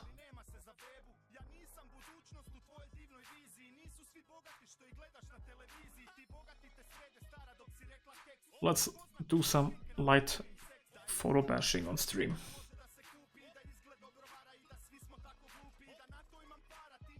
I used to not do that at all, but since doing this concept art thing more, I'm doing a lot more photo bashing than I would.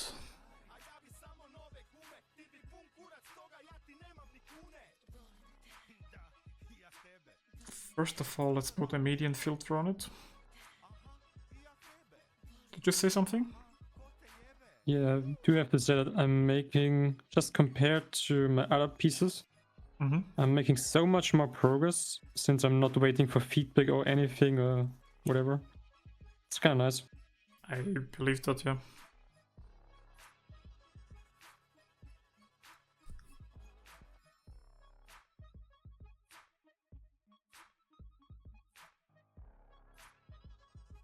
And it would be better to a city like this with the Daily Planet kinda hinted at.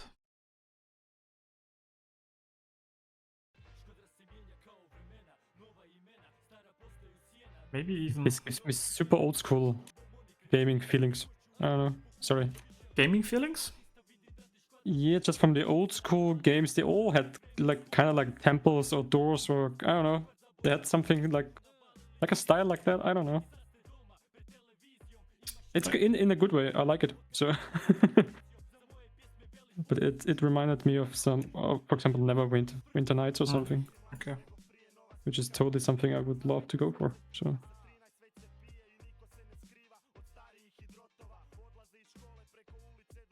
That's awesome.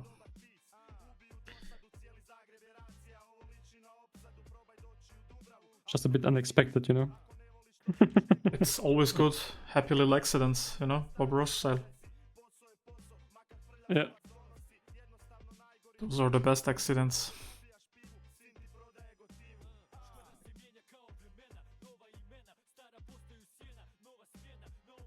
I'm not sure if...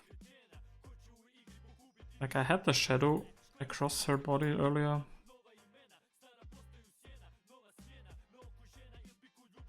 But I also wanted to make sense. If she's like flying all the way up there, what would cast a shadow on her? Maybe a plane? I don't know.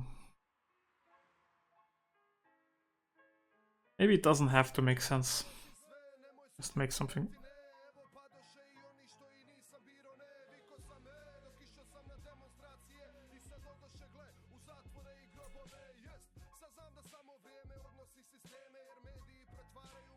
I don't know if I asked, but Okpa, what kind of art do you do if you do art? Like, we did establish that you're an artist as well, but I'm curious, what is your go-to thing to do? Like, are you into riot splash art like pretty much everyone else I meet? Or are you more of an anime fan artist? Or are you trying to do concept art or trying to do furry art? Yeah, that's also out there. It's usually not, like, many people don't consider it, but it's like a huge group of people that do it. Yeah, Okpa says, Patrick's try remind me of The Witcher, maybe because of the white hair. You're the third person now that mentions it.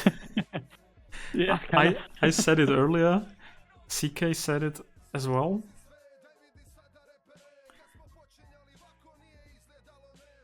I said this in my last stream about when we did the character design.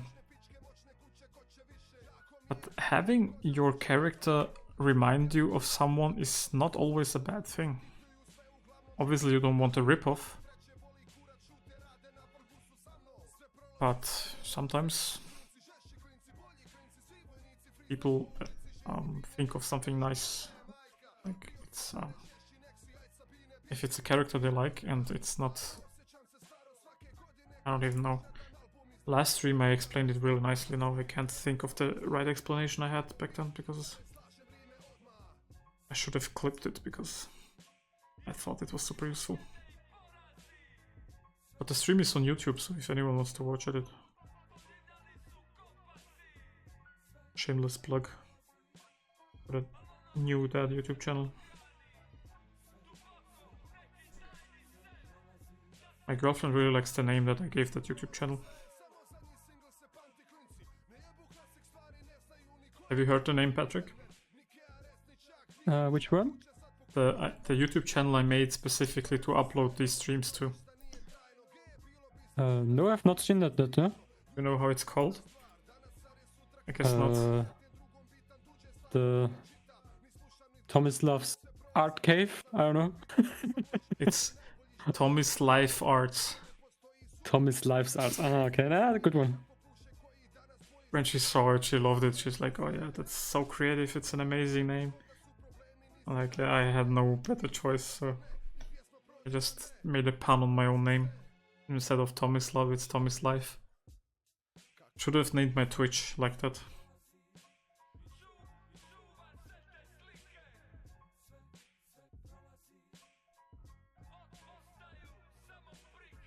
Now I need to remove... Do I remove it? Do I keep it? I'll keep it. Now, for everyone watching, I know if she's in shadow, these highlights don't make any sense. Like, how would she get highlighted if she's like full in shadow? Maybe we move the layer on top, then it's less noticeable. But then actually works.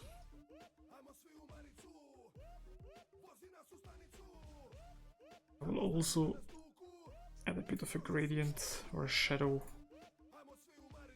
Makes no sense having a shadow over the city, but maybe it's a cloud or like mist, and like it's being, I don't know, it has a shadow on top.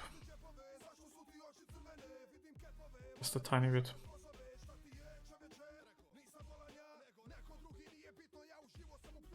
And now we can take a add layer and have it like she's being lit by the sun.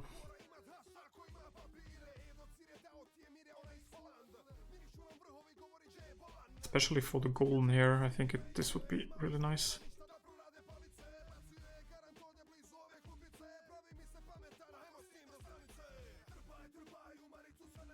See, you're much more efficient than me. You can even finish like a painting in a stream.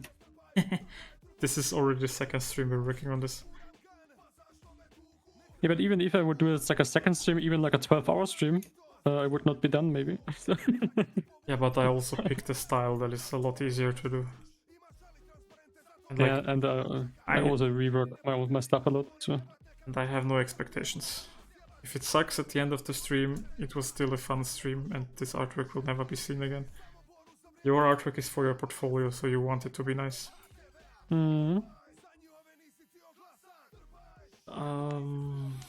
Why has there to be a huge shadow? Because I want you to focus less on your legs and thighs and more on the face. It's guiding your eye. But what I did now is kind of too distracting, so maybe let's go into blending options and remove the layer anywhere where it's dark.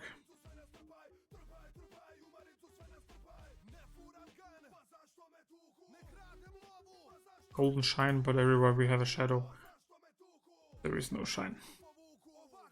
I can't call myself an artist, but I'm trying to make anything for games like UI, UX and environment art. At the beginning I was trying to be a concept artist, but I kinda give up because it's hard for me. I can send you some work, but I am embarrassed. Akba, there is no reason to be embarrassed, because we all start somewhere. Yeah, don't worry. Especially, wait, I have the perfect example for you not to be embarrassed. Do you have some old work? I mean, no, not really my old, but you can. I showed you in the beginning of the stream my how I started this work. So, Okpa, if you like, you can switch really quick just to my stream, or Tomislav can show it maybe. But I have. This was my start. So not that nice, and now I'm here. So I would say trust the process. I have an artwork open that I just downloaded. Yeah. Yeah. This is art that I did 10 years ago. Same, it's still DC actually, so it's kind of fits. This is, I mean, it's not my best work, but like you get better. And it's definitely worth. Yeah. You're really good. That's funny though. Yeah, see, if you actually kind of want to improve, I mean, I don't want to plug anything, but I do have a Discord server, which, yeah, you can join, and He also has a course on Gumroad. that's on shading. But I do kind of like if you actually are serious about improving, like on the Discord, we are all there to learn. People at all levels share their work, and if you ask for it, we can also give feedback. Like, Yep. sometimes you still get feedback here and there if there's something that really sticks out. But like, I know some people don't like to hear feedback at some stages, so nobody really pushes for it. But if you ask for it, you will get some feedback, sometimes really in depth. So only if you want to. Like, I really don't want to push anyone. I know many people don't even use Discord. But if you really like it, it also doesn't matter if what you want to do.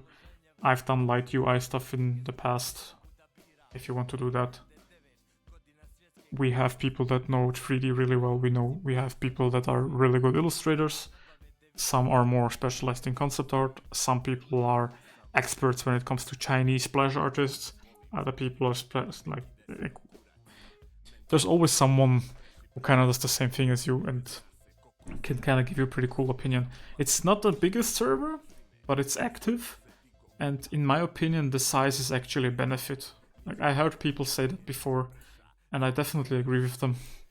Like, on some big servers, anyone, like, there's so many people sharing, nobody really helps each other.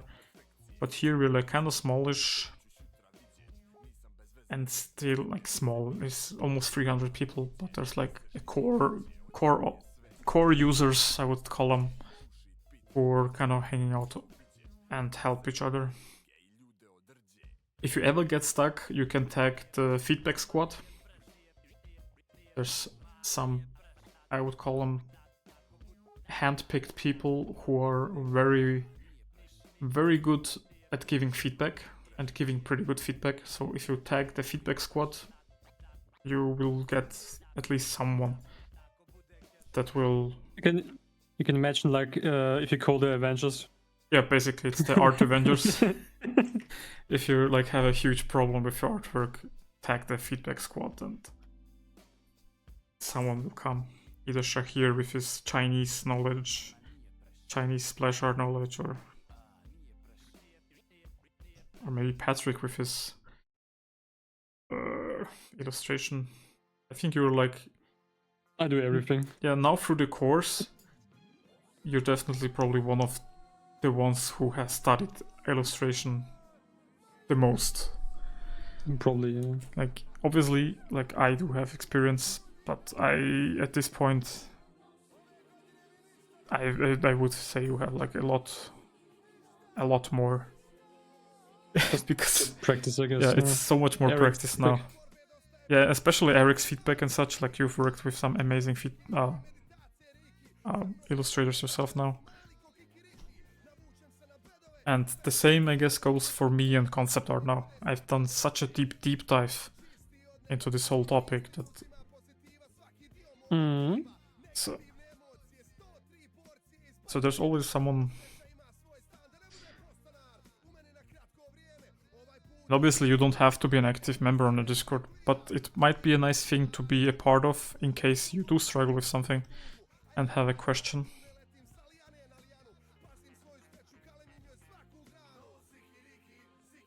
Just an opinion, or it's just an idea, but don't be embarrassed about it. We all start somewhere. The more you share it, the easier it will be. I can promise you that. We've all been there. Like, oh yeah, I'm still there sometimes. So I just wanted to say, like, I don't think there's any artist in this world. Maybe there are some, but those are rare. Ian McCaig.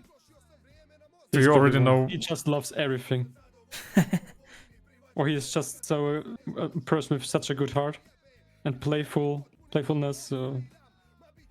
Oh my! No. In sometimes in an interview he mentioned like, oh, he has a drawer where he puts like in stuff he don't like. I'll take it back. So yeah, I probably know one then. Okay. But yeah, what I wanted to say is like, Sorry. I guess it's besides Ian McCaig, pretty much everyone hates their own art. We all see issues with it. And the fact is that usually nobody looks at your art as closely as you do. So even though you hate parts of it and you show it to other people, those people probably won't even notice unless they look closer at it. And the cool thing about the Discord, for example, or like showing your art to other people, is they will see stuff you don't see. Especially if they're like more experienced. And they can guide you to a place where you start seeing those things yourself. That's why sharing your work, like no matter where, like I don't care if it's the Discord or not. Just generally showing it to someone who is more experienced, or like having a mentor, paying for mentorships. A lot of artists offer it. I mean, sorry, what do you want to say? No, just for example, like super quick example, like I'm doing like a complete new background now because I've noticed some issues that I have. So for my background, I thought like, oh, it could be like a cool detail on top, like you have some swirls going around, some circles looking cool, some angel statues on the right, and they're pointing up. But then you have the second thought of, so someone who has not too much experience would be like, yeah, I'm just going with it. But now with rethinking it, you feel like, okay, why do they actually point at this top there? Is there something special? Like it drags your eye away. Yeah. Why should you look at that point? And that's why I'm kind of reworking the gate a little bit. And that's So yeah, that's the reason why I felt a little bit I could change it. And that's something like, if you're doing your art by yourself, that might be something. I mean, Patrick now has a ton of experience and practice, but someone who doesn't do it as much might not see that. And sharing your work will help you. Like if you share it, if you made something like that and you share it on Discord and ask people, Patrick might come in and say, yo, if you put those hands down to point at your character, it will have a much easier, better read. Like it won't distract the viewer from looking somewhere else. It will look directly where you want them to look. Why Patrick acting like he's bad, bro? If Patrick is that bad, I will stop trying. You know what? You remind me of myself, because I pretty much said the same thing about some other artists, and now I'm kind of on the same level as someone I looked up to. So, you know, we all get there. The fact that Patrick can say that he's on the same level as an artist he looked up to is already character growth.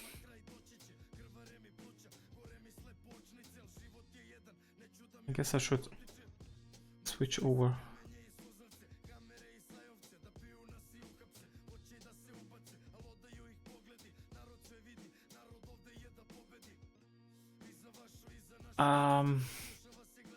I'm looking. The background looks very flat now. So I'm just looking for some generic skyscraper images to borrow for my own art. New York City will have to do.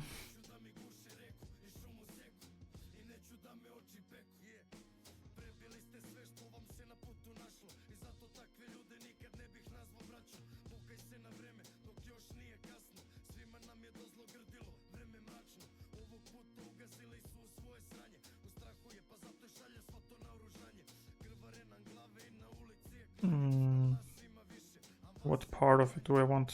Maybe like this.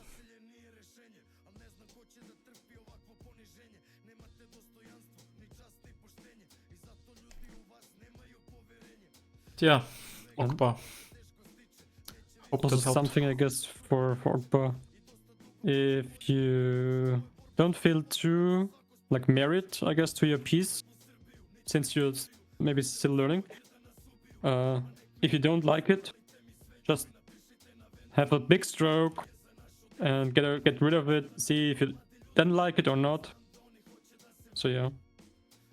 I just had this talk with Wallaby from Discord yesterday on the stream. Oh, nice. Because she told me that she hates exploring and she usually, the first idea she likes, she goes with it.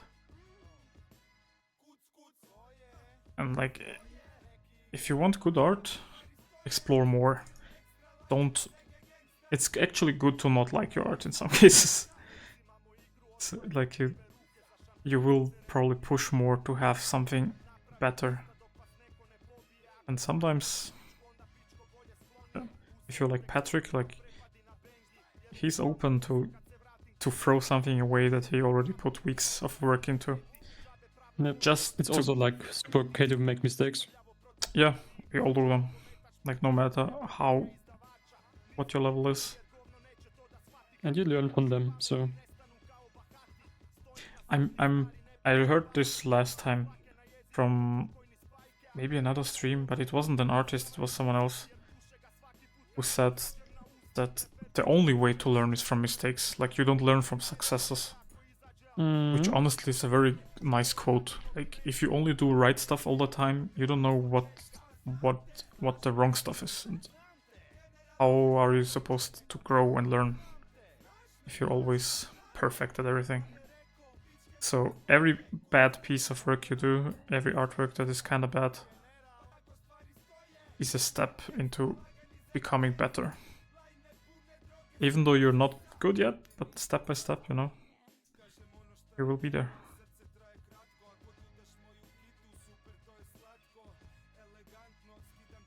Because for me right now, I'm just playing around with different shapes. So, and it took me not long, you know. I blocked it in, have my rough shapes. Don't like it too much, so I change it. Big strokes, nothing. I don't get married to what I am. I'm just looking at, does this look nice? Does it feel nice? If it feels nice, it's good. Then it's nice. And usually, even if you're a beginner and you work on something and it does not feel right to you, then you know, maybe change it. Oh yeah.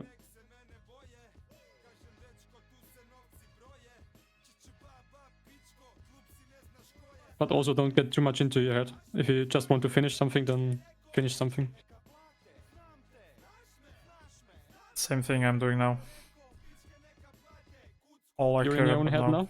No. I think all I care now is finishing. I'm not even sure, like, if I want to finish it after the stream. Maybe if Jess wants to stream tomorrow and she wants us to join, maybe I keep this where I'm now. Yeah, this layer feels nice. It gives her shadow a little bit of purpose if they are all in shadow back there. Maybe I can even have a corner lit. But yeah, if she wants to stream tomorrow, maybe I keep this unfinished and finish it tomorrow. Or I do something completely different. Maybe people want to see an arcane study, for example. That's probably something for next Saturday.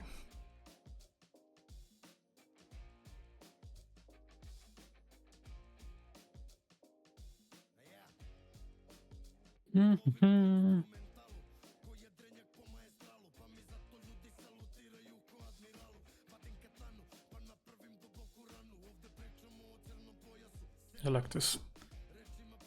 Helps give her shadow some purpose. Oh, she's still here. Nice. I'm down to stream tomorrow, yeah. I still have to make sure that I will be free at that time. But I'm pretty sure I will be.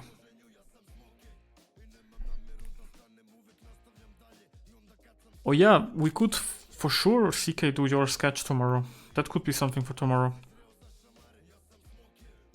That is definitely an option, yeah, I forgot about that.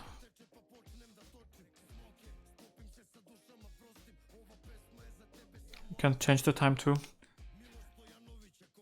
I'll let you know. We just have to see for the call. Do you want to have it over Discord? I usually write you on Slack. But for the call, I think Discord is the more stable option. Patrick, do you want to join too? So we can have like a three-way stream. Sure, yeah. I'm open to do it. Would be interesting to try. Apparently we can have 6 people. Which time? She streams at 5 p.m. our time, I think. Patrick, do you know? Which would be 4 p.m. UTC. Yeah, but he's our CK's in our time zone. Ah, okay. Yeah, so So if it's 5, then it's 5. So I actually don't know the exact time. I'll just see the notification that I'm there. So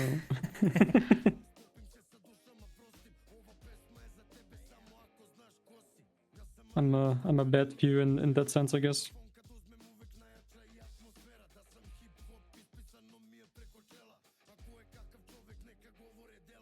But yeah, I don't think it will be necessary to change the time.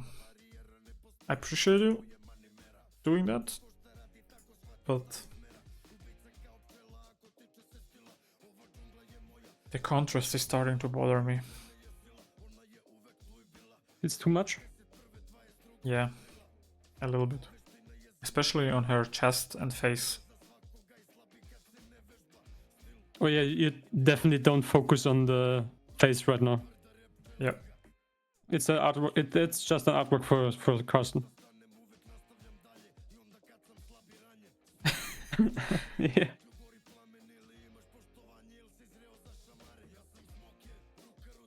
I mean, he did kind of pick with me, Supergirl.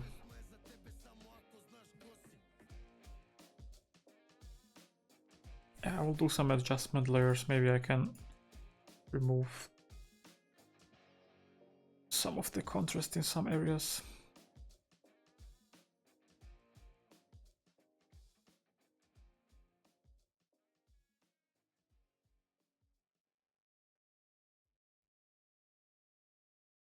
It's a bit too much. CK, does that sound good for you? Tomorrow at 5?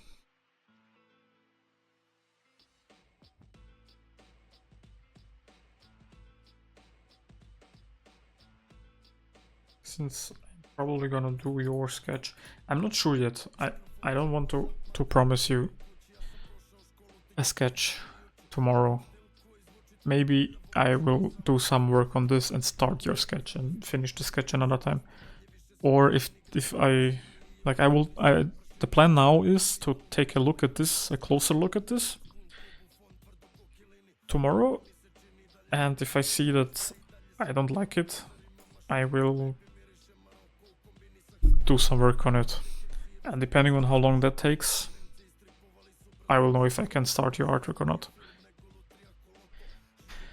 But I think I'm at the point where I don't know if I want to continue this now or not. But awesome. Really kind of happy with the result. I think we can do a little bit more to it, make it a little bit nicer.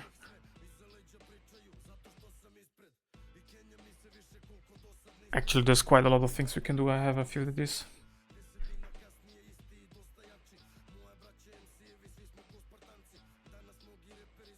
For example, the sky is way too bright.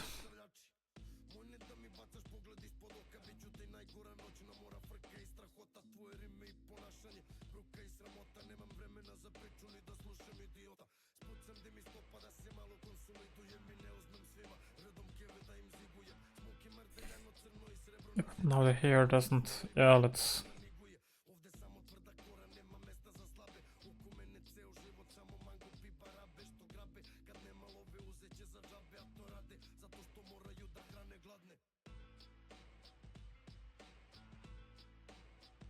I'm thinking what to do.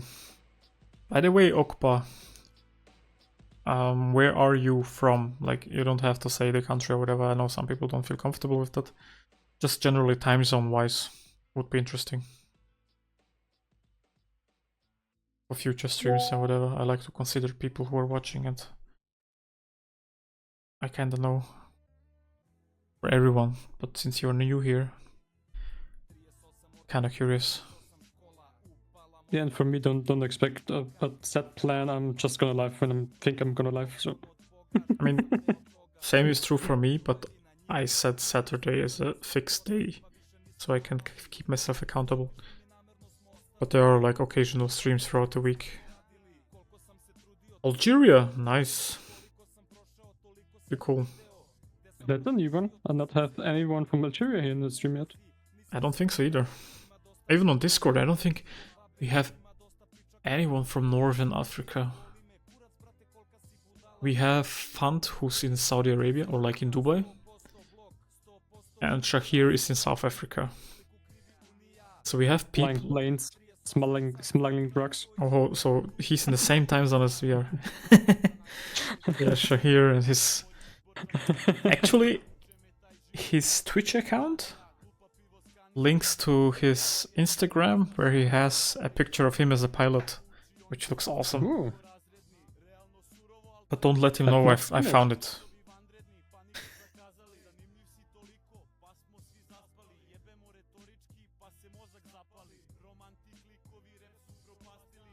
But yeah, anyone have any questions? Otherwise, I don't think I'll be streaming much longer.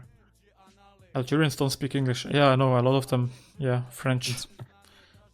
Already 1 AM. Holy shit. Yeah, that's why I'm thinking about stopping for now and tomorrow Like continuing. super casual, like 5 hours. All of my Saturday streams are at least 5 hours, so this would be the shortest one so far. And it's even faster if you have someone to talk to. Well, I appreciate the company. Yeah, me too. Like, super cool to have you here. It's always easier with someone else. I feel like now I have something in the background that I kind of like. Let me watch your stream on the side. Changed it once again. But Yeah. it felt a little bit too top heavy. So Now it compared to that one, now it it frames. felt a little bit too heavy. And with that one, I'm just gonna do that. That one should feel a little bit better. It frames your character now really nicely. And I have like this non-obvious pointy. Even the rings Yeah. point. Everything is just pointing. You should draw some hands and arrows to have it feel strong. Look at his awesome eyes. Yeah. He needs cat eyes, then it's Geralt. Yeah, he already has them. I kept them in, so I mean, I probably have to rework a little bit the eyes. The hair texture needs to be reworked. if you That's make not him done look yet. like Henry Cavill, bonus points. Probably get for the style I'm going for. Probably it would be a little bit too realistic, so I'm would get in trouble, I guess. I think Henry Cavill would appreciate it, to be honest.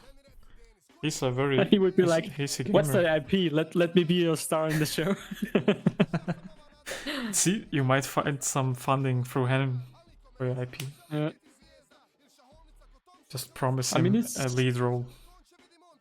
I mean, this kind of has some vibes of, to be honest, from Warhammer a little bit, Yeah, with the skull in the middle and I all the see it, circles. yeah. So, I see that for sure.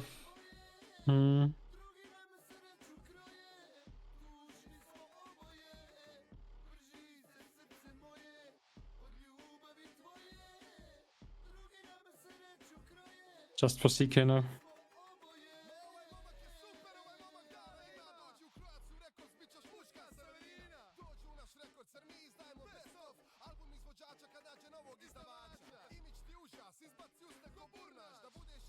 There he is.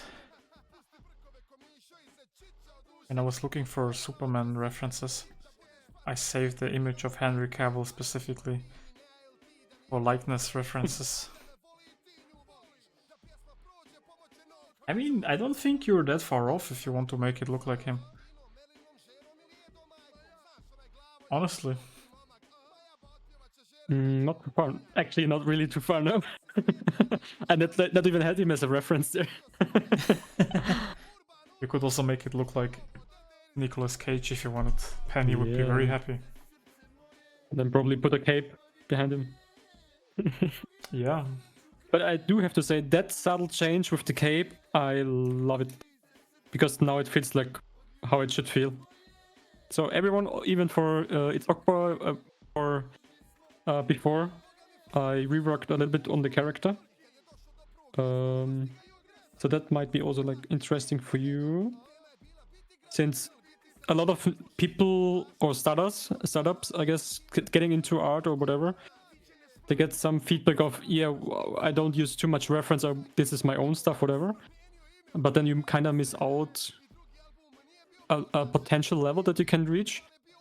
And if you just look down here on the cloth part cape, which is something I imagined how it would look. Then I found a reference, and this is how it looks, and it makes so much more sense. So whenever it's telling you, especially as a beginner, of course, you know, you get influenced quite easy. Just think about it, that don't take that kind of feedback of don't take reference because for whatever reason. Reference will help you elevate your art. Pro Yes. levels. And even with Eric, I talked with him. He mentioned some actual Magic the Gathering artists, so other pros, which will never get the good cards because they sometimes don't use the right reference. So, and you can see that. So it's really important. 100% agree. Couldn't say it better. Oh, that's a nice song. How long do you want to keep working on yours? I don't know. I'm super awake in my flow, and I as of just present, I guess, for me that I'm going that long again. I do actually have a vegan chocolate cake sitting in the fridge for me. Oh, So because I'm thinking about sending my people over to you and keep talking to you in Discord if you want to. sure, yeah. But stream-wise, I don't think I will be working much longer, so that's fine with my people. I will keep talking, but you guys just get to watch Patrick draw. And tomorrow I might be back.